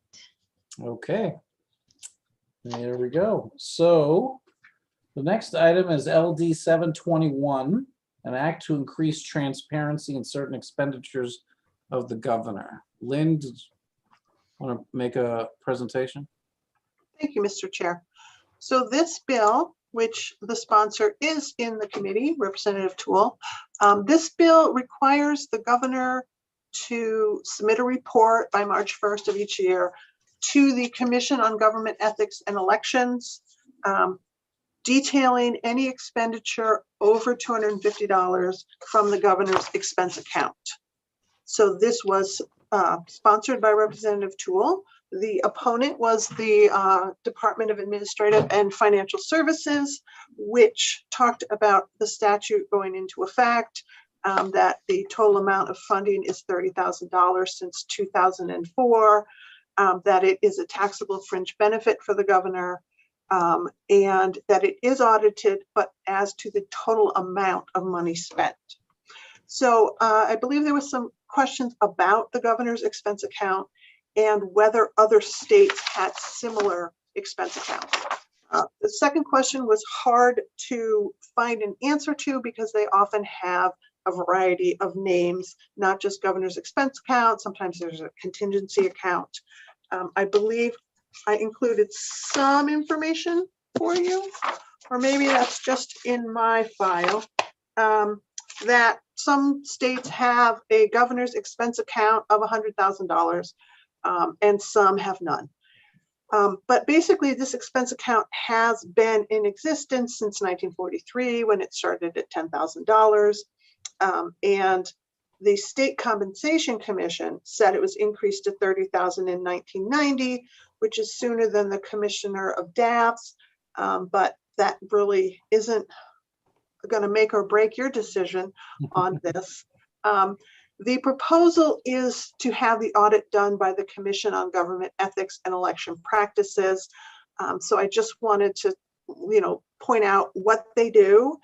Generally, they oversee elections and ethics of the legislature, but they do have the Gubernatorial Transition Committee, which is intended to raise money for the inauguration. So I think that you could, as this bill does, add an additional responsibility to this government oversight ethics and election practices committee.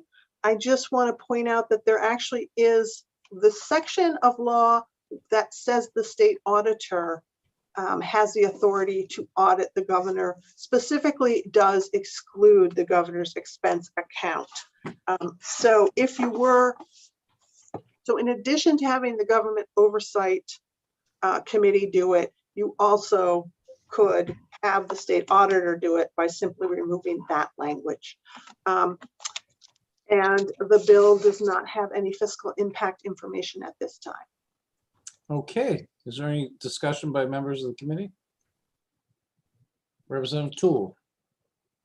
Thank you, Mr. Chairman. And I like that last option that Lynn presented. I think that might be the cleanest way to achieve the goal here. That way the auditor is, that way it's in the purview of the auditor. And I think that just makes good common sense as a way forward. Okay, Representative Matlack, you have your hand up. Yes, I think this is not an appropriate bill. The funds that we're talking about are already treated as a fringe benefit of the governor, and as such, doesn't necessitate an audit. in order to assure that she's spending the money that is being allotted to her. So I'm just not in favor of this bill, and I would be interested in making a motion of ought not to pass, because I don't think this is necessary. It's not solving any problem. It is $30,000 that is usable by the governor, and I think it's an unnecessary format. So the motion is ought not to pass. Is there a second? I'll second. I'm sorry, Senator Rosen? I'll second it. Oh, you're second. Okay, so it's been moved and seconded. Any further discussion? Seeing none, Representative Tool, I'm sorry. Oh, no, I'm sorry. I took your advice and left my hand out. Yeah, I guess. So. Okay. Sorry. Cheryl, Yes. could you call the roll? Yes, I will. LD 721, an act to increase transparency in certain expenditures of the governor, ought not to pass. Representative Randall Greenwood, absent. Representative Sean Paulus, absent. Representative Francis Head. Ought not to pass. Representative Francis Head, yes. Representative William Toole. No. Representative William Toole, no. Representative Mark Bryant. Yes. Representative Mark Bryant, yes. Representative Ann Matlack. Yes. Representative Ann Matlack, yes. Senator Joseph Baldacci. Yes. Senator Joseph Baldacci, yes. Senator Kimberly Rosen. Yes. Senator Kimberly Rosen, yes. Senator Ned Claxton, absent. Representative Donna Dorr. Yes. Representative Donna Dorr, yes. Representative Walter Reisman, absent. Representative Kathy Downs. Yes. Representative Kathy Downs, yes. Representative Lynn Copeland. Yes. Representative Lynn Copeland, yes. Representative Francis Head. I think I misunderstood you. I may have. I want to just make sure I understand are you voting ought not to pass, or you're voting against the ought not to pass? Yes. You're voting against the ought not to pass. Correct. Okay. Thank you. I apologize. That's all right. Okay, so one. I'm sorry, there was sort of a complicated question you asked her. The motion is ought not to pass. Right. So is Representative Head voting yes? Yes. You want it not to pass. Okay. Thank you. Want it to pass. I vote.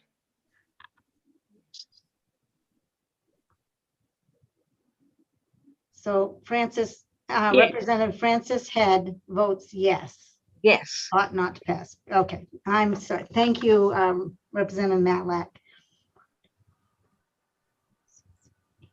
8 yes, 1 no, and 4 absent. And the minority report will be ought to pass, just straight up. Okay. Thank Okay, so I'm going to turn, because I have one of the bills in the next session, in the next round, if you will. I'm going to turn it over to Representative Matlack to chair formally, and There we are. there Thank you you are. very much. Mhm. We have several bills before us. Lynn will walk us through the bills that deal with several constitutional offices, a couple of bills that deal with individual constitutional offices, and I'll let her explain. Thank you, Madam Chair. So I am going to first present the 1017, which is an act to let the citizens of a state choose their state auditor. And I separated this one out because it's not a constitutional amendment. The state auditor does not currently exist as a constitutional officer. So this bill changes the current process, which is selection by the legislature to a popular election of the state auditor every 4 years, starting in 2024. And this was brought by Representative Andrews, and I believe it was Senator Baldacci who brought this bill and read the bill to us. So again, it's a simple change in the statute because the auditor is not a constitutional officer. There was a question about what happens when there's a vacancy. The vacancy under the current language in the statute is filled in a similar manner to the Attorney General, which is the governor appoints until the term expires. There was also some questions about the qualifications of the state auditor. So I included on the screen that there are qualifications in statute for the state auditor, which not all the other positions have. And the state auditor must be a CPA or a college graduate with at least 6 years of experience as a professional accountant or auditor, including no less than 5 years of auditing experience. And 4 as a supervisor. So this is a fairly straightforward bill. I do know that there are only 15 states in the United States where the state auditor is not a constitutional officer, and Maine is one of 15. In the majority of states, the auditor is a constitutional officer, but this bill isn't proposing that she be a constitutional officer or he. It's merely changing it to an election. And there weren't any technical issues with the language of the bill that I could see. So it was fairly straightforward. Thank you. Are there any Representative Tool? Thank you. Thank you, Madam Chair. And I believe that we do need to change the process for selecting the auditor. I don't believe it needs to go out to the polls per se, but I would like to see, if there's support around the committee for having, where this is ideally is a nonpartisan position, that we go for 2/3 of the legislature supporting the nominee and that it be a roll call vote. And that would be my suggested change. I don't know what folks think about that, but I think that's an option. Madam Chair, Yes, sir. I appreciate I'm not a sponsor of this bill, but Correct. obviously I've sponsored a bill that does ask the constitutional officers be elected. I'm going to make a motion of ought to pass because I have a principle that I believe in and that I think I share with many members of the legislature. It may not be a majority of the members, but that that we need to let the people decide important elections, and that the legislature, while this was a small d democratic move back in 1820, in general, that we're in 2021, and people should have the right to choose these major leaders, that have incredibly important policymaking functions. So I'm going to move to ought to pass. Do we have a second for this bill? There being none, do we have another motion on the table?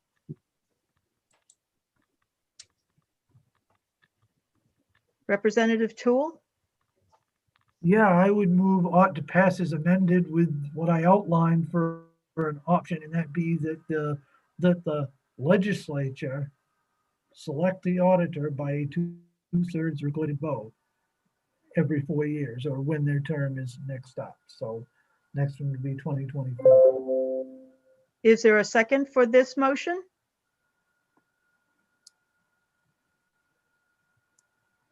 There being none, excuse me? I'll second that.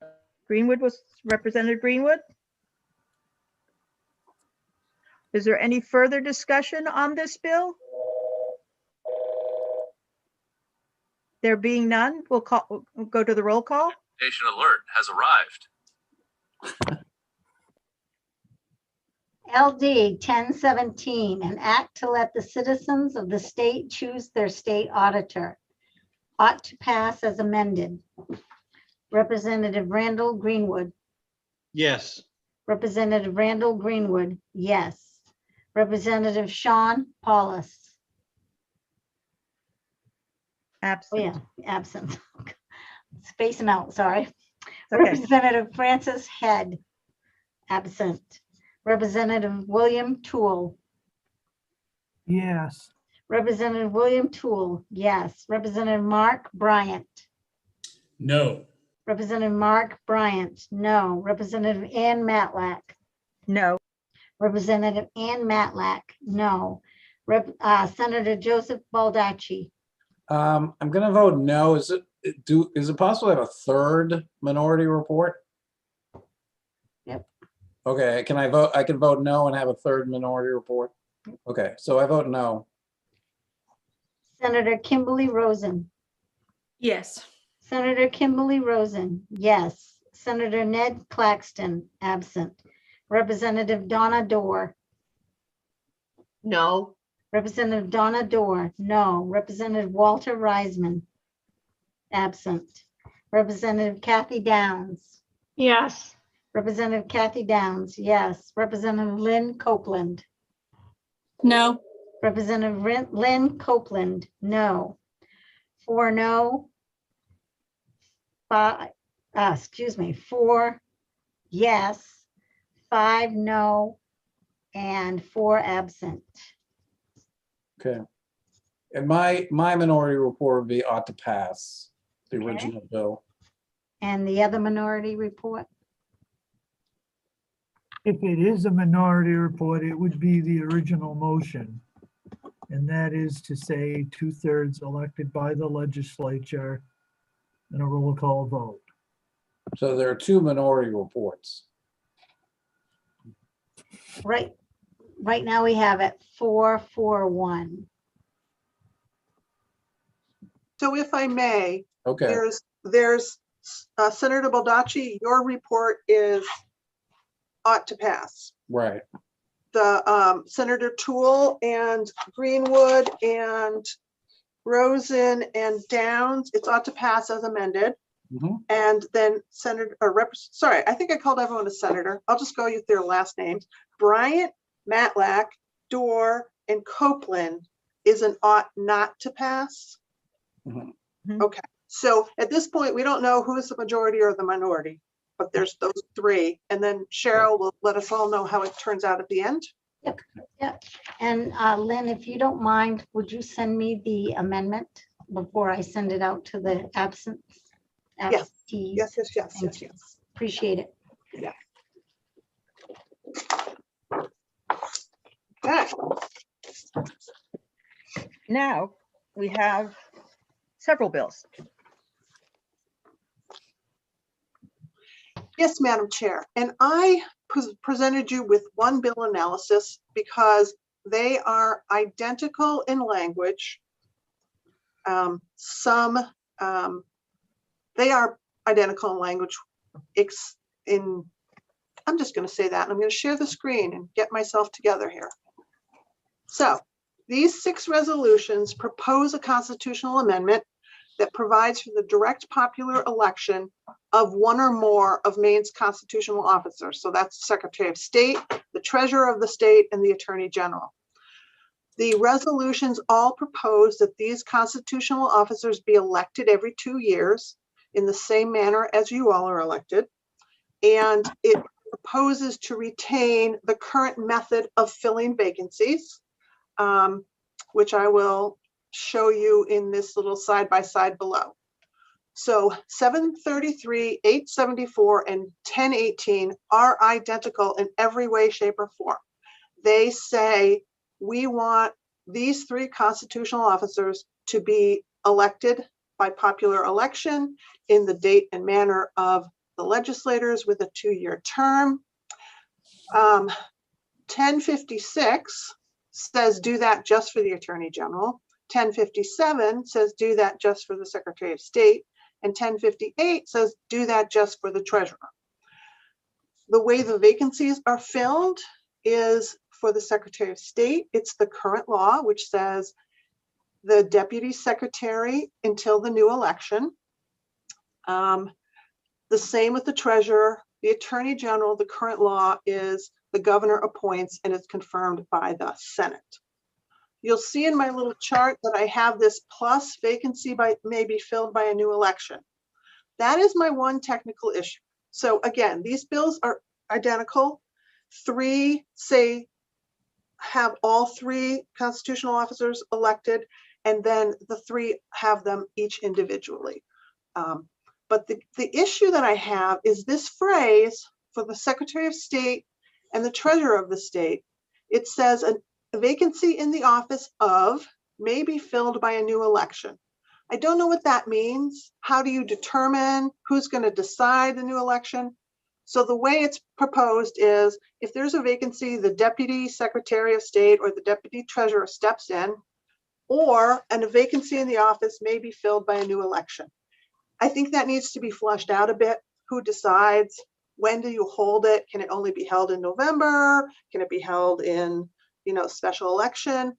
So that language is a bit unclear. I don't know if any of the sponsors know why that language was put in. So that's the technical issue. Whether or not there's a cost is determined by if you vote out three different bills, one for the Attorney General, one for the Secretary of State, and one for the Treasurer, there'll be three referendum questions. So there'll be, the cost times three, versus if you choose one of the options of, 733, 874, 1018, again, they're identical. So it really doesn't matter which one you pick. The cost will be different. And I just want to point out that there is no qualification for the Secretary of State or the Treasurer in the current statute, but there is for the Attorney General. They do have to be a member in good standing of the bar, which means admitted to practice, presently registered, and hasn't ever been or is not currently disbarred or suspended. I believe the Secretary of State's office was invited to present you with information on the referendum.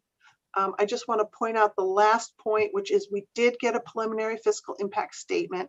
This is what they all say when it comes to referendums, is the Secretary of State's budget includes enough funds for one ballot question. If there's more, then it's an additional appropriation of 172,000 may be required. So that's a common fiscal note for referendums. But again, bills are very similar. And I see Representative Greenwood has his hand up, so maybe he has an answer to my question. No. Were we finished with with everything? Finished, yes. Okay. Representative Greenwood. Yes, I guess my question is, ultimately, whether it be one question or three questions, couldn't we lump three questions into one with three lines with the same fiscal note? Because I don't see ultimately, I would like to see them separated so that if you wanted to vote, yes for two and then no on the third, you could do that. But I guess why couldn't it be like 1A, this is question 1A, question 1B, question 1C? It's still considered one question. Length isn't going to change all that much. I understood a representative from the Secretary of State's office. Is she still around? Yes, Melissa Packard is in the attendee room. So I believe, and as is Senator Timberlake, who was one of the sponsors. Okay. Ms. Packard, welcome back. Do you have a question? Do you have an answer for Representative Greenwood?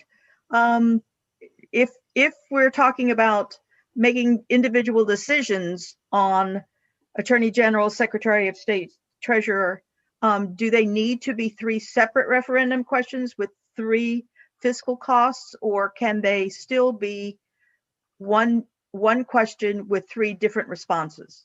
Two or three different responses. Well, our budget includes sufficient funds to print a 14-inch ballot is what we generally print. And on that ballot, we can usually, because we have both sides, if it be held obviously in November of 2021. We calculate we can do 10 to 12 referendum questions. At this point, the only thing that we have for sure is the transmission lines question. So, I mean, I think we can certainly fit the 3 questions. I think I mean, like when we're drafting citizen initiatives, we are told to have a separate question if the voter could have separate responses. So if there's, if you think that, you might want to elect the treasurer by the legislature, but the attorney general, the secretary of state as a popular vote, that would be a reason to have separate questions so that the voter could express different views on different questions. Again, I think that we would have sufficient room to include those 3 questions. So the fiscal note is irrespective. We would have the 3 questions. You have a cost for each, and it may be that because of the number of questions on the ballot, that it may not cost 3 times $178,000. Right. Well, our budget, again, it includes money to print a single ballot. We usually use a 14-inch ballot. So on that ballot, we can have 10 to 14. So again, that cost is covered. If we, went over that, we would need to go to a second ballot, and that would be where the $172,000 cost would kick in. So again, if we can get everything on a single ballot, again, we have the 2 sides to work with. It would just, that is covered in our budget. That's money that's already been appropriated for our division. So we would not need additional funds. If there's a sudden rush on questions and we need a second ballot, that would be where the 172 or 178, whatever the amount is, would kick in. But again, if we can do it all in one ballot, that's all covered in our budget that's already been approved. Okay. Does that answer your question, Representative Greenwood? Okay. Senator Baldacci? So to answer Lynn's question about the vacancy issue, I would probably suggest that since we're electing them in the same manner as state representatives and state senators, that the vacancies be filled at a special election in the same manner, consistent with the same manner that state representatives, that a vacancy in the office of state representative or state senator would be filled. That would be my suggestion. I mean, obviously the committee can do what it wants, but I think that would be the simplest solution, is to have them all have a similar procedure for that, instead of allowing the office to be vacant for a long period of time. Lynn, is that an appropriate response? Can that happen, or does the statute already, or the Constitution already decree how they should be replaced if there's a vacancy? You could have language that Senator Baldacci suggested. I just want to point out the terms are 2 years for these, so there wouldn't be a long vacancy. You can do that in the Constitution, but the still unanswered question is, right now it's an either or. Either the deputy is in the position, or there can be an election, but it doesn't say who gets to decide about the election. So whether the election is, a special election in the same manner as legislators or not, do you want that either or provision, or do you want one versus the other? And if you want both, who gets to decide that there's going to be an election? Is still an unanswered question. Well, who decides a special election for a legislator? Well, I'm assuming that just happens. Doesn't the municipality have to request? No. No. I think it's somebody. It's either secretary. It's like a ministerial function for them to request this. But I defer to other members. Perhaps Packard knows? I think Ms. Packard has an answer. Yeah. There are actually two different provisions. For a state senator, the Constitution says that the special election will be held. For a state representative, it says it may be held if one of the towns that's being representative, as now doesn't have a representative, requests one. So for that, it's kind of up in an option. You know, it's generally requested if it's held, you know, early in the 2-year term, but if it's happens at the last, you know, after the last second session has already met, then it may not be held. So there's, again, that's And who makes the request for the senator? The Constitution just says that it will be held. So if there's a vacancy, there is a special election. Okay. Representative Greenwood? Thank you, Madam Chair. I guess what would the implications be if we had it that the deputy would fill the vacancy until the next statewide election? And that could be a June primary or a November election, but that would give a definitive time set. But it would also, you know, there would still be consistency in the office because the deputy would assume those duties until the next statewide election. Okay. I'm fine with that. That's fine. I mean, that eliminates the cost of a special election. Yeah. No, I'm fine with that. That's fine. Election, okay. All right. Are there other questions with regard to these bills? No. So we have 3 bills that cover 3 offices and then 3 bills that cover single offices. Shall we go through and see what the preference is for these different bills? We'll start with the lowest number. The first 3 bills will be we can discuss 733, 874, and 1018 are basically the same bill. So is there one bill in particular that you want to work on and we can get rid of the other 2 bills? Well, because they are identical? In the interest. Excuse me, I get to recognize. Excuse me, Senator Rosen, did you have a question? I was just wondering if I could hear from Senator Timberlake. Okay. All right, Senator Baldacci, you had a quick question? No, I think Senator Timberlake should go ahead if he has a question or concern. I don't really have a question or concern. I think you guys are doing a great job. I've been listening to you for the last hour and a half of my life, and hats are off to you. I think that when it comes to those 3 bills, I'm not a glory hound. I don't care if it's mine or Senator Baldacci's or who it is. I just think it's the right thing to do at the end of the day.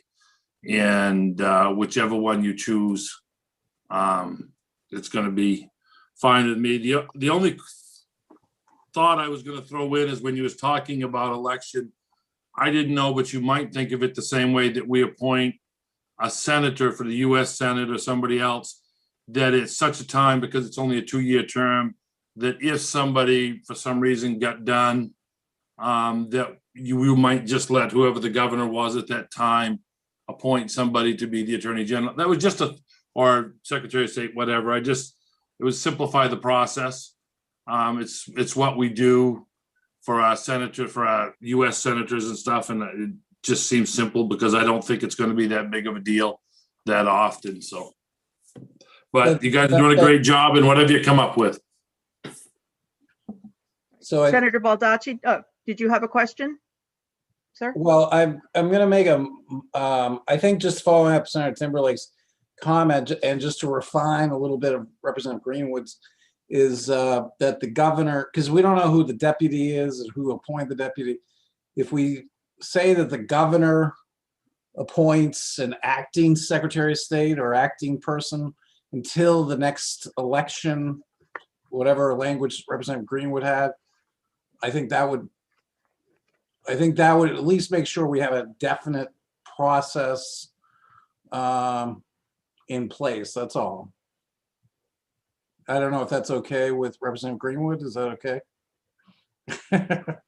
Representative Tool, did you have a question? Well, Yes. I wanted to hear from Representative Greenwood Sir? first.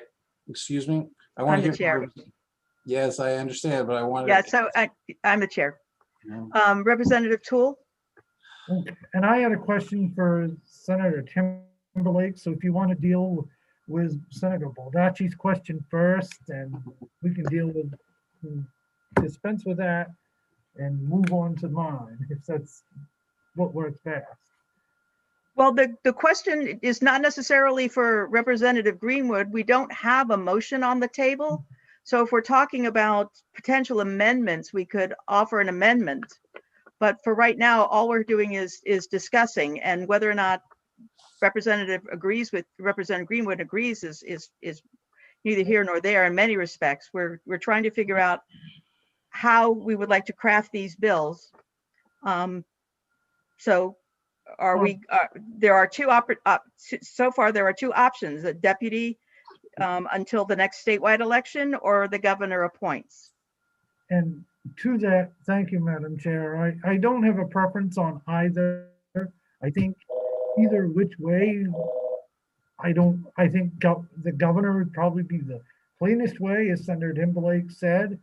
But I also know that we need to come to some kind of an agreement here. So I would also ask that for Senator Timberlake, if he had a preference as to, of these three bills that deal with multiple offices, where they are the same, would it be his suggestion that we do one bill and dispense with the other two? Or how would you feel about that?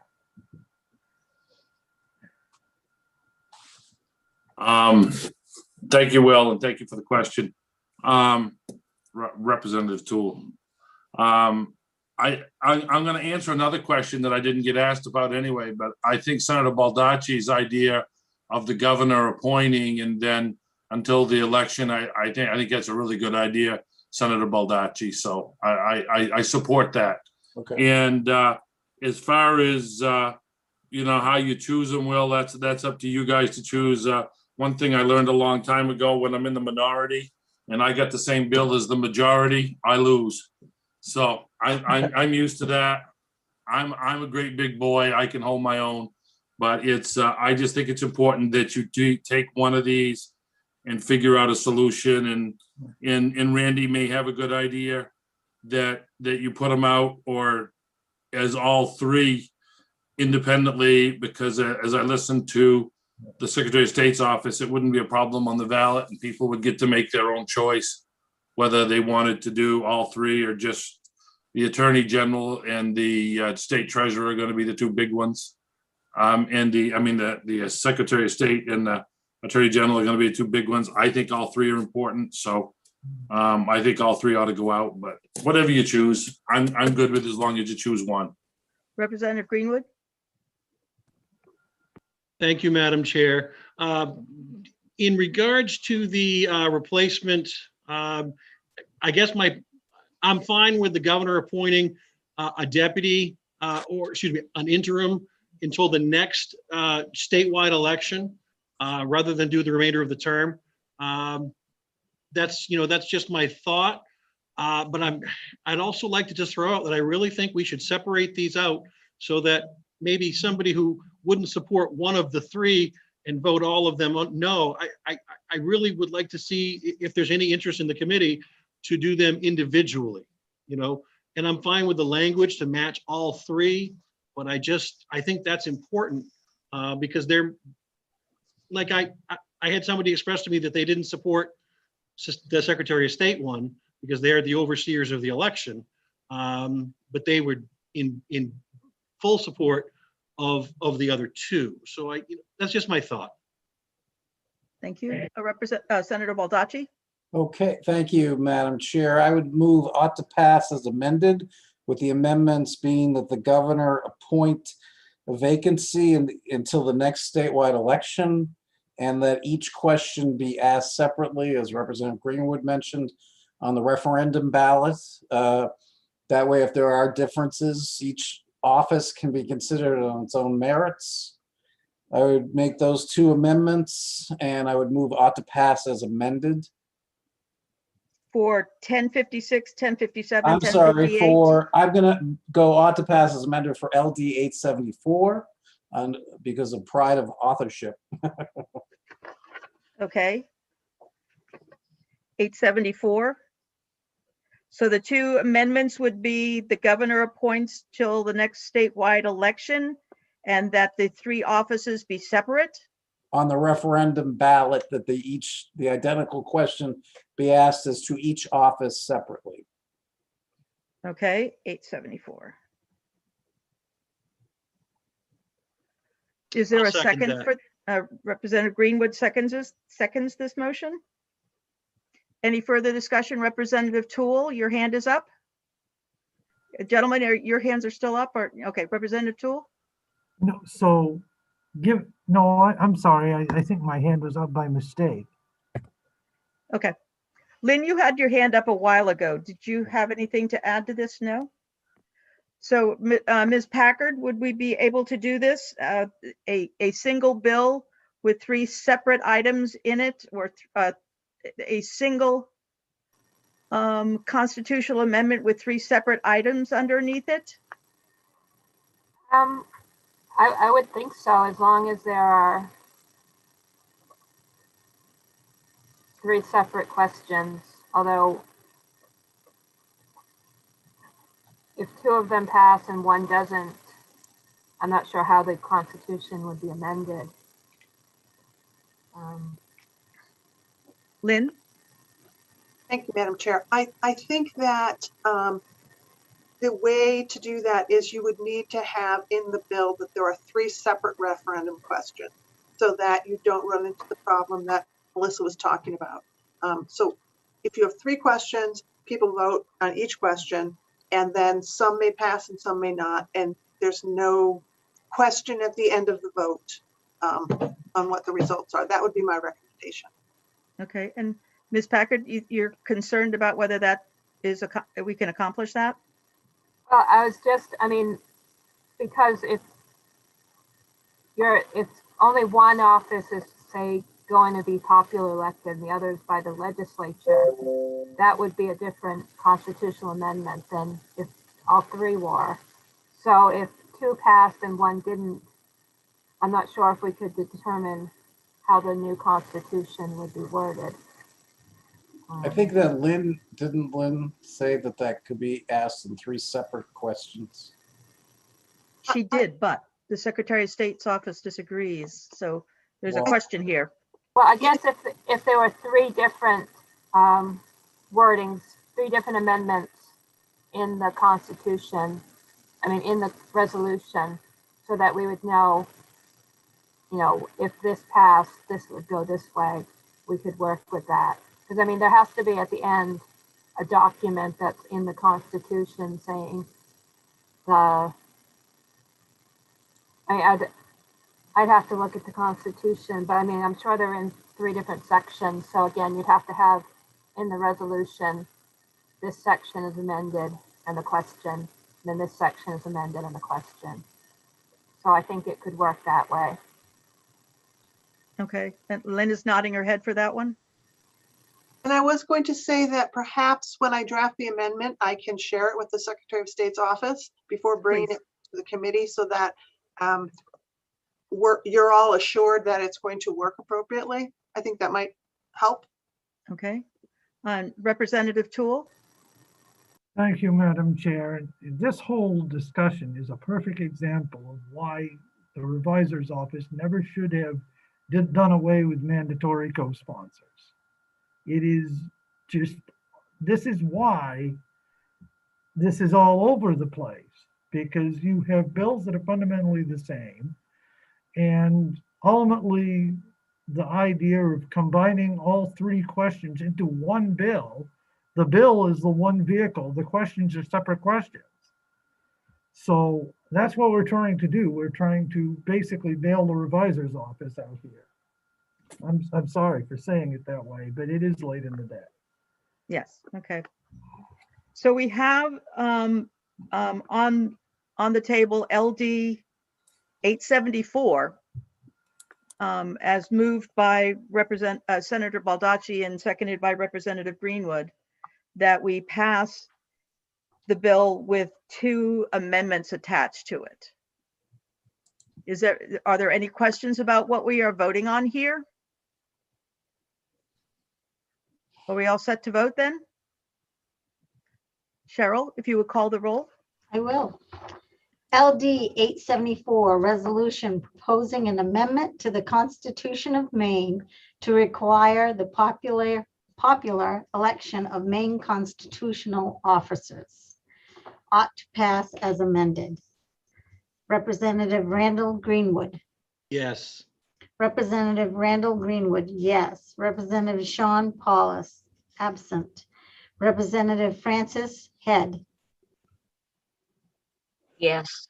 Representative Francis Head, yes. Representative William Toole. Yes. Representative William Toole, yes. Representative Mark Bryant. No. Representative Mark Bryant, no. Representative Ann Matlack. No. Representative Ann Matlack, no. Senator Joseph Baldacci. Yes. Senator Joseph Baldacci, yes. Senator Kimberly Rosen. Yes. Senator Kimberly Rosen, yes. Senator Ned Claxton, absent. Representative Donna Dorr. No. Representative Donna Dorr, no. Representative Walter Reisman, absent. Representative Kathy Downs. Yes. Representative Kathy Downs, yes. Representative Lynn Copeland. No. Representative Lynn Copeland, no. 6 yes, 4 no, 3 absent. All right. We have several other bills to dispense with. Excuse me, Representative. I just need to know the minority report. Ought not to pass. Thank you. Is that with everybody else that voted no, that's ought not to pass? Yes. Thank you. Okay, so we have LD 733. May I have a motion on LD 733? Question, Madam Chair. Yes. I guess since we don't know the final outcome of this bill, because we have members that haven't voted, I would move that we table the remainder of the bills that are like and similar until our next meeting, until our entire committee has voted. I second that motion. Tabling bill is we must move forward with the tabling bill. So we have a bill to table from Representative Greenwood, seconded by Senator Baldacci. All those in favor of tabling these bills will say aye. Cheryl, will you call the roll, please? Yes. LD 733 and LD 1018 to be tabled. Representative Randall Greenwood. Aye. Representative Randall Greenwood. Point Aye. of order, point of order. Yeah. Point of order for clarification, Madam Chair. Yes. My understanding is all the bills all the way down through the whole list, not just these 3, and I want to make sure that's clear before we vote. If not, let me know. Yes, we were tabling 733, 1018, 1056, 1057, 1058. Thank you. Thank you. My vote is still aye. Okay, thank you. Representative Sean Paulus, absent. Representative Francis Head. Aye. Representative Francis Head, aye. Representative William Toole. Yes. Representative William Toole, yes. Representative Mark Bryant. Yes. Representative Mark Bryant, yes. Representative Ann Matlack. No. Representative Ann Matlack, no. Senator Joseph Baldacci. Yes. Senator Joseph Baldacci, yes. Senator Kimberly Rosen. Yes. Senator Kimberly Rosen, yes. Senator Ned Claxton, absent. Representative Donna Dorr. Yes. Representative Donna Dorr, yes. Representative Walter Reisman, absent. Representative Kathy Downs. Yes. Representative Kathy Downs, yes. Representative Lynn Copeland. No. Representative Lynn Copeland, no. 8 table, 2 no, and 3 absent. All right. Therefore, the remainder of the bills are tabled to a date in the future. And we will ask the other members of this committee to vote in the not too distant future on the on LD 874. Do we have anything else this afternoon to work on, Lynn? That is all for today, Madam Chair. Thank you. It's been a very long day. Thank you for your good spirits the whole day long. And see you again on Wednesday. Have a great night. Night. Bye. Right. Keep on smiling. Smiling. No.